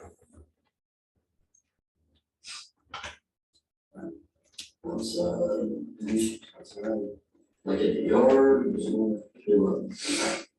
something, like in the yard or in the apartment, like where else? Okay. So, what, you go on the front door?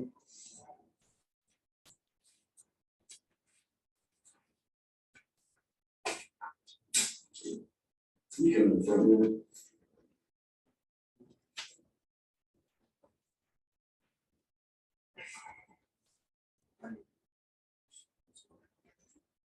It's fine, it's fine. Where's it?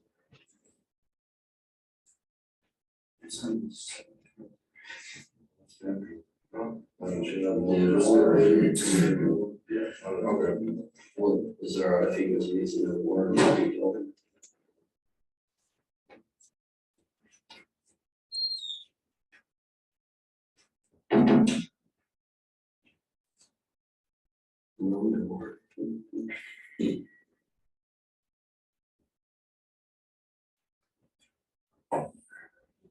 So, well, there's, I can't tell you even what the same. Begin to guess all that, but I know that what we're doing right now is the right thing.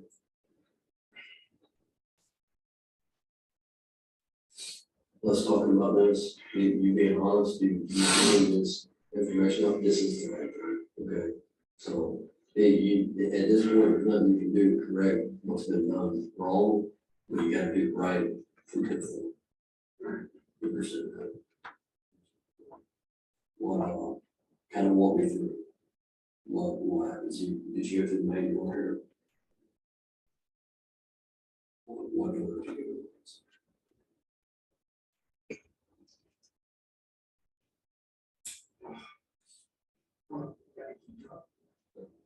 As soon as we're done.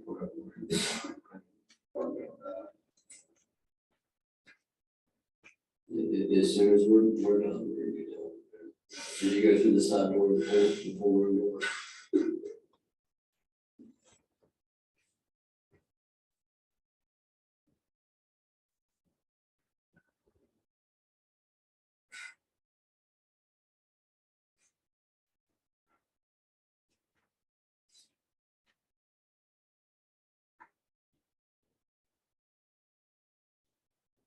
Do you want to make this right? You right. I know you don't want to talk about it, right?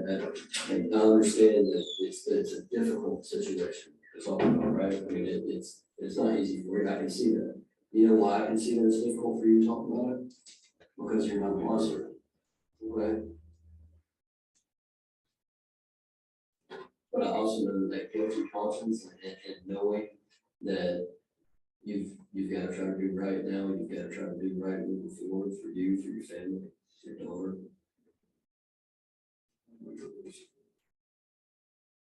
Says it. But just because that's how you feel doesn't mean that it's necessarily true. I know right now in the situation that you're in, you feel like it's right.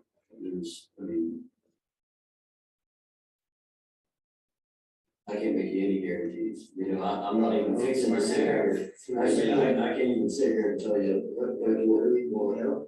that the only thing that you can do is what's right. Okay? There's no change in the action that's already taken place, and you can just be right from your own. And the only thing I'll try to get this down as smoothly as possible, all right? Just tell me in a nutshell what happened, like from the time you walked in, which one you killed first, which one was second, and then what happened. Is that fair? Is that fair, Mom?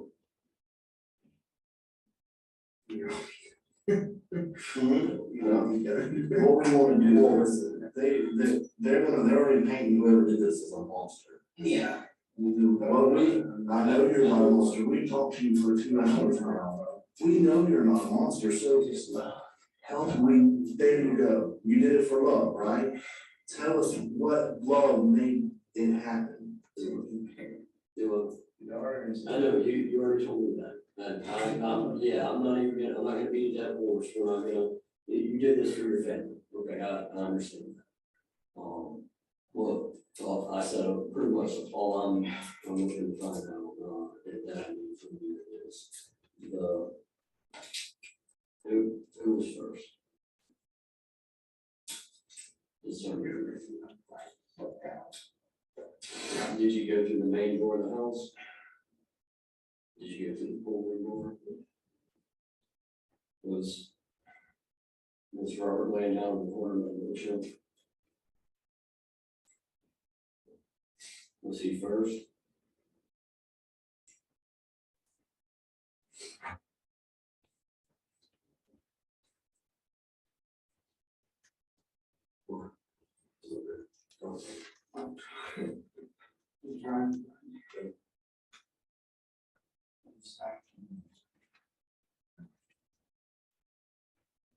Hey, well, I've been in here to talk to you, okay?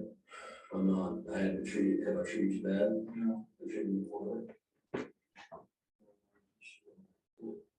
You're a man, and you put your pants on the same way, and I treat you like that. So, just, like I said, all we're gonna do is kind of figure out exactly what happens. You can't change the past, you know, move forward. Okay? So with Robert's on the bookshelf, where was taken?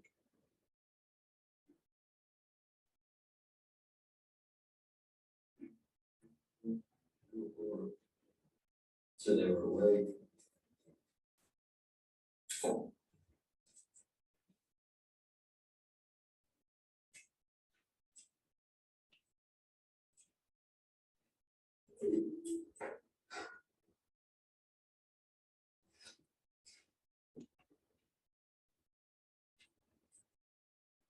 Which one was first?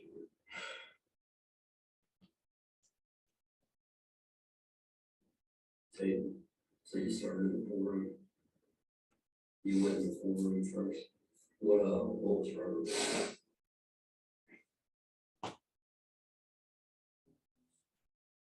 They were both sleeping. Okay. I'm not gonna wait. All right, we can stop. I'm not gonna let you talk about it anymore.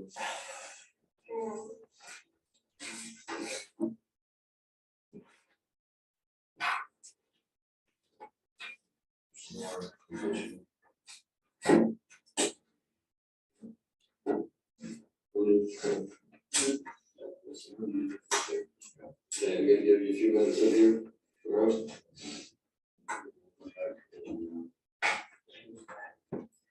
Yeah. It's an emergency.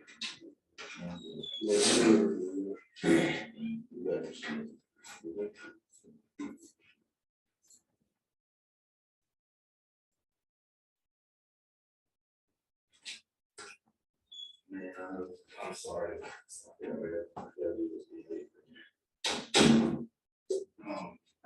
It's a consistent DNA. You can read, right? Yeah. Doing more motion of me to maneuvers, officers, but we have sheriff's office to obtain biological evidence, sample blood hair. Google. From my person, I gave this permission from the sheriff's office for a long time, without any threats or promises having been made to me, and after having been informed that I have refused to permit this seizure without a judicial order, court enforcement. I would understand that these simply may be used for fraud during criminal procedure, prosecution, they may be used as evidence. Okay, so basically what I'm asking for is a legal law. It's a Q-tip thing. Okay, you can send to it. Yeah. Can you sign it real fast?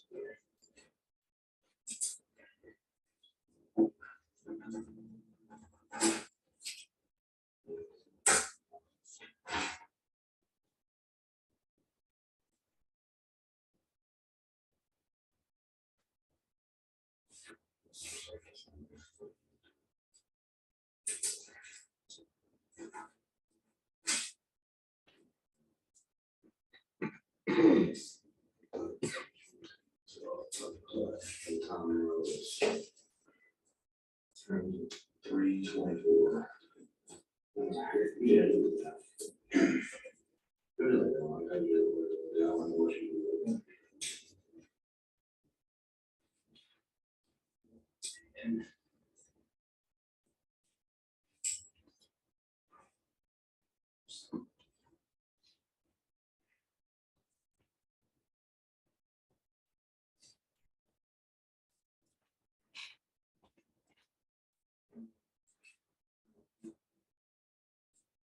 might know right now.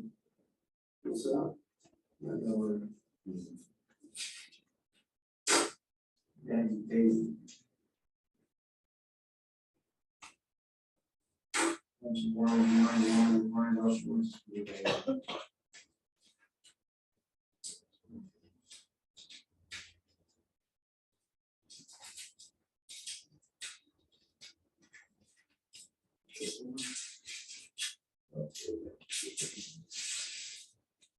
All right, so rub it on top of your guns. I want you to do it, on top of your guns.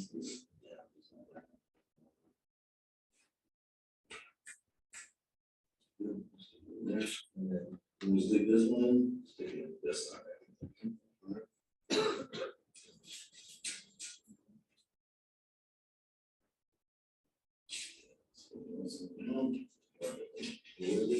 You want, I know I can get you. Practice, yeah, sure. Sorry, you guys are beating me. Yeah, I'll bring them, I'll send that out. Yeah, it's happening. No, you don't. Sorry, I can't handle that. Okay.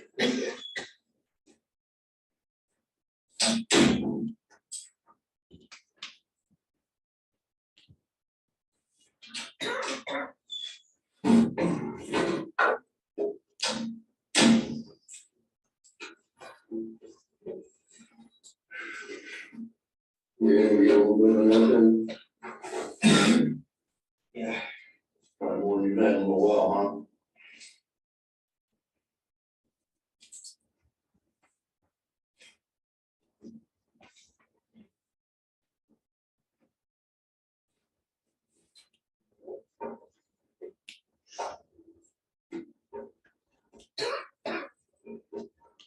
Sure.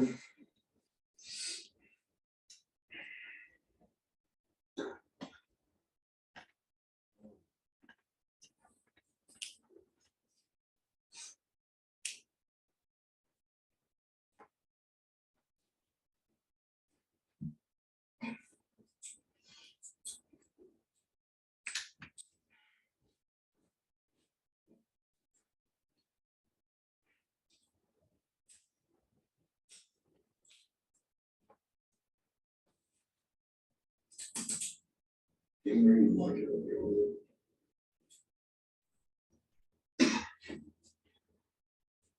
That might help some.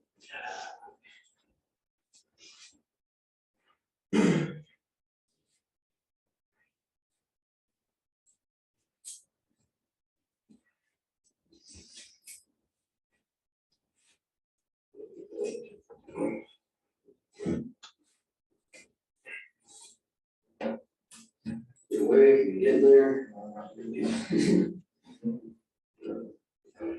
I know it's been a few hours since we told you it's been like 3 or 4 hours. It's currently, it's 6:06 now.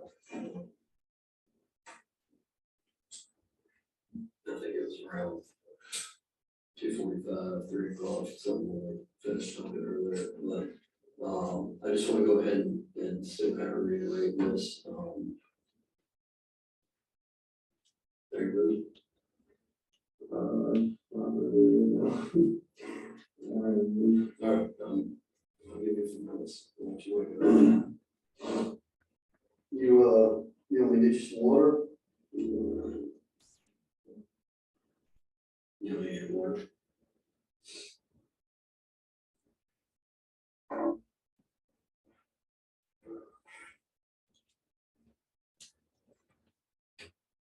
We'll go sleep, don't you? Yeah. That's what, I'm trying to see all this right now. What you do, we'll let you sleep. Like I said, it's been a few hours, since we talked to you, it's been like 3 or 4 hours. I know we were talking about all this stuff, just going through all this stuff. So, we gotta go through all this. So right now it's 6:08, like I said, it's about 2:45, 3 o'clock, I think, when we stopped talking earlier. Just kind of want to go ahead and reiterate, rights with you, okay? Or you like awake and you're at least paying attention to your understanding, okay? So, I mean, same thing still applies, right? So you have following rights under the United States Constitution. You don't have to make a statement or say anything. Anything you say can't be used against you in court. You have the right to talk to a lawyer for advice before you make a statement, before any questions are asked of you, and have a lawyer with you during any questioning. If you can't afford to hire a lawyer, we'll be appointed for you before any questioning if you wish. If you do answer questions, you have the right to stop answering questions at any time. It's all the lawyer. Right? With these rights still in mind, you can still talk about this. Yeah. So, I see you're nodding. Yeah. Okay. So, we just wanted to test, touch on a couple things. I know you were telling us that, you've been out, how many days have you been out going on? So you're using methamphetamine, so you've been on 3 days. So all this happened Wednesday morning, so you've been out since Monday-ish.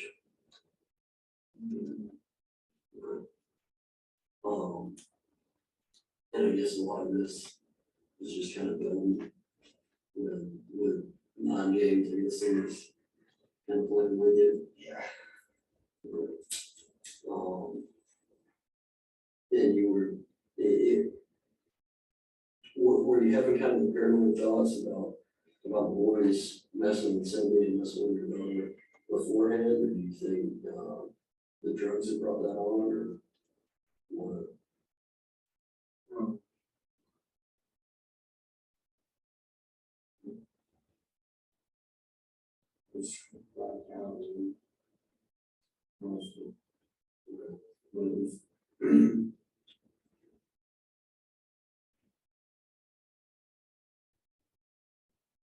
Is there anything, I know you were telling me that stuff kind of started with Payton.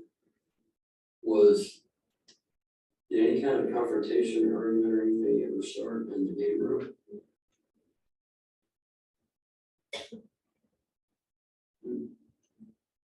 No. So you just went in the pool room and it all started from there? I didn't even know what you were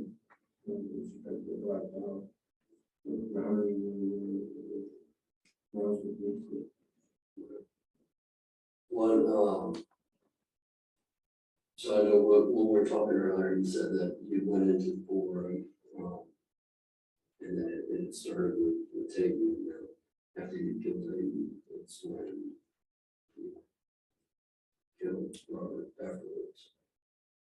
So that came second. Well, I mean, I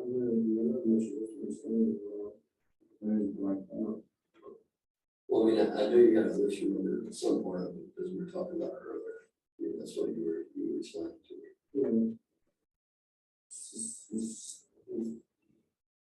It's an easy fun. When you went in there, what all did you have with you? I mean, we have the hammer and the knife. Did you have anything else? No. Just those two things.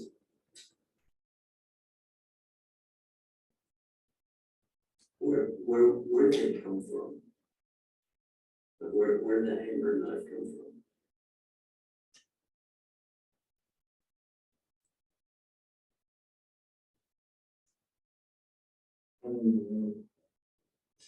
You don't know.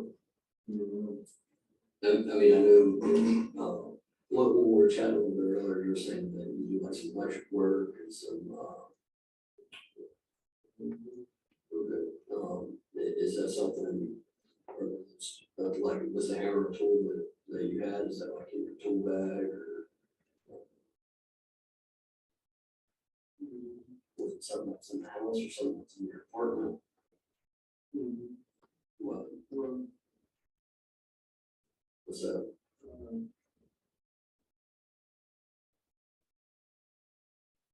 You don't even know where it came from, like, I mean, did you walk out of your apartment, apartment off to the side, did you walk out of there with it, is that something that was in your apartment?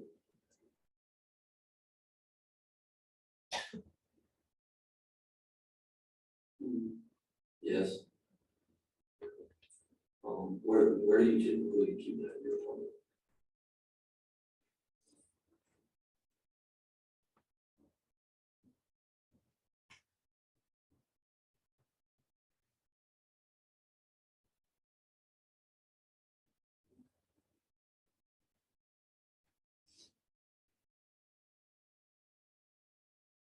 I know this is a lot more, so, right?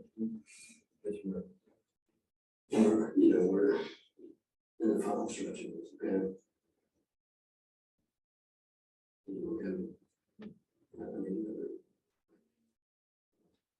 So you said the knife and hammer you keep in your apartment. Where do you typically keep that in your apartment?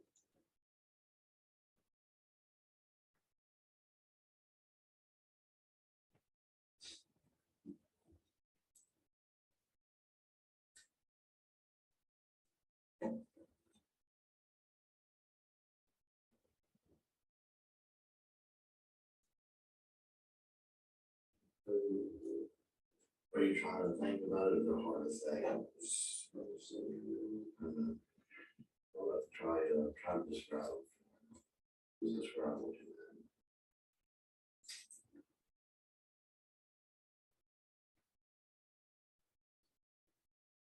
That should be the easiest part to describe before you have anything else.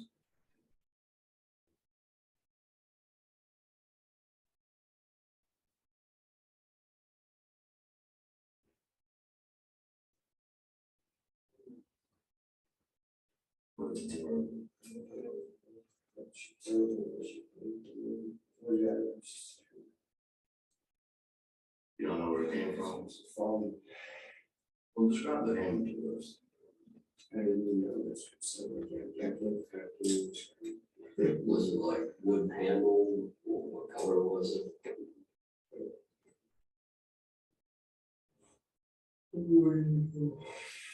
What's that? You just got it somewhere out of your arms. What? Tell me about the knife. What did it look like?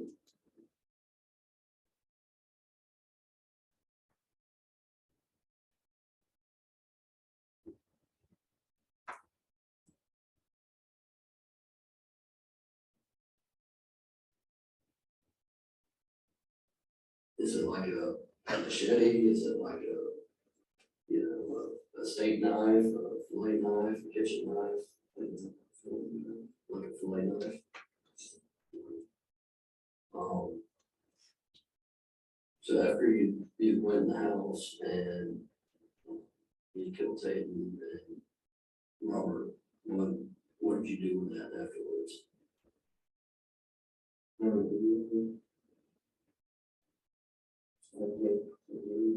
Okay. The game room, did you go in the game room afterwards?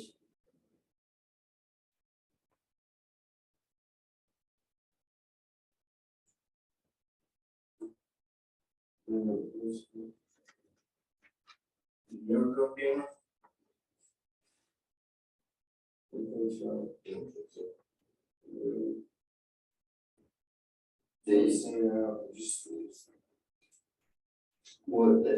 What I'm trying to figure out, like, was Cindy part of this, or how did it, after you use that, how did it get under the scene in the game room?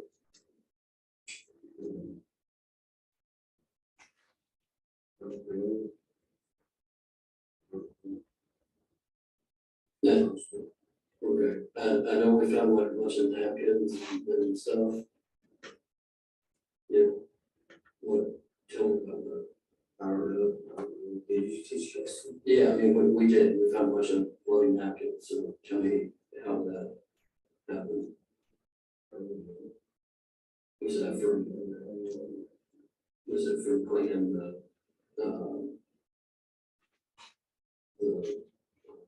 knife and the hammer out?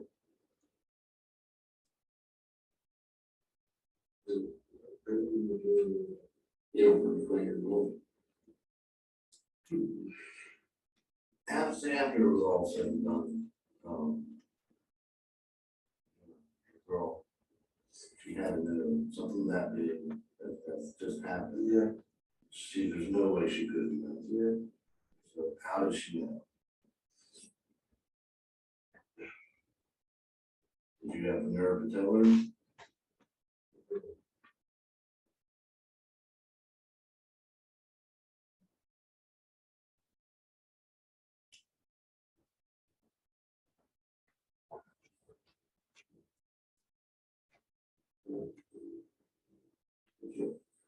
Okay, well, just describe to me how she reacted when she did that. Did she get mad at you?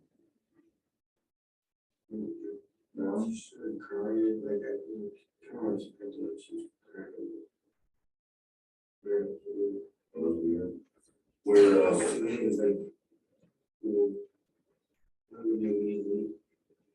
it was something that what was happening, why would you come up? Right. You know what I'm saying?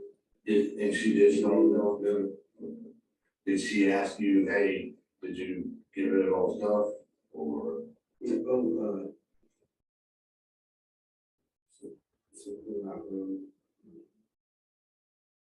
better or something, she said. Said, is it done? Yeah, or you done or something.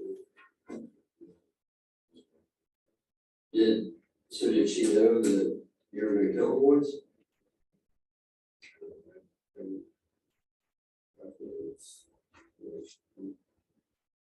Did she let you kind of set you up for it? Yeah. And then after it was said and done, was she happy? Was she sad? Did she get mad at you? Did she help you help you get cleaned up? She did help you get cleaned up? Where did that happen at?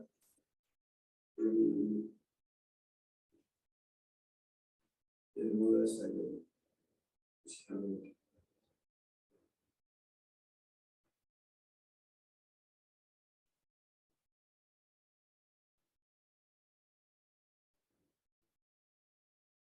Are you trying to find the words? Yeah. Tell me.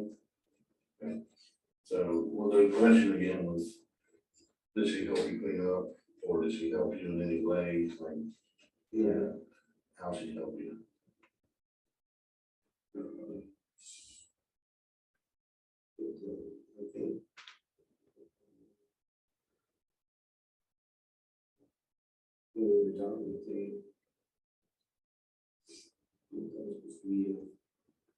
Say it again, I'm sorry,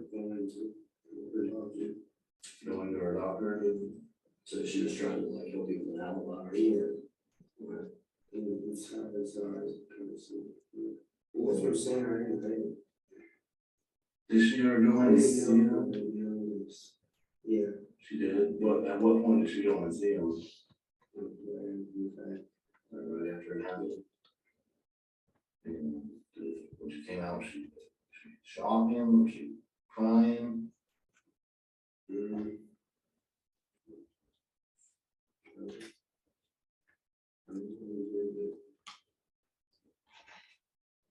Did she know beforehand that you were gonna do it?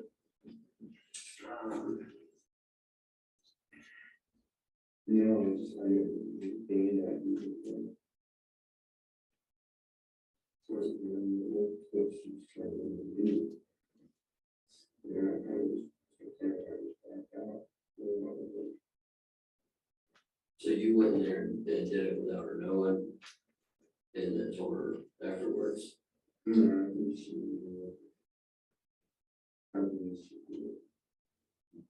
you talk about it? Like, did she tell you that she wanted you to do it? You know, have some kind of prior conversation?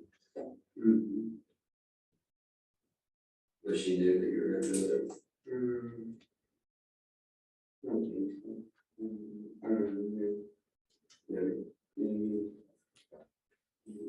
I mean, but what we're specifically kind of trying to find out is, you know, I mean, she's put all of this on you, and I don't think that this has all been on you. Yeah. Yeah. Not right, like, especially, Yeah. And I don't, people start trying to do shit, you know? yeah, and I don't want, you know, I don't want you sitting here having to carry on this burden. If this is something that you and her talked about, or that, you know, she wanted you to do this or plan for you. She works straight, So help me understand that, like how. I don't know what your angle was all the way across the. I got this, it's the fusion of the. Was she ever supposed to take part or do anything? Was she supposed to continue? I don't know. You don't I'm know. saying, how do you know? That's the thing, there was no communication part. It was just a feeling that you had. Yeah. Okay. But you said she helped you clean up afterwards? Yeah. Okay. Who cleaned up the hammer and the knife?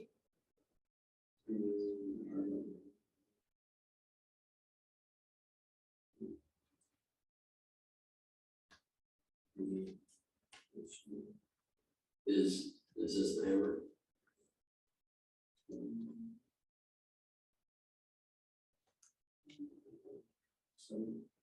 That looks like it. Or the fly knife. Is that the fly knife? Yeah. Was it in that sheath, that black?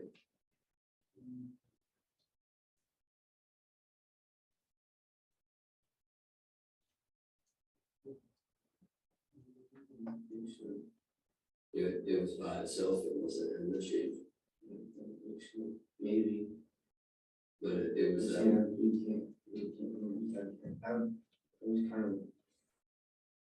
Okay, but it was the one handle, why not? Okay. And the handle, that was like a metal handle with, like maybe a plastic or a rubber handle. So is that blue and gray? So that's the hammer. And that's the fly knife. Where did you get this from?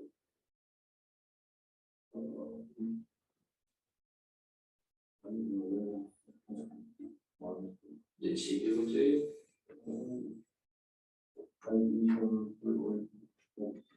Did she give them to you? Yeah, I mean, like, right prior to the incident, like, did she give you this hammer and knife and tell you, you know, hurt the boys? No. So you got them yourself from the apartment? What's that? I see you nod your head, yes.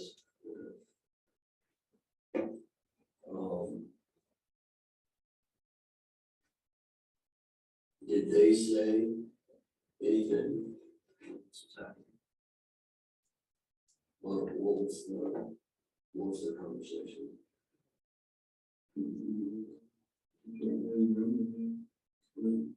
Did Payton or Robert, did they fight back at all?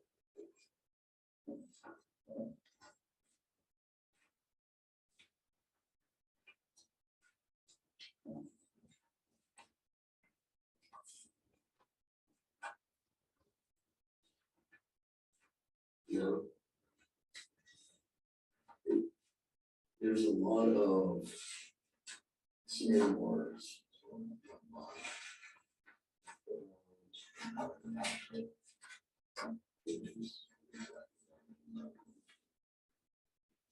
So just looking at this memoir, something, where did you come in contact with Payton at? Like your first, where did you first like hit him at?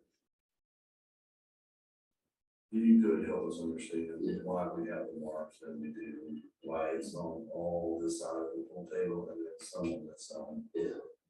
It starts like on like the backside of that pool table, and it's all the way around. What? And then Was he, underneath as well, so was is he he, trying to get away from you underneath the pool table?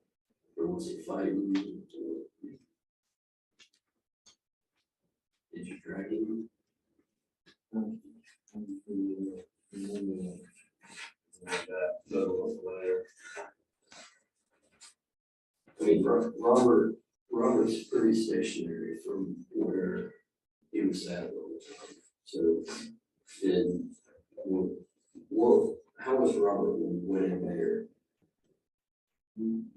Was he sleeping? So he wasn't even awake? So he didn't wake up during your stroll with Payton? About how many times did you have to do it?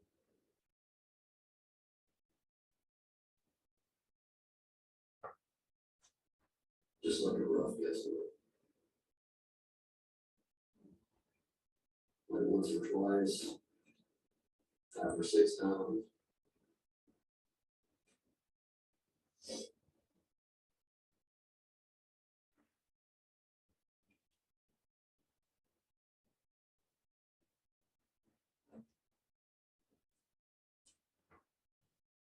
Are you trying to remember?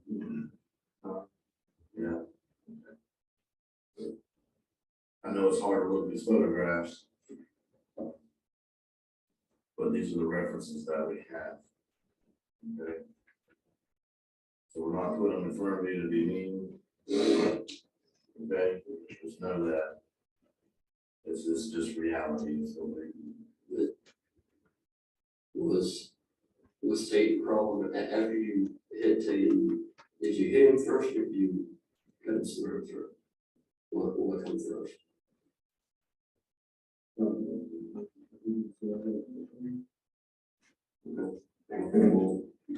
work through it.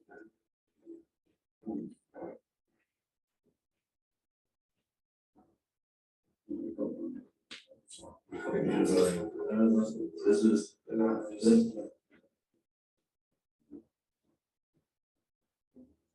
Don't put your head down if you want to wake up. Because that ain't gonna happen.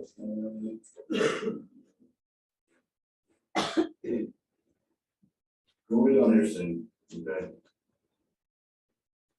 But we have to understand that's part.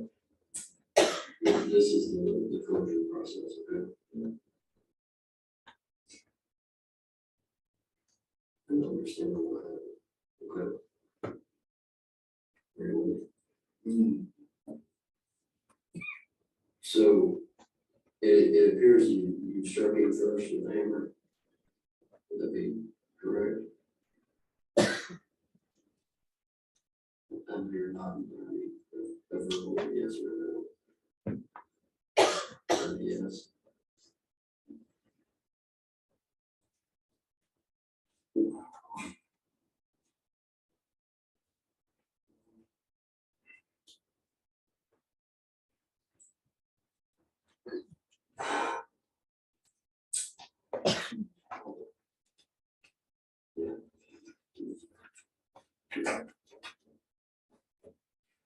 So I didn't get your word, but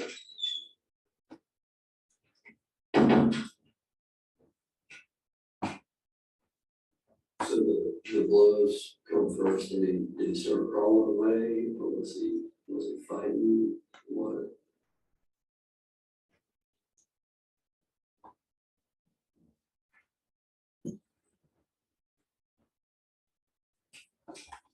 And how did his body move around to the backside? What? I mean, understand what happened here.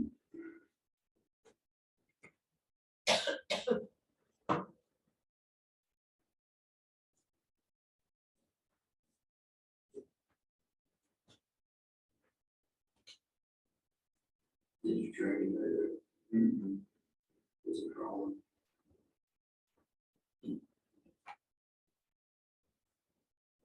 Yeah. Yeah, I'm not, no, I'm not saying that, but I'm saying you can get out and run that. So it's something that I kind of just, I don't know how. I didn't know, you know, you know.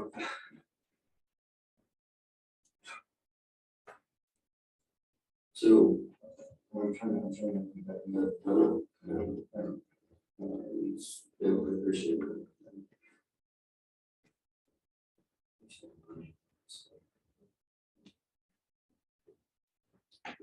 What do you mean? Trying to tell you that I know that I think it gets to the point where I start making stuff. Yeah, and I don't want you to. Because I, do so much that I track, validate. So they were hit with a hammer first though, and then you cut the throats second. And why did you do that?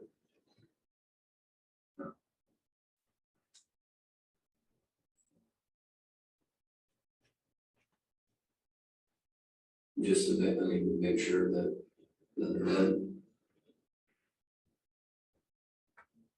Yes. So,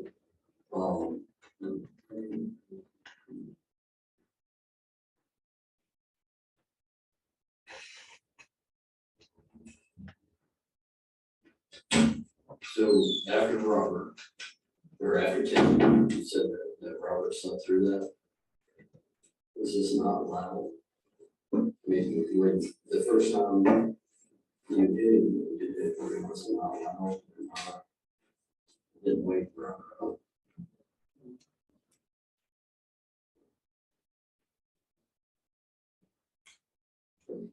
It's roughly how many times a year?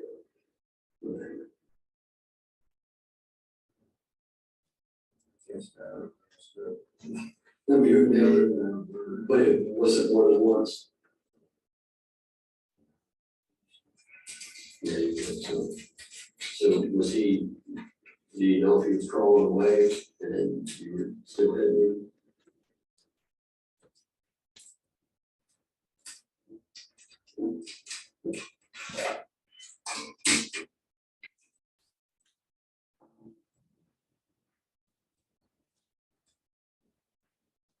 So when, after you had hit Robert a few times, did you immediately cut his throat afterwards, or did you go on to, or after Tate, did you cut his throat immediately afterwards, or did you go on to Robert?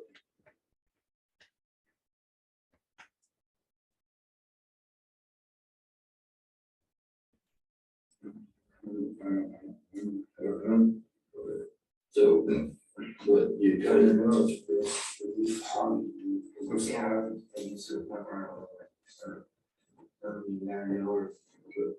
Questions like that, okay, because that's the part where I'm crazy. Now, what was you remember coming out of it, maybe and realizing what had happened? Or when did it, should I say, sink in? Yeah, when did it sink in?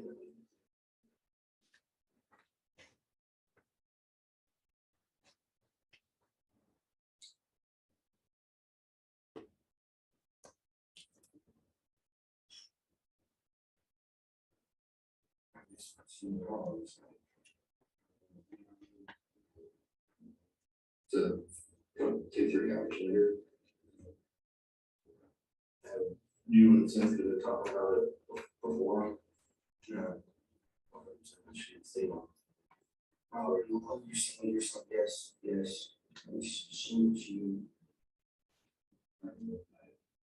She knew about it because she had seen him in this state. I don't take this away from the state, but that's the part, what we don't talk about, like, it always goes in the car, we talk about, right? Oh, yeah. Because you said that it was her idea for you to go to work. daughter's appointment. They give you an alibi. Okay. You said she helped you, clean up the scene. What exactly did she do to help you clean up the scene?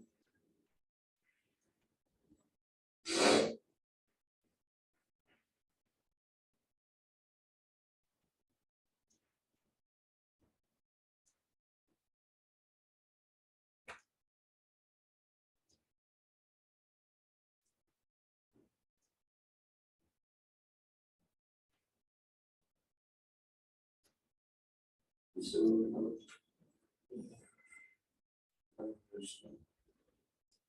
we're just trying to find out kind of some of her involvement.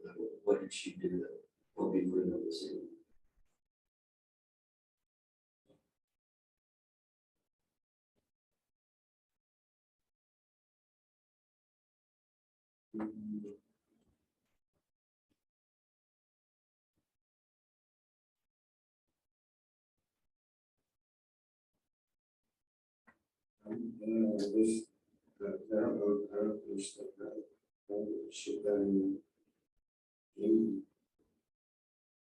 So you did not put that, you didn't clean it, did you clean the knife and the hammer afterwards? Are you clearly saying that you definitely didn't, or you just don't remember? Just don't remember. Okay.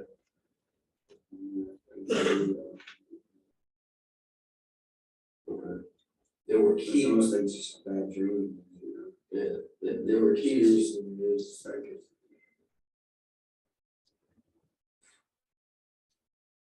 So now I'm so the clothes, your clothes, and did you have your tennis shoes on at the time? No. What's that? Did you have your tennis shoes on at the time?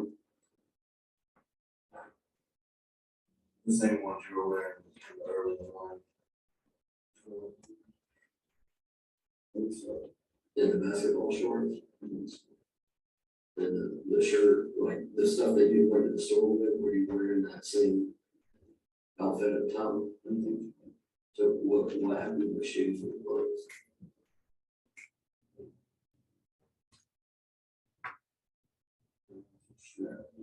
She got rid of it. Where did she get rid of that?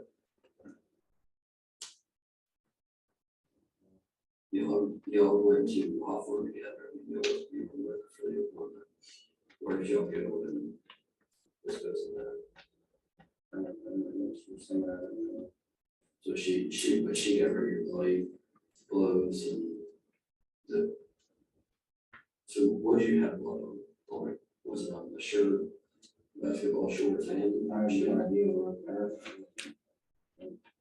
I mean, it's definitely like a blood stain, so you're gonna have blood on you.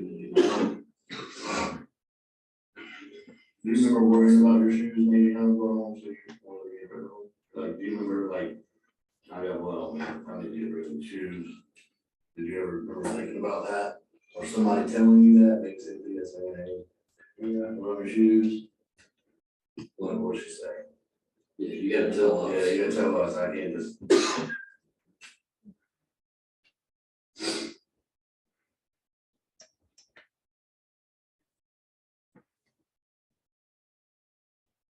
With some of these things around my shoe,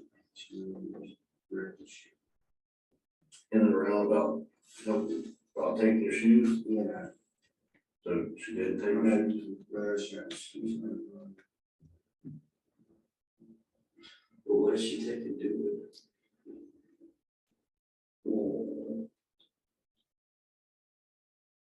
I mean, she's clearly got her involved with this, you know, and it's not fair to you. What's that?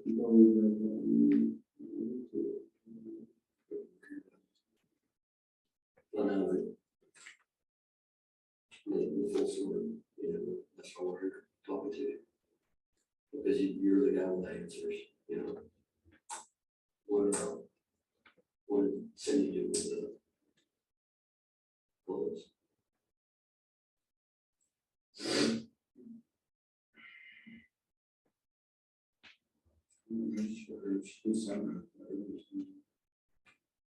Sure, you have to get rid of the clothes, you can't drive, right? To the drive. I mean, you already got her, right? You already got her for all of this.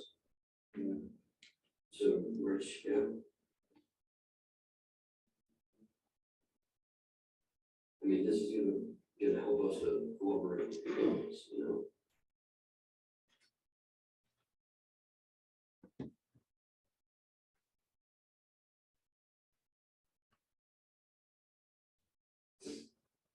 Where'd she go get rid of?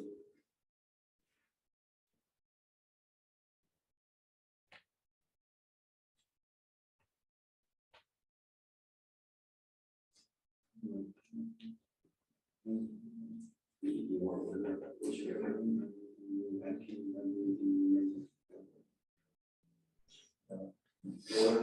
What was y'all's conversation afterwards? Did she ask you why you did it?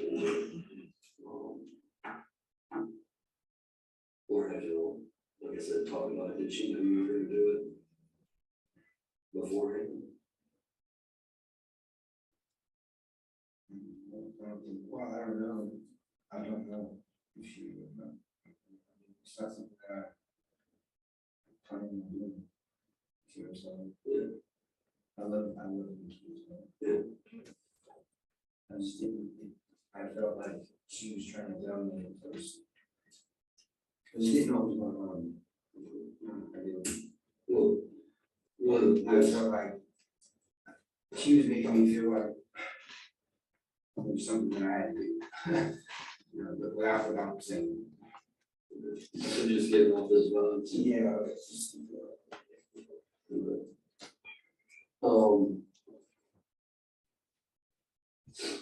So I'm just trying to find out more about Payton. Payton's is he awake when you went before him? No. So where was he at? Where was he sitting at? On the floor? We're at the floor.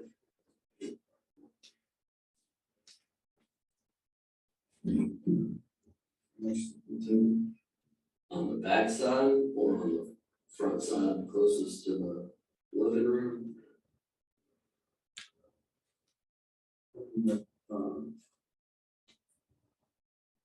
Backside. Backside. So how did the blood get over? Did he, after you hit him the first time, did he run? I mean, how did that blood get?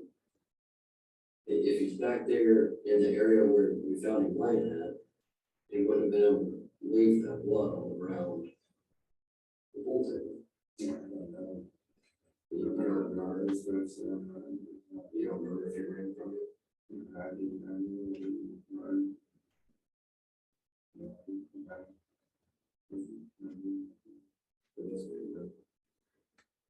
So he was right there, stationary. Okay. So That's really bad. why did you hit him so many times and then cut his throat? I wasn't really conscious. I mean, were you angry? Had she done something that pissed you off, or did you amped up? Had they done something that pissed you off?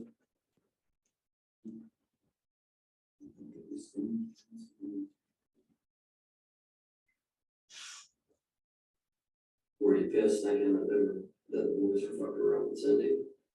No, I was the dog. So you were pissed that you thought they were fucking with Caitlin?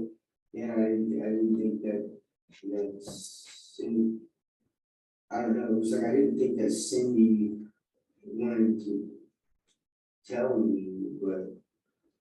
Like she was covering for him? Yeah. Yeah. So you were pissed, you'd been up for a few days on the road with that? I wasn't upset, I just didn't, it was just like, she made me feel like it was something that I needed to do. Yeah. I mean, that's a lot.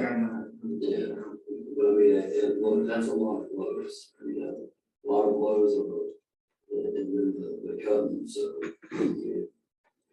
Were you pissed thinking, I'm trying to be able to figure out exactly what you're trying to explain to me. So.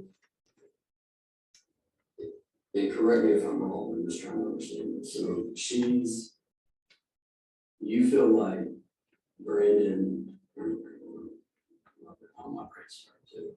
So Robert and Payton were sexually messing with Caitlin, your daughter, and that she knew about it and was like covering for it. And allowing for that. What and allowing for it? What was making you think of this? Sometimes the shoe, but you it was on the shoe bar, to do the back, I mean, a lot of shit, a lot of those shit, so what time was the boys here for a bath, or was it? What time was she here for a bath? Yeah, it's got the point where we like we worry about shit like that because if it was going I didn't it's but that's what pissed you off was the thinking that the boys are messing with Caitlin and she's covering it up. And when I was pissed off after that because she was acting like I done something that she wasn't.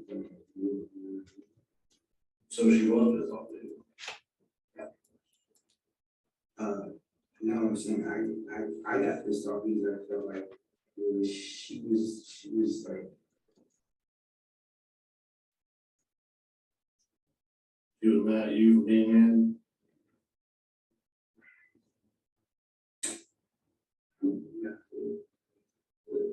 You hit each one multiple times and then cut her through.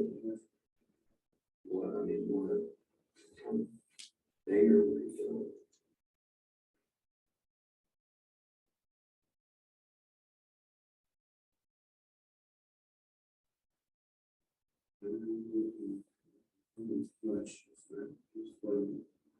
Just go to it. Yeah. Just go and beat up.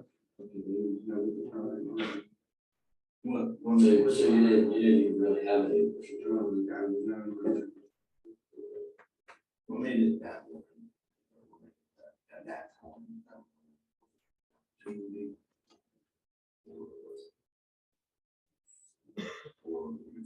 Cindy.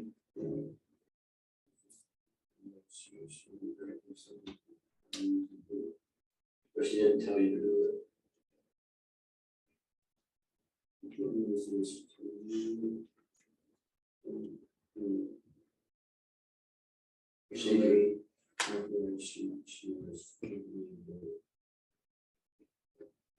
just telling me. Okay, just a feel that you had.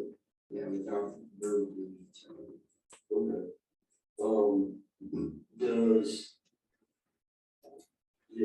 So she didn't like tell you to do it or plan it out with you beforehand.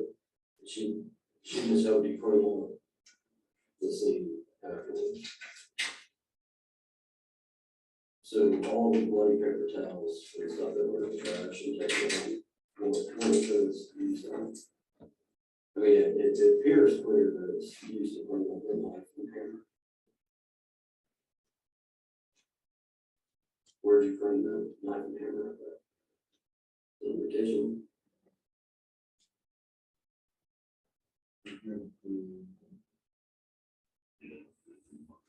So who cleaned up all that?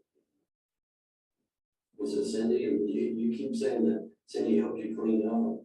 So what did Cindy do to help you clean it up? You're not telling us that.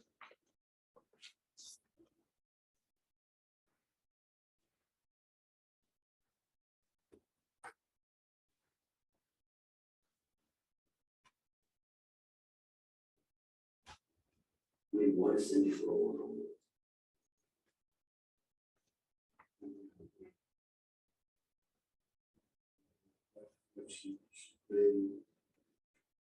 very, unpredictable. I understand. Yeah, I understand that point. I'm saying, you were telling us that she helped you clean up the scene, and that she helped you get rid of the clothes. Yeah. Tell us more about that. Like, what exactly did you do?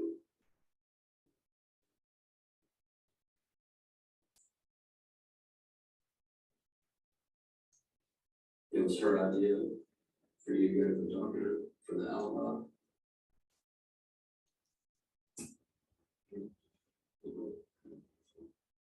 You kind of think so, or otherwise? I mean, it's gotta be more of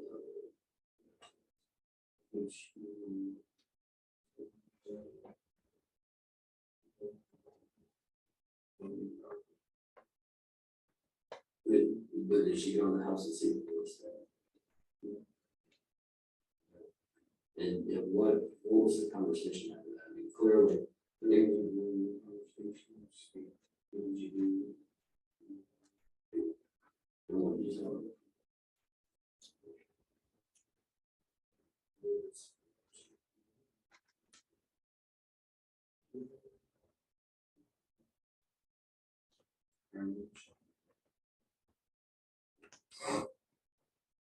Okay. Did you say it was her idea for you to go to the daughter with it? And did she say that that's gonna be your alibi? I mean, what was she say?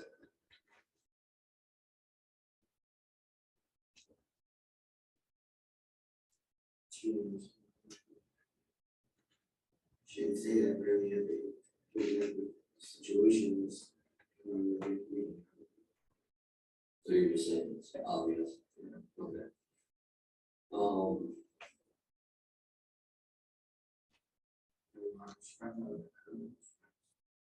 Do you usually go, or will you plan on going? Plan on going? So you were planning on going anyway.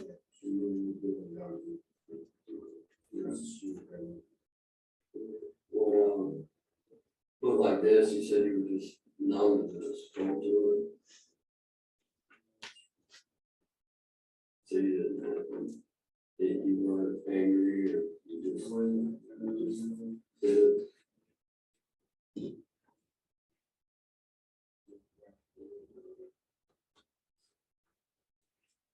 To your knowledge, or you or anything like this.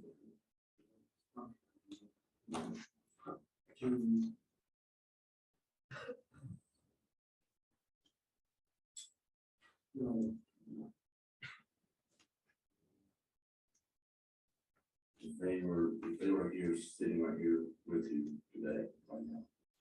And here. What would you like to do?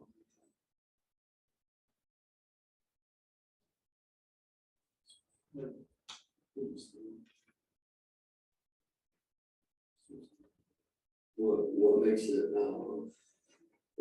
what makes it a mistake? I mean, as far as, I know you're in trouble, but you're telling me you're cold minutes, you're under this.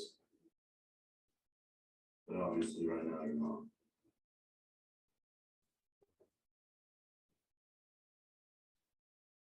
And I'm sure it's good.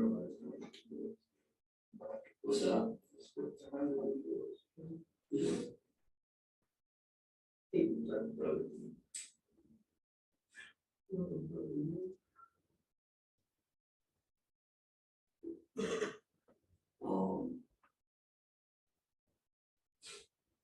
So you're brother man. So but when this happened, you're not pissed off and upset. You're just cold and numb to it.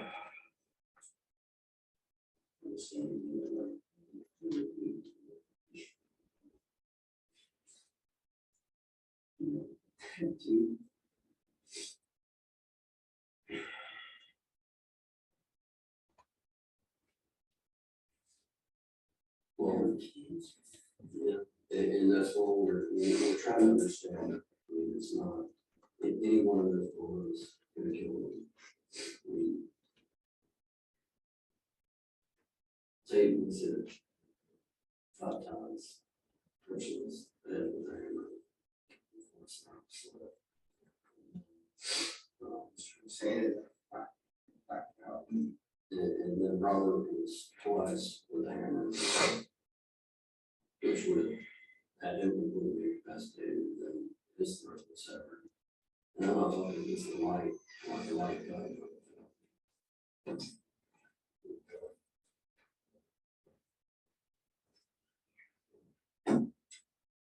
And it wasn't out of rage, it was just a cold.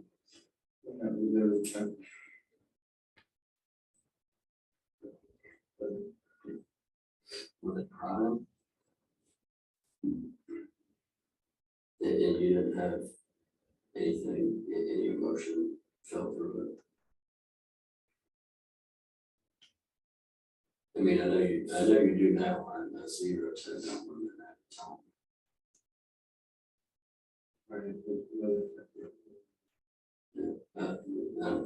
I'm trying to understand the time. I know you're upset now, but the state that it happened, you were just cold and motionless to it. Like you weren't in a rage, but you were like upset or crying, nothing. We're just numb to it.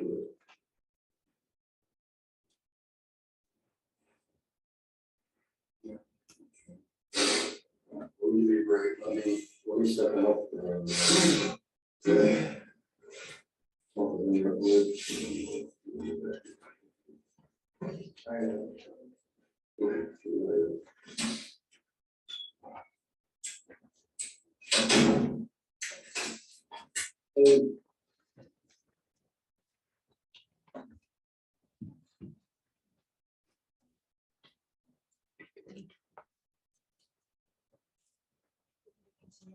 talk to you. Second, Christina. I know that was a long interview, but I kind of want to remember back to this. I'll move forward here. You showed the defendants a letter or photographs of a letter sort of early on in the interview. Do you recall that part? Yes, sir. Okay. Yeah, Coach Judge? You know. I'm just gonna approach and show you what's already been entered as state 19. I just want to confirm if that's the letter that you have photographs that you put down in front of the Yes. defendant. In the back.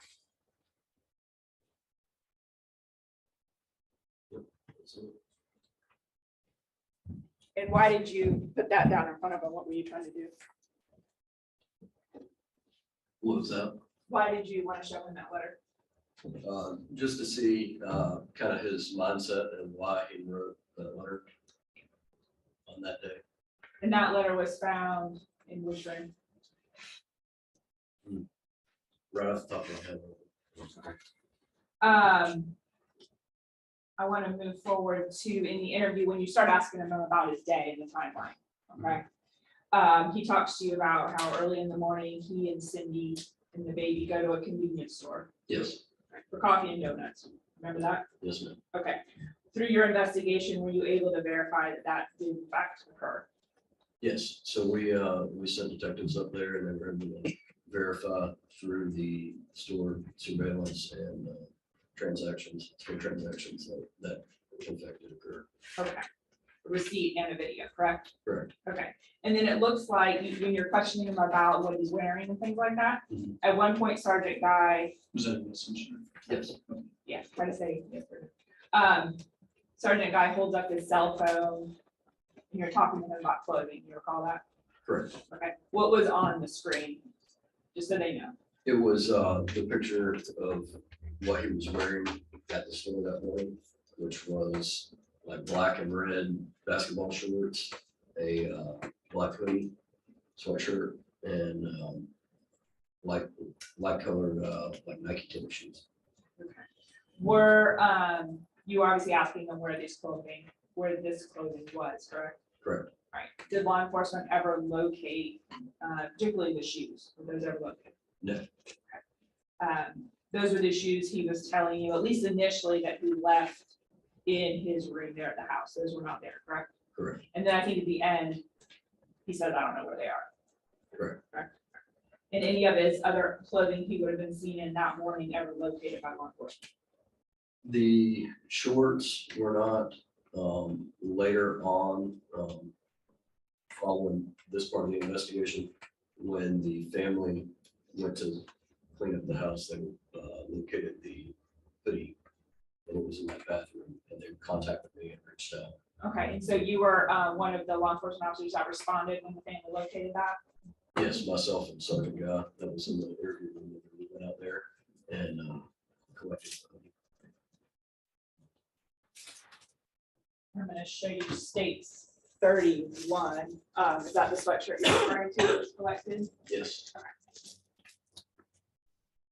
I believe the cell phone was turned over by the family at that time as well. yes.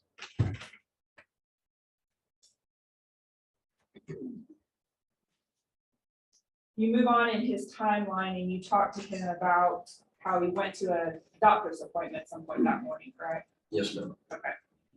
Did your agency do anything to follow up to see if that in fact occurred? Yes, our detectives verified that they did as I helped in my work. Now, in the interview, in that sort of beginning portion, you're trying to get background information from him and you're asking him or making statements and asking a lot about the boys and are they good boys, are they bad boys, do they get in trouble? What was the purpose of doing that? So I've been through a lot of interview and interrogation classes and kind of one-on-one for interview and interrogations at Steamboat. So a lot of what we do, if you saw kind of through that interview, there were various parts where I would rather kind of make the boys look bad, or the family look bad, kind of to give him an out to, basically when you're interviewing your suspect, you want to be able to give them themes to attach to, which would make them kind of be the good guy of the story. So you're throwing things out and certain ones he rejects, correct? Correct. And other things he talks to you about. Similarly, things like you trying to relate to him, I have a pregnant girlfriend, is that true? And you guys are Yeah, allowed, I don't have a pregnant girlfriend. or didn't at least at that time. Yeah. Through your training, are you trained that you're allowed to use a certain level of deception in interviews that the law permits? Is that correct? Correct. Now, when you get to the portion where you first verbally tell him before you play the audio, but you tell him that we've received information. At first you were generic about family, and then I believe you say Cindy's over there telling us all this. Cindy's telling you that you admitted everything. Was that true? No, it was the information that we had at the time was that information that we received from Mom. And that was done through the covert recording and all that. So we wanted to still protect Mom at that time as our source. So we deflected it on Cindy. And so through both Mom's interview, she told y'all the conversation she had with him at the house, and then you obviously had the recording. And that was what that information was based on. Yes, ma'am. Okay. And so nobody also told Sarah's family who told you that was not true as well. No. In the audio clip you played in front of him, that was from the vehicle, correct? Yes. Okay. And there's a part in there where you hear a loud banging noise, correct? Okay. And what was that from? Were you able to figure that out from talking to this? Objection calls for speculation. If you know from talking. As amended, I'll accept it. If you know from talking to Zach. I don't recall right offhand. I think it was just beating on the context. And in that context, when you tell him, I believe it was after you play the video or maybe before the audio, excuse me, you mentioned the word you don't think we can spy on you, right? Yes, What correct. did you mean by that? So again, that was trying to protect the mother at the time, right? And she come forward and give us this information and his mother. So we wanted to still protect Chrissy. So instead of coming out and saying, hey, your mom discloses to us, like under the rules if we were spying on her. I mean, technically we kind of were, but it was with her consent and we knew exactly what we were doing. She knew exactly what we were. You could speak up on the door. That's okay. You just didn't want him to know in that moment she agreed to do that. Is that fair? Correct. There comes a time in the interview where he obviously starts admitting, one, he admits that he is the one that did this, and then you throw out again the why, correct? Did you ask him why? Did you ever get a why from him at first? No. So you start throwing out reasons, and he agrees with some of those, correct? Correct. One of those reasons is that he believed that his daughter Payton was being sexually abused. Remember that one? Yes, that's one of the themes we kept that to. Okay. And did your law agency do an investigation into whether there was any merit to that reason? We did. And was a CPT exam done of Caitlin? Yes. And what is a CPT exam? So that's, it's a forensic exam that's done by the child protection team. And they come in and basically do a medical exam and interviews and all that. If the child was over.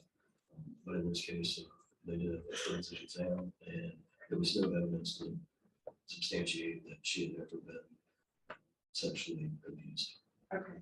And from any other source, family, stranger, or any other source, any evidence at all to merit that allegation by the defendant? Not even close. What about the allegation that the boys were sleeping with Cindy? Anything that came out in your investigation to verify that? No.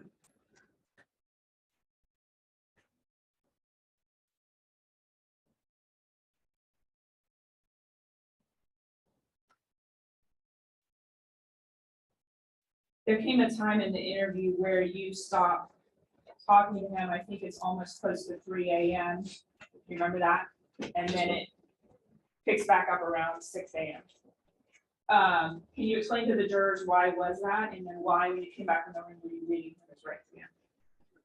That was just to give him a break. He was asking for a break. He was tired of talking. He was at that point where he was exhausted. We were kind of exhausted. So we let him have that break, but he never asked for an attorney, so he never liked to invoke his right to counsel. So we let him have that break, and after several hours, we came back in and re-engaged him. We wanted him to still know that his rights were, effective, and that he didn't have to talk to us. So that's what we re-Mirandized him. And it's sort of in that break you saw in the video where your sergeant guy went in and obtained that bugle swab. Yes, I see him. You sent him in there to do that? Is that a yes? Yes. Okay. May I approach? You may. I'm going to show you what's been marked. For identification of states view, just take a look at the packaging, the labels, all the information on there. Let me know if you recognize that as that swab. Yes. And how are you able to recognize that? Because it's my signature and stuff on here. Okay. So your initials are back here over the tape? Yes. And your badge number, I assume? Yes. And then there's a marking here indicating from Guy, once he observed it and asked him to do that. Yes. And other than obviously the FTLE markings and labels on here, is this appear to be in the same condition that it was the last time you saw it? Yes, it is. All right, Your Honor, at this time, state will move in states you. Okay, all right, without objection, item U will come in then, and I believe 34 then, Clerk? All right, so 34. 34.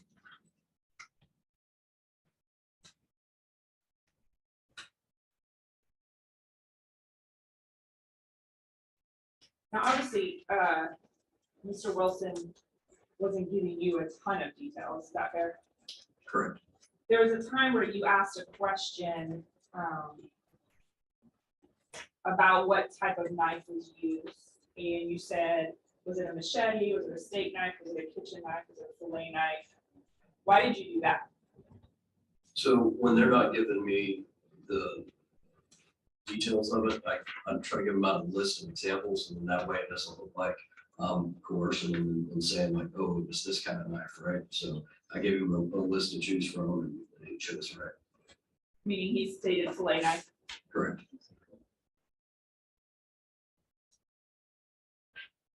And along those same lines, at some point in the interview, can't remember right now if it was you or Jared Guy, but you're showing them photos of the items on a cell phone, I believe, again. And obviously that's hard to see in there, but were these the items that you had photographed that you were showing? Yes, they were. For the record, I'm showing him the hammer and the knife, states 21.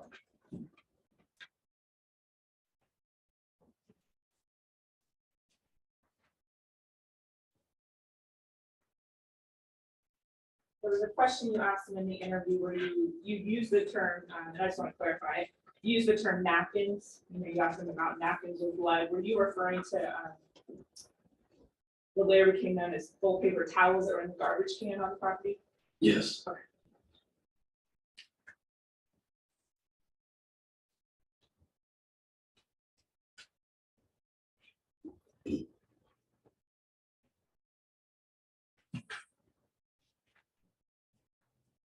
Someone shows.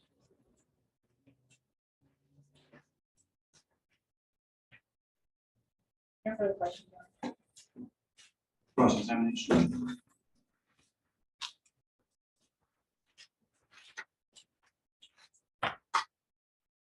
So Cindy never told you there was a plan, correct? Correct. That was just an interrogation technique? Yes.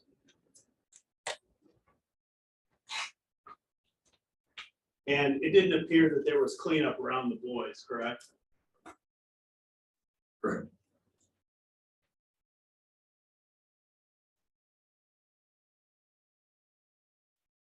And during that interview, Mark didn't tell you, or told you, he didn't know how those weapons got underneath the sink, right? Correct. And he also told you he didn't know how the blood got on the napkins, correct? Correct. He told you that Cindy ended up seeing the boys, correct? Correct. And that she didn't call the police. Correct. You didn't know what happened to his clothes, correct? Correct.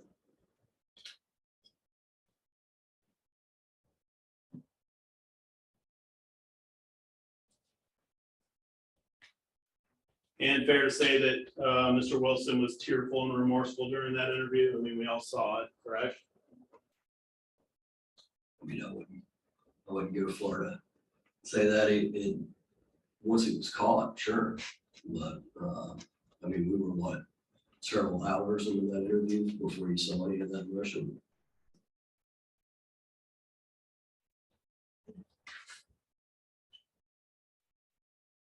You would agree that everybody grieves differently, correct? Yeah.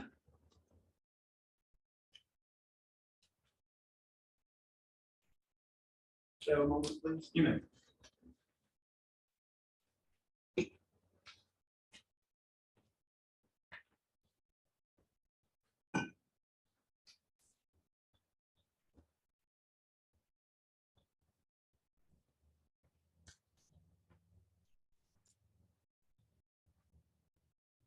No further questions. Can you redirect? No, Your Honor. All right, thank you very much. This is the permanent excuse.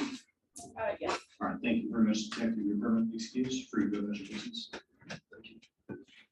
All right, State, I think we had previously discussed this would be a good time for recess for the evening. Yes.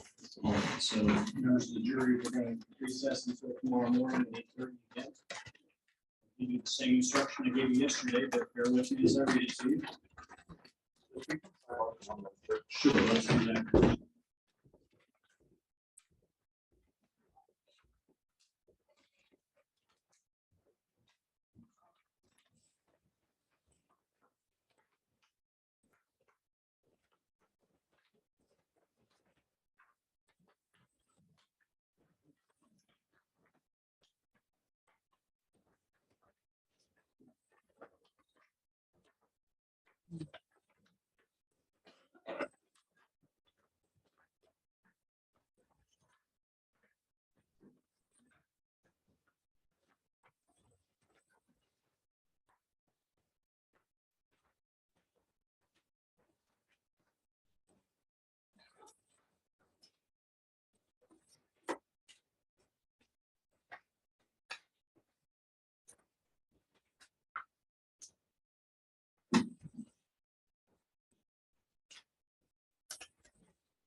All right, before I give you that instruction, I want to give you a little bit of preliminary instruction on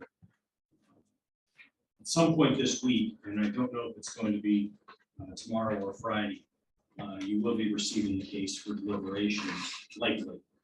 These schedules are always very, very flexible, and I have to ask you to be a little bit flexible as well. Because of the type of case it is, once you begin deliberations, you will be subject to being sequestered. In order to prepare for that, and that means you would not be allowed to go home if you have not reached a verdict at the end of the workday or at the end of your workday, and we will take our kind of lead from you all as the jury. But I don't want people to be tired trying to make these important decisions and things like that. So it's not going to be an all-nighter type situation. So what I would ask you to do in preparation for the possibility of sequestration either tomorrow or Friday is when you come tomorrow, please bring, I would suggest a small recommendation would be like a carry-on in an airplane that's got a sufficient change of clothes for at least one more day, and then toiletry items you might need for an overnight stay. If you have it ready tomorrow and we don't need it, you'll have it ready for Friday in case we need it then. But I would ask you to bring that and also to notify your family, friends, etc., that there is at least a possibility you may not be coming home tomorrow night. And if that happens, not to worry. Again, we can give you a contact number for the clerk's office if anybody needs to contact you while you're in that sequestered status. Because as I informed you earlier, once you begin sequestration, you'll not be allowed to have any contact with the outside. So if you need that number, we'll get that to you first thing tomorrow. You can provide that to family or associates that may need it. Any questions about the sequestration? So I said, bring a small carry-on or roll-on type.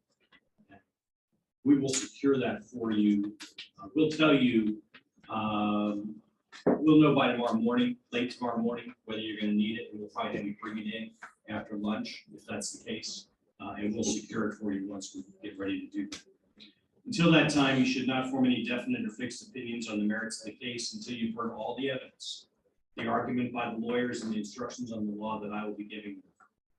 And until that time, you must not discuss the case among yourselves. You also must not discuss the case with anyone else or permit anyone else to say anything to you or in your presence about the case during any recess, including this one. If anyone attempts to say anything to you or in your presence, tell him or her that you're on the jury trying the case and ask that person to stop. If they persist, leave them at once and immediately report the matter to the bailiff, who will advise me. You must not have any discussions of any sort with friends or family members about the case or the people and places involved. Don't even let your closest family members make comments to you or ask questions about the trial. And in this age of electronic communications, I want to stress once again that just as you must not talk about this case face to face, you also must not talk about the case using an electronic device.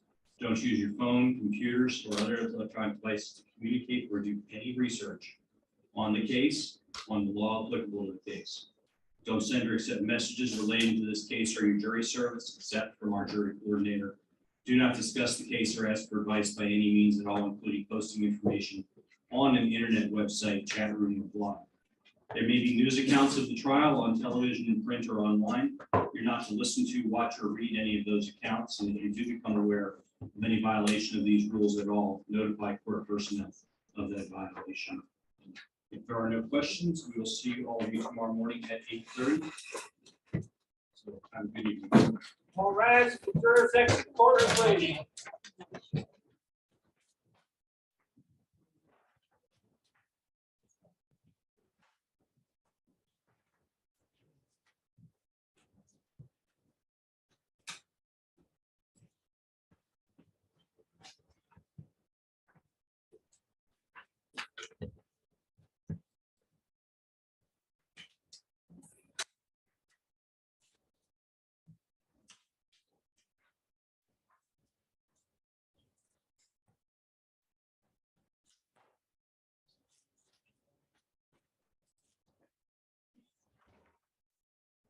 All right, thank you.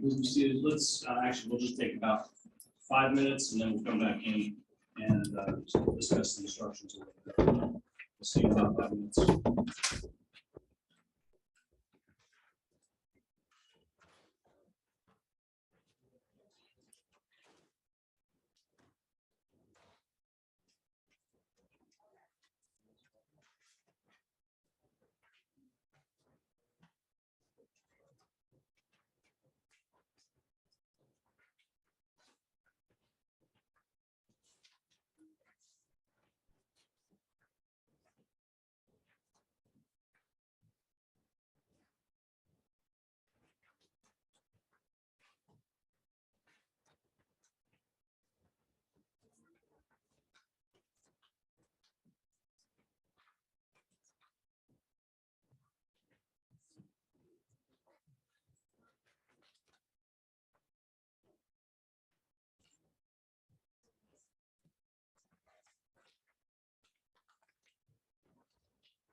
Are we done for the day? We're in recess for a minute. Okay, gotcha. You need the restroom? Okay, we'll do that quick.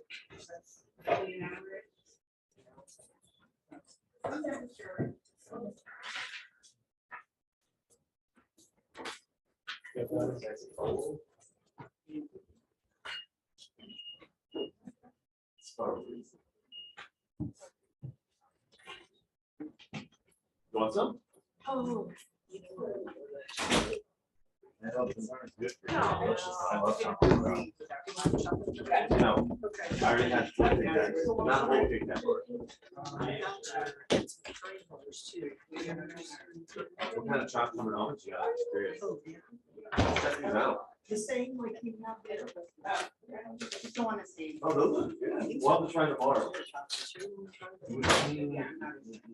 One. Yeah. You're right. You know what?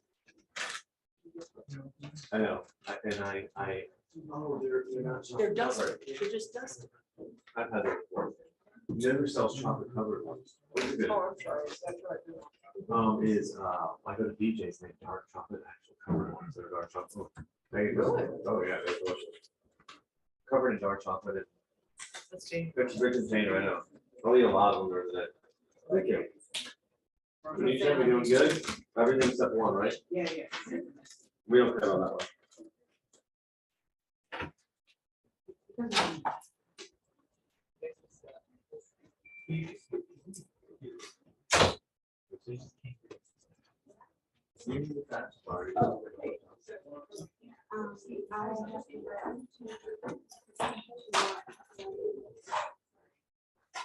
They want to change it.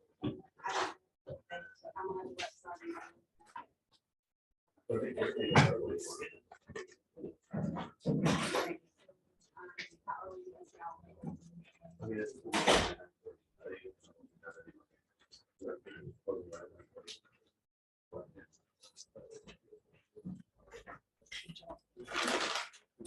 Did you make your own content?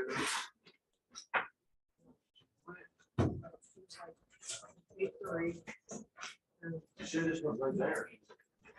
I was totally on the way. Just maybe I will get the job. Oh.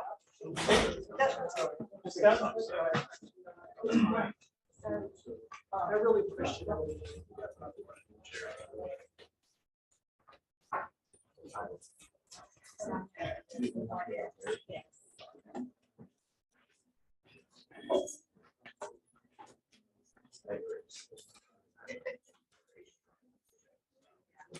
That's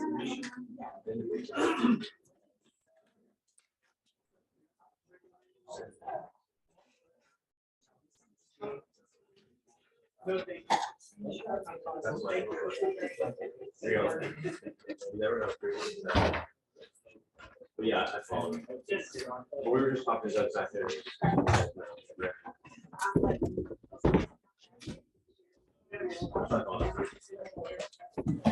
Okay.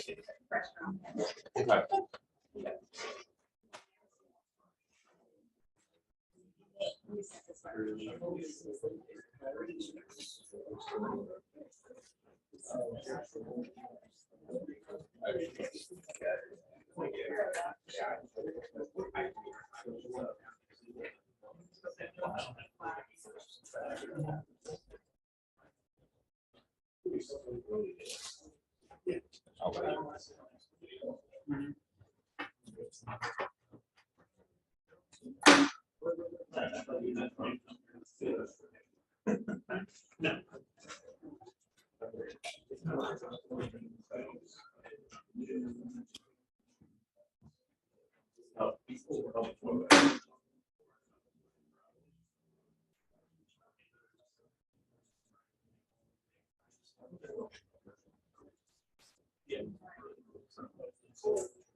I know, I used to do that here. This makes me so old. I used an Elmo. You use an Elmo? Oh, but that's because I'm old man, so. I've never eaten the one I heard. No, when I was in seminal for like 4 months. After 2, I called. You can tell they're. No, they were using that. No, I finally got to the. Yeah, I got it back. I finally got her used car. Stand up and like you would know. She was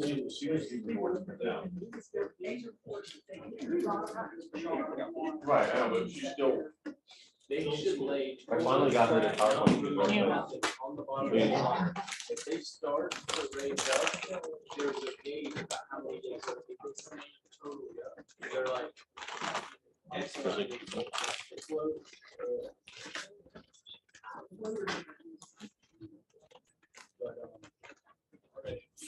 You know what I mean, like in the picture.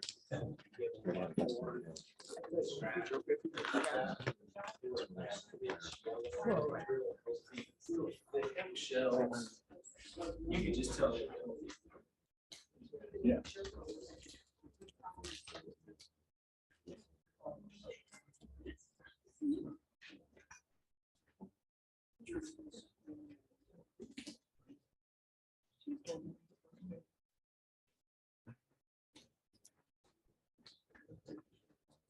Oh, right.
More comments?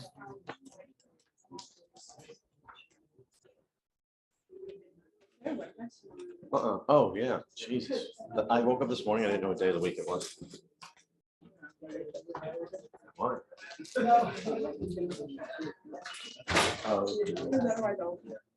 I'll put it aside so you can. I got this. Weren't you sleeping? No, I never. That one wasn't available. No, that's fine. This whole thing.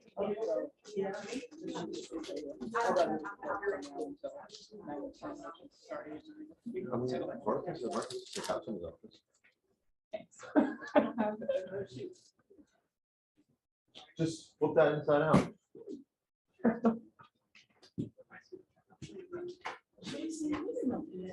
Men don't do that. Some people want to stay close 2 or 3 times. I can see what you're saying, but with like suits, I couldn't put this inside out, so I'll say color. It was reversal, like my belts, all my belts. Yeah. All my belts are reversible because I'm. Just red, green light, I have to say. Washed off the towel every time I shower. But I mean, When I met Kenny, all the way over. well, this is the bigger page, it's deeper than- You guys can. We We did not even coordinate. But tomorrow we.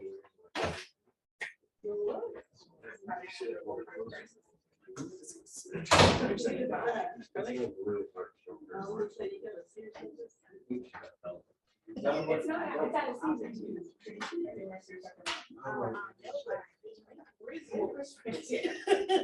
He's different. One time he was. One time you wore it, but that don't fit anymore, man. Yeah, he was so, you know.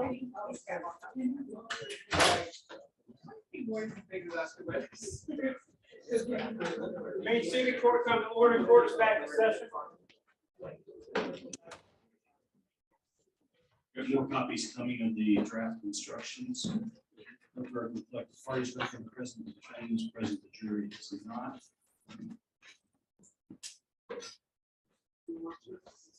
And Judge, just so you, Zoom's fine. Judge, just so you know, I mentioned to Missy that, you know, to see if tomorrow, she has mentioned she's checking with the bailiff to see if that's a possibility, the court. Checking with, The sheriff's office to see if Thursday night, if that was a possibility. okay. Let's go ahead and start with the draft instructions.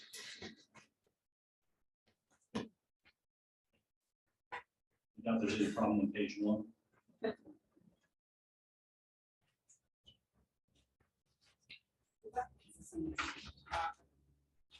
Would like to try, if we can, finish up on time today, so that's relatively short. I've got a medical issue I need to take care of. Before 6 o'clock on the approach. Let us know whenever you need to leave. All right. Well, I think, and I will commend the state, I think they did a very good job putting these together. The issue is going to be lesser included, so we'll want to talk to the defendant carefully about that. I've got my electronic version of what you have in front of you on the screen, and that's what I'm going to make my corrections on. So let me actually set it right now to track changes going forward. Turn the TV back there. It doesn't, Oh, it doesn't. no, we have to go on Zoom to do it. That's fine, we can follow right along. All right, so broad general instructions on page 2. Jury instructions is the standard language. Any changes in that paragraph from the defense? No, sir. Any changes in from the state? Nothing changed there, sorry. Introduction to homicide.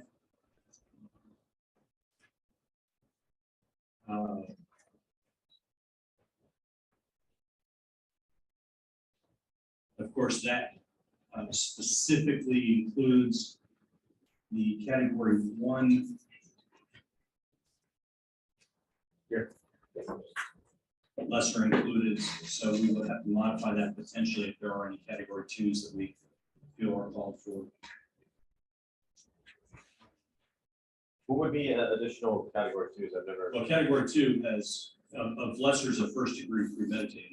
There's a whole laundry list of category 2s. Oh, okay. I think those are, if I remember, those are like applicable, maybe the person didn't die. I'll pull those up then. No, actually, let's see. Second degree felony murder is a lesser included. That would only be if second degree felony murder is only if there's an accomplice who died during the course of it, so. Got it. Yeah. Okay, I'm just going through the list. The other ones are attempts or, let's see, there's aggravated manslaughter of a child.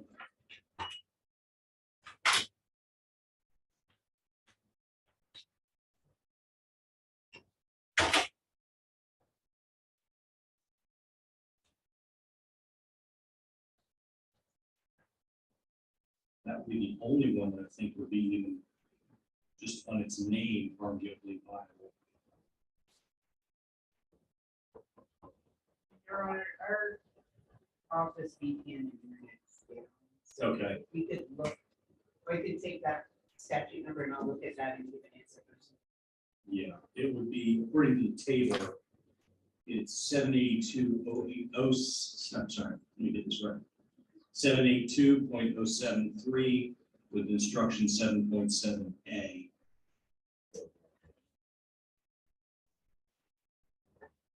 Child means any person under the age of 18. Judge, I'm gonna have to look that instruction up. I'm just going off the top of my head, but I think for aggravated manslaughter, it has to be, the theory has to be based on neglect for it to actually apply. I was just trying to pull it up, so we might be able to. Yeah, take a look at that. I'm just, Yes, sir. once again, I'm just running the table on that. 7207. The rest of the lesser included by title all imply not a death. So I don't think they were. But defense, take a double look at that tonight to make sure that we're satisfied with that.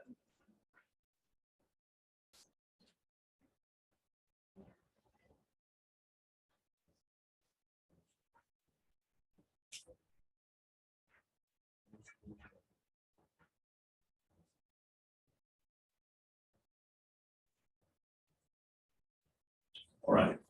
Anything else on page 2 then? No, sir. Page 3, again, we're still in the introduction. That is the standard language for both justifiable or excusable homicide. I don't know that there are any changes that will be necessary. Please let me know if you see any.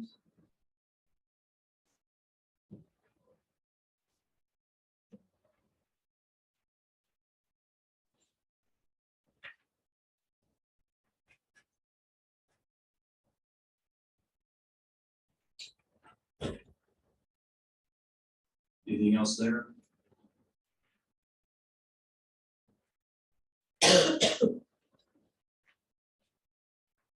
And definitions are straight from the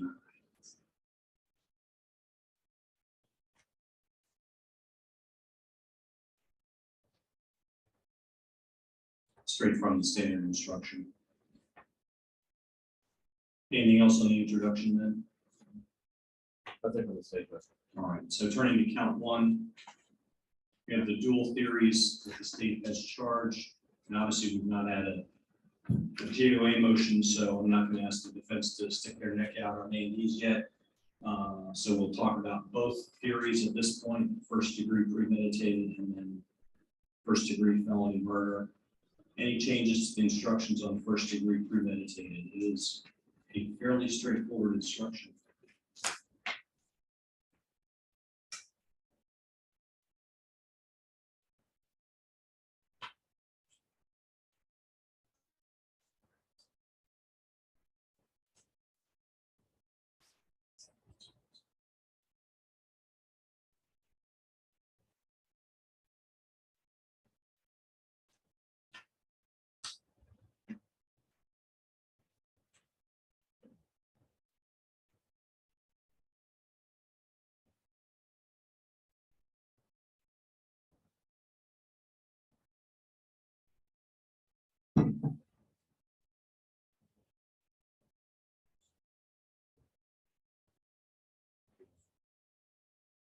Both sides satisfied with first-degree premeditated? Yes, sir. State's okay with it.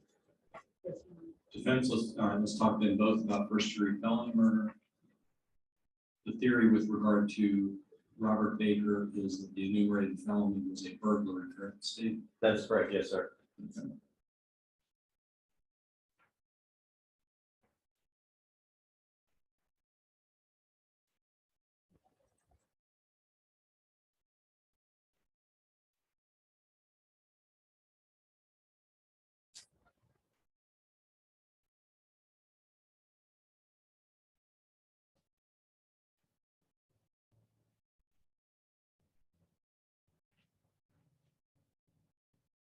So the description then is of burglary as the enumerated, as one of the enumerateds. Now, I guess this is the question. You have language in there. I'm sorry, let me go back into the actual element 2. We say was engaged in commission of attempted commission of burglary, but we also have aggravated assault as the instruction. Is this one actually a dual? So it's the The aggravated assault is one of the offenses he would have committed when he was committing the burglary. That would be an underlining or one of the forcible felonies that if he commits that while he's in the home, then it makes it into burglary. So that's why I went through the instruction. I could have it wrong, but it was one where he had originally had consent to be there.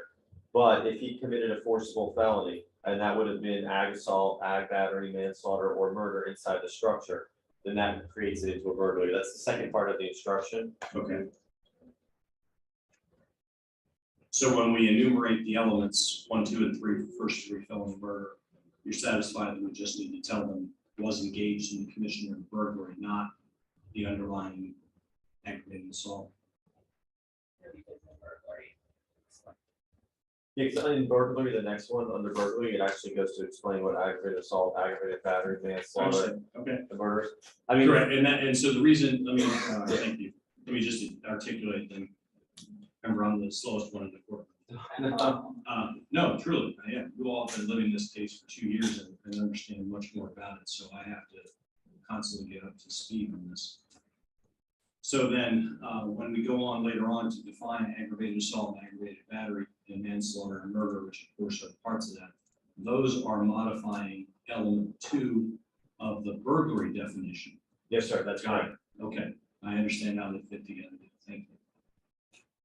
And if I did that wrong or more than, we can fix that up. I just went through the burglary instruction. It's pretty complicated, but I pared it down to what would be applicable here.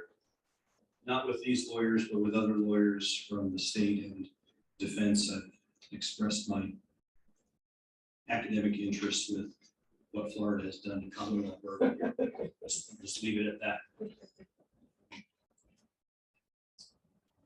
All right, so then that takes us to the definition of burglary with elements 1 and 2, which is, and your element 1 is had permission.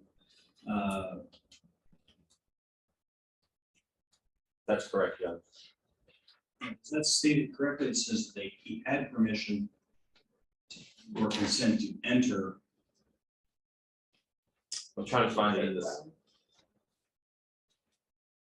It could say dwelling. Let me see. I'm trying to find the Structures.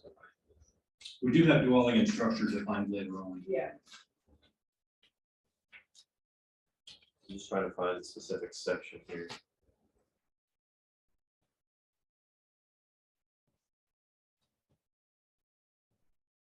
So here's my question is, the standard definition of burglary from 13.1 is that element 1 would be that the defendant entered a structure or conveyance owned by the person. You say here, he had permission or consent to enter. I don't know that element 1 has to have that permission or consent. So if you go on page 2 of 8 of the actual standard instruction For burglary? for burglary, it modifies it because that's the one dealing with remaining in with the intent to I see remaining that. in with the intent to commit it. All right, I see So that. I pulled it right from there. Very good, I see it. Okay.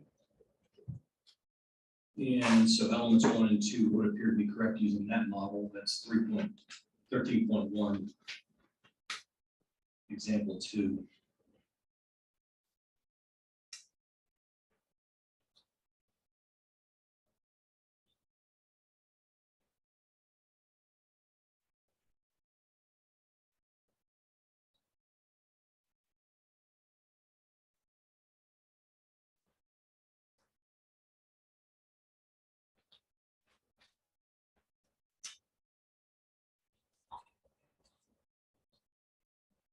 And this is example 2C on that page then. Yes, sir. Very well. Structure is defined.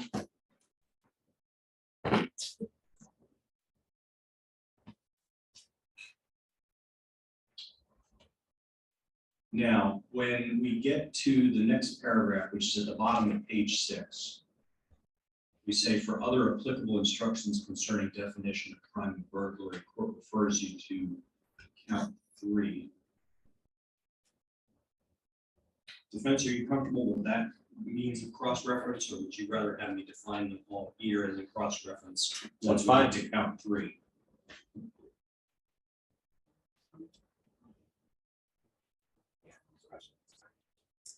Saturday has to have it defined here and then cross-reference later. Okay, I'll make that change overnight. Thank you, Judge.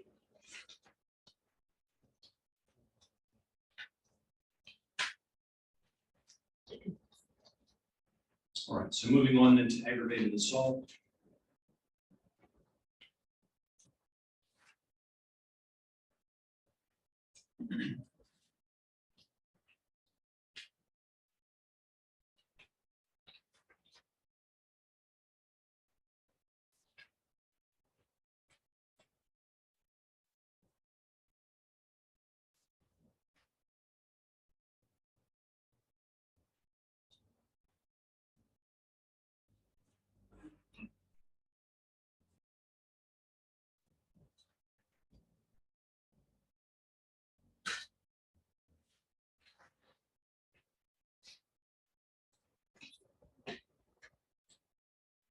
That is 8.2. In the paragraph 4, it's version A, the assault was made with a deadly weapon. Any changes there for the defense?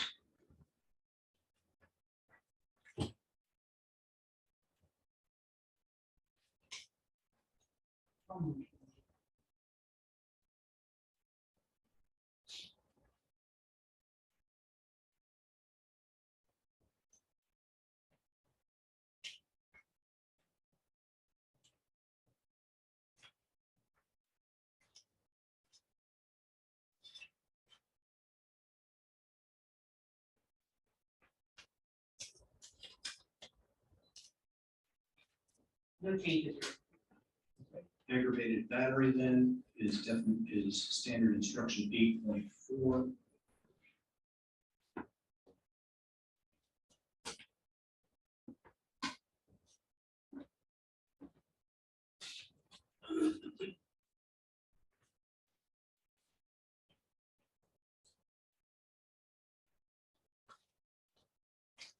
And you're asking for both 2A, specific great bodily harm, and 2B, use of a deadly weapon. Yes, sir. I think I need to define deadly weapon there. Let's see.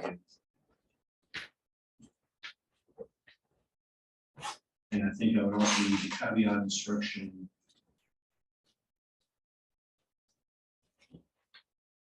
That an object not designed to inflict bodily harm may nonetheless be a deadly weapon if it's used in such a manner.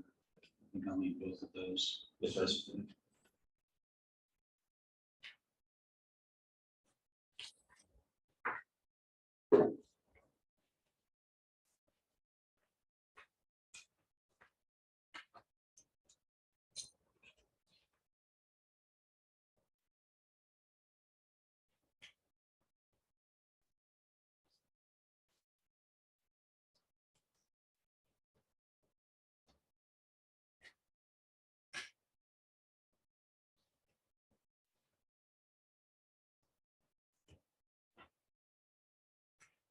All right. Moving on to manslaughter. You want me to do the reference here and then cross back? Yeah, that's fine, Judge. However, I was just putting out an idea I just thought of, but your ideas are better with the defense, I agree. Not inherently. And then murder, of course, has already been defined, so it can be applied here retroactively.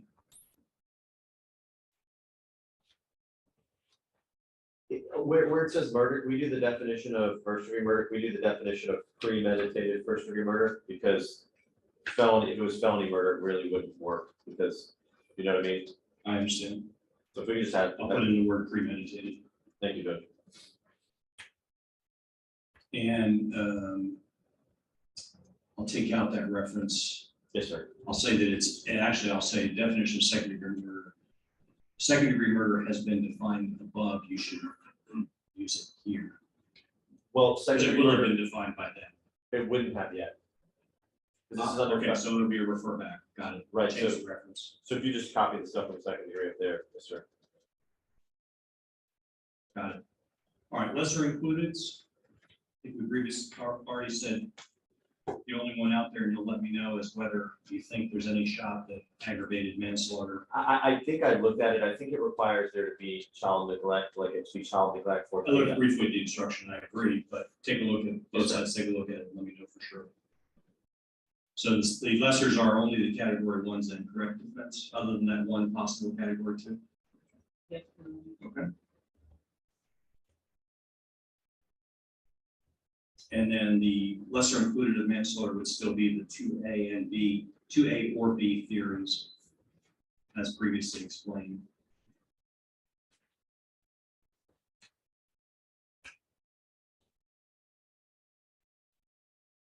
All right, let's move briefly to count two. I believe it mirrors it with one exception, correct? The state's theory on felony murder is a little different, correct? No, it should be the same theory. Is it the same theory? Okay. Yes, sir. Oh, I'm sorry, it's the aggravator, not That's something we're correct. talking about today. So if you change everything on the first one, it'd just be applicable to the second So one. I'll reflect all changes in that one and cross-reference as appropriate.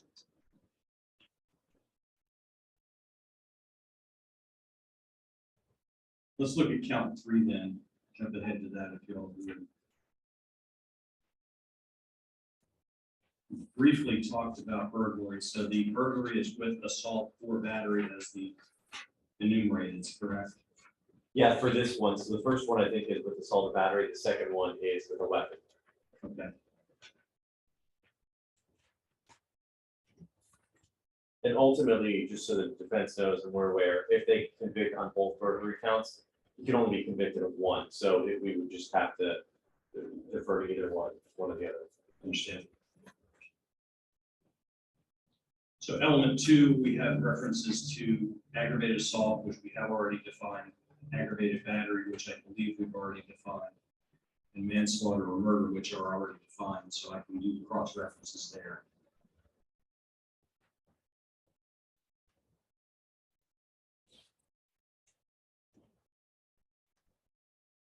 You had the, it's on pages about 22 and 23, the with an assault with a battery language. Yes, sir. That is the, haven't we already defined? We've defined aggravated assault and We aggravated haven't battery, defined not assault. simple assault. Yes, sir. But don't I need to tell them that aggravated assault has already been defined and cross-referenced? Yeah, it is actually lower. So if you look right underneath number 2, it says the definitions of aggravated assault, aggravated battery, manslaughter, and murder. That's see that. Thank you. Yes, sir. And I see the same thing. That's why you included battery. Yes. Dwelling definition is included.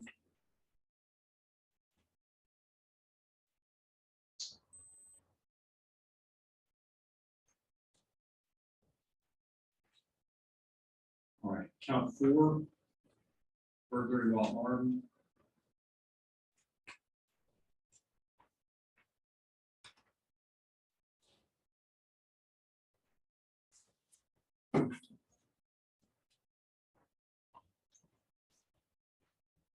You've really just added the while armed interrogatory would be ultimately what's changed here, correct? Well, we took out what the definition of assault and battery would be. And Correct. basically put in, yeah, while armed in that section. Yes, sir. All right, let's look briefly at the very briefly at the defenses. The only one noted here is voluntary intoxication. Is without pegging yourself down right now, defense, are there any others you anticipate?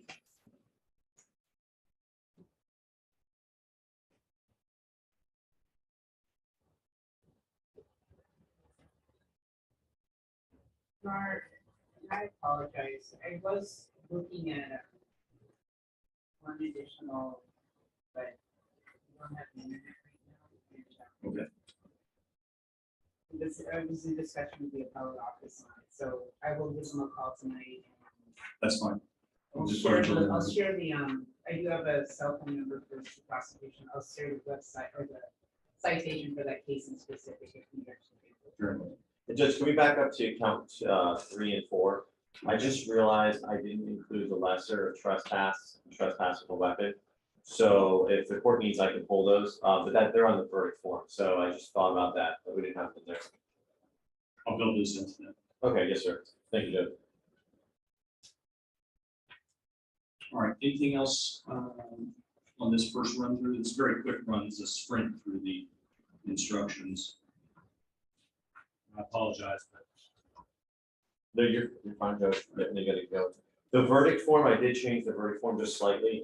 If you flip to it, and I'll send a copy to everybody. Is that okay, Judge? yeah, tell me what you changed, because I've already put it in my format. Yes, sir. So, underneath, the verdict of count 1, it says use the firearm or weapon. I just took out the firearm, it should just be a weapon. And the same thing, count 2, it should just be a weapon, for second-degree murder and for manslaughter. I just neglected to take that out previously. Sorry, say that. Yes, ma'am. So if you look at count 1, it says, guilty of second-degree murder. And if they're found guilty, the interrogatory, did they use a firearm or weapon? There's no firearm involved here, so it would just be used a weapon. Agreed. And then the same thing with manslaughter, used a weapon, the lesser manslaughter. And it's the same thing for count 2. That's pretty good. Okay. Thank you. Yes, sir. Okay, all right, we'll see everybody tomorrow morning, then ready to go on the record at 8:30.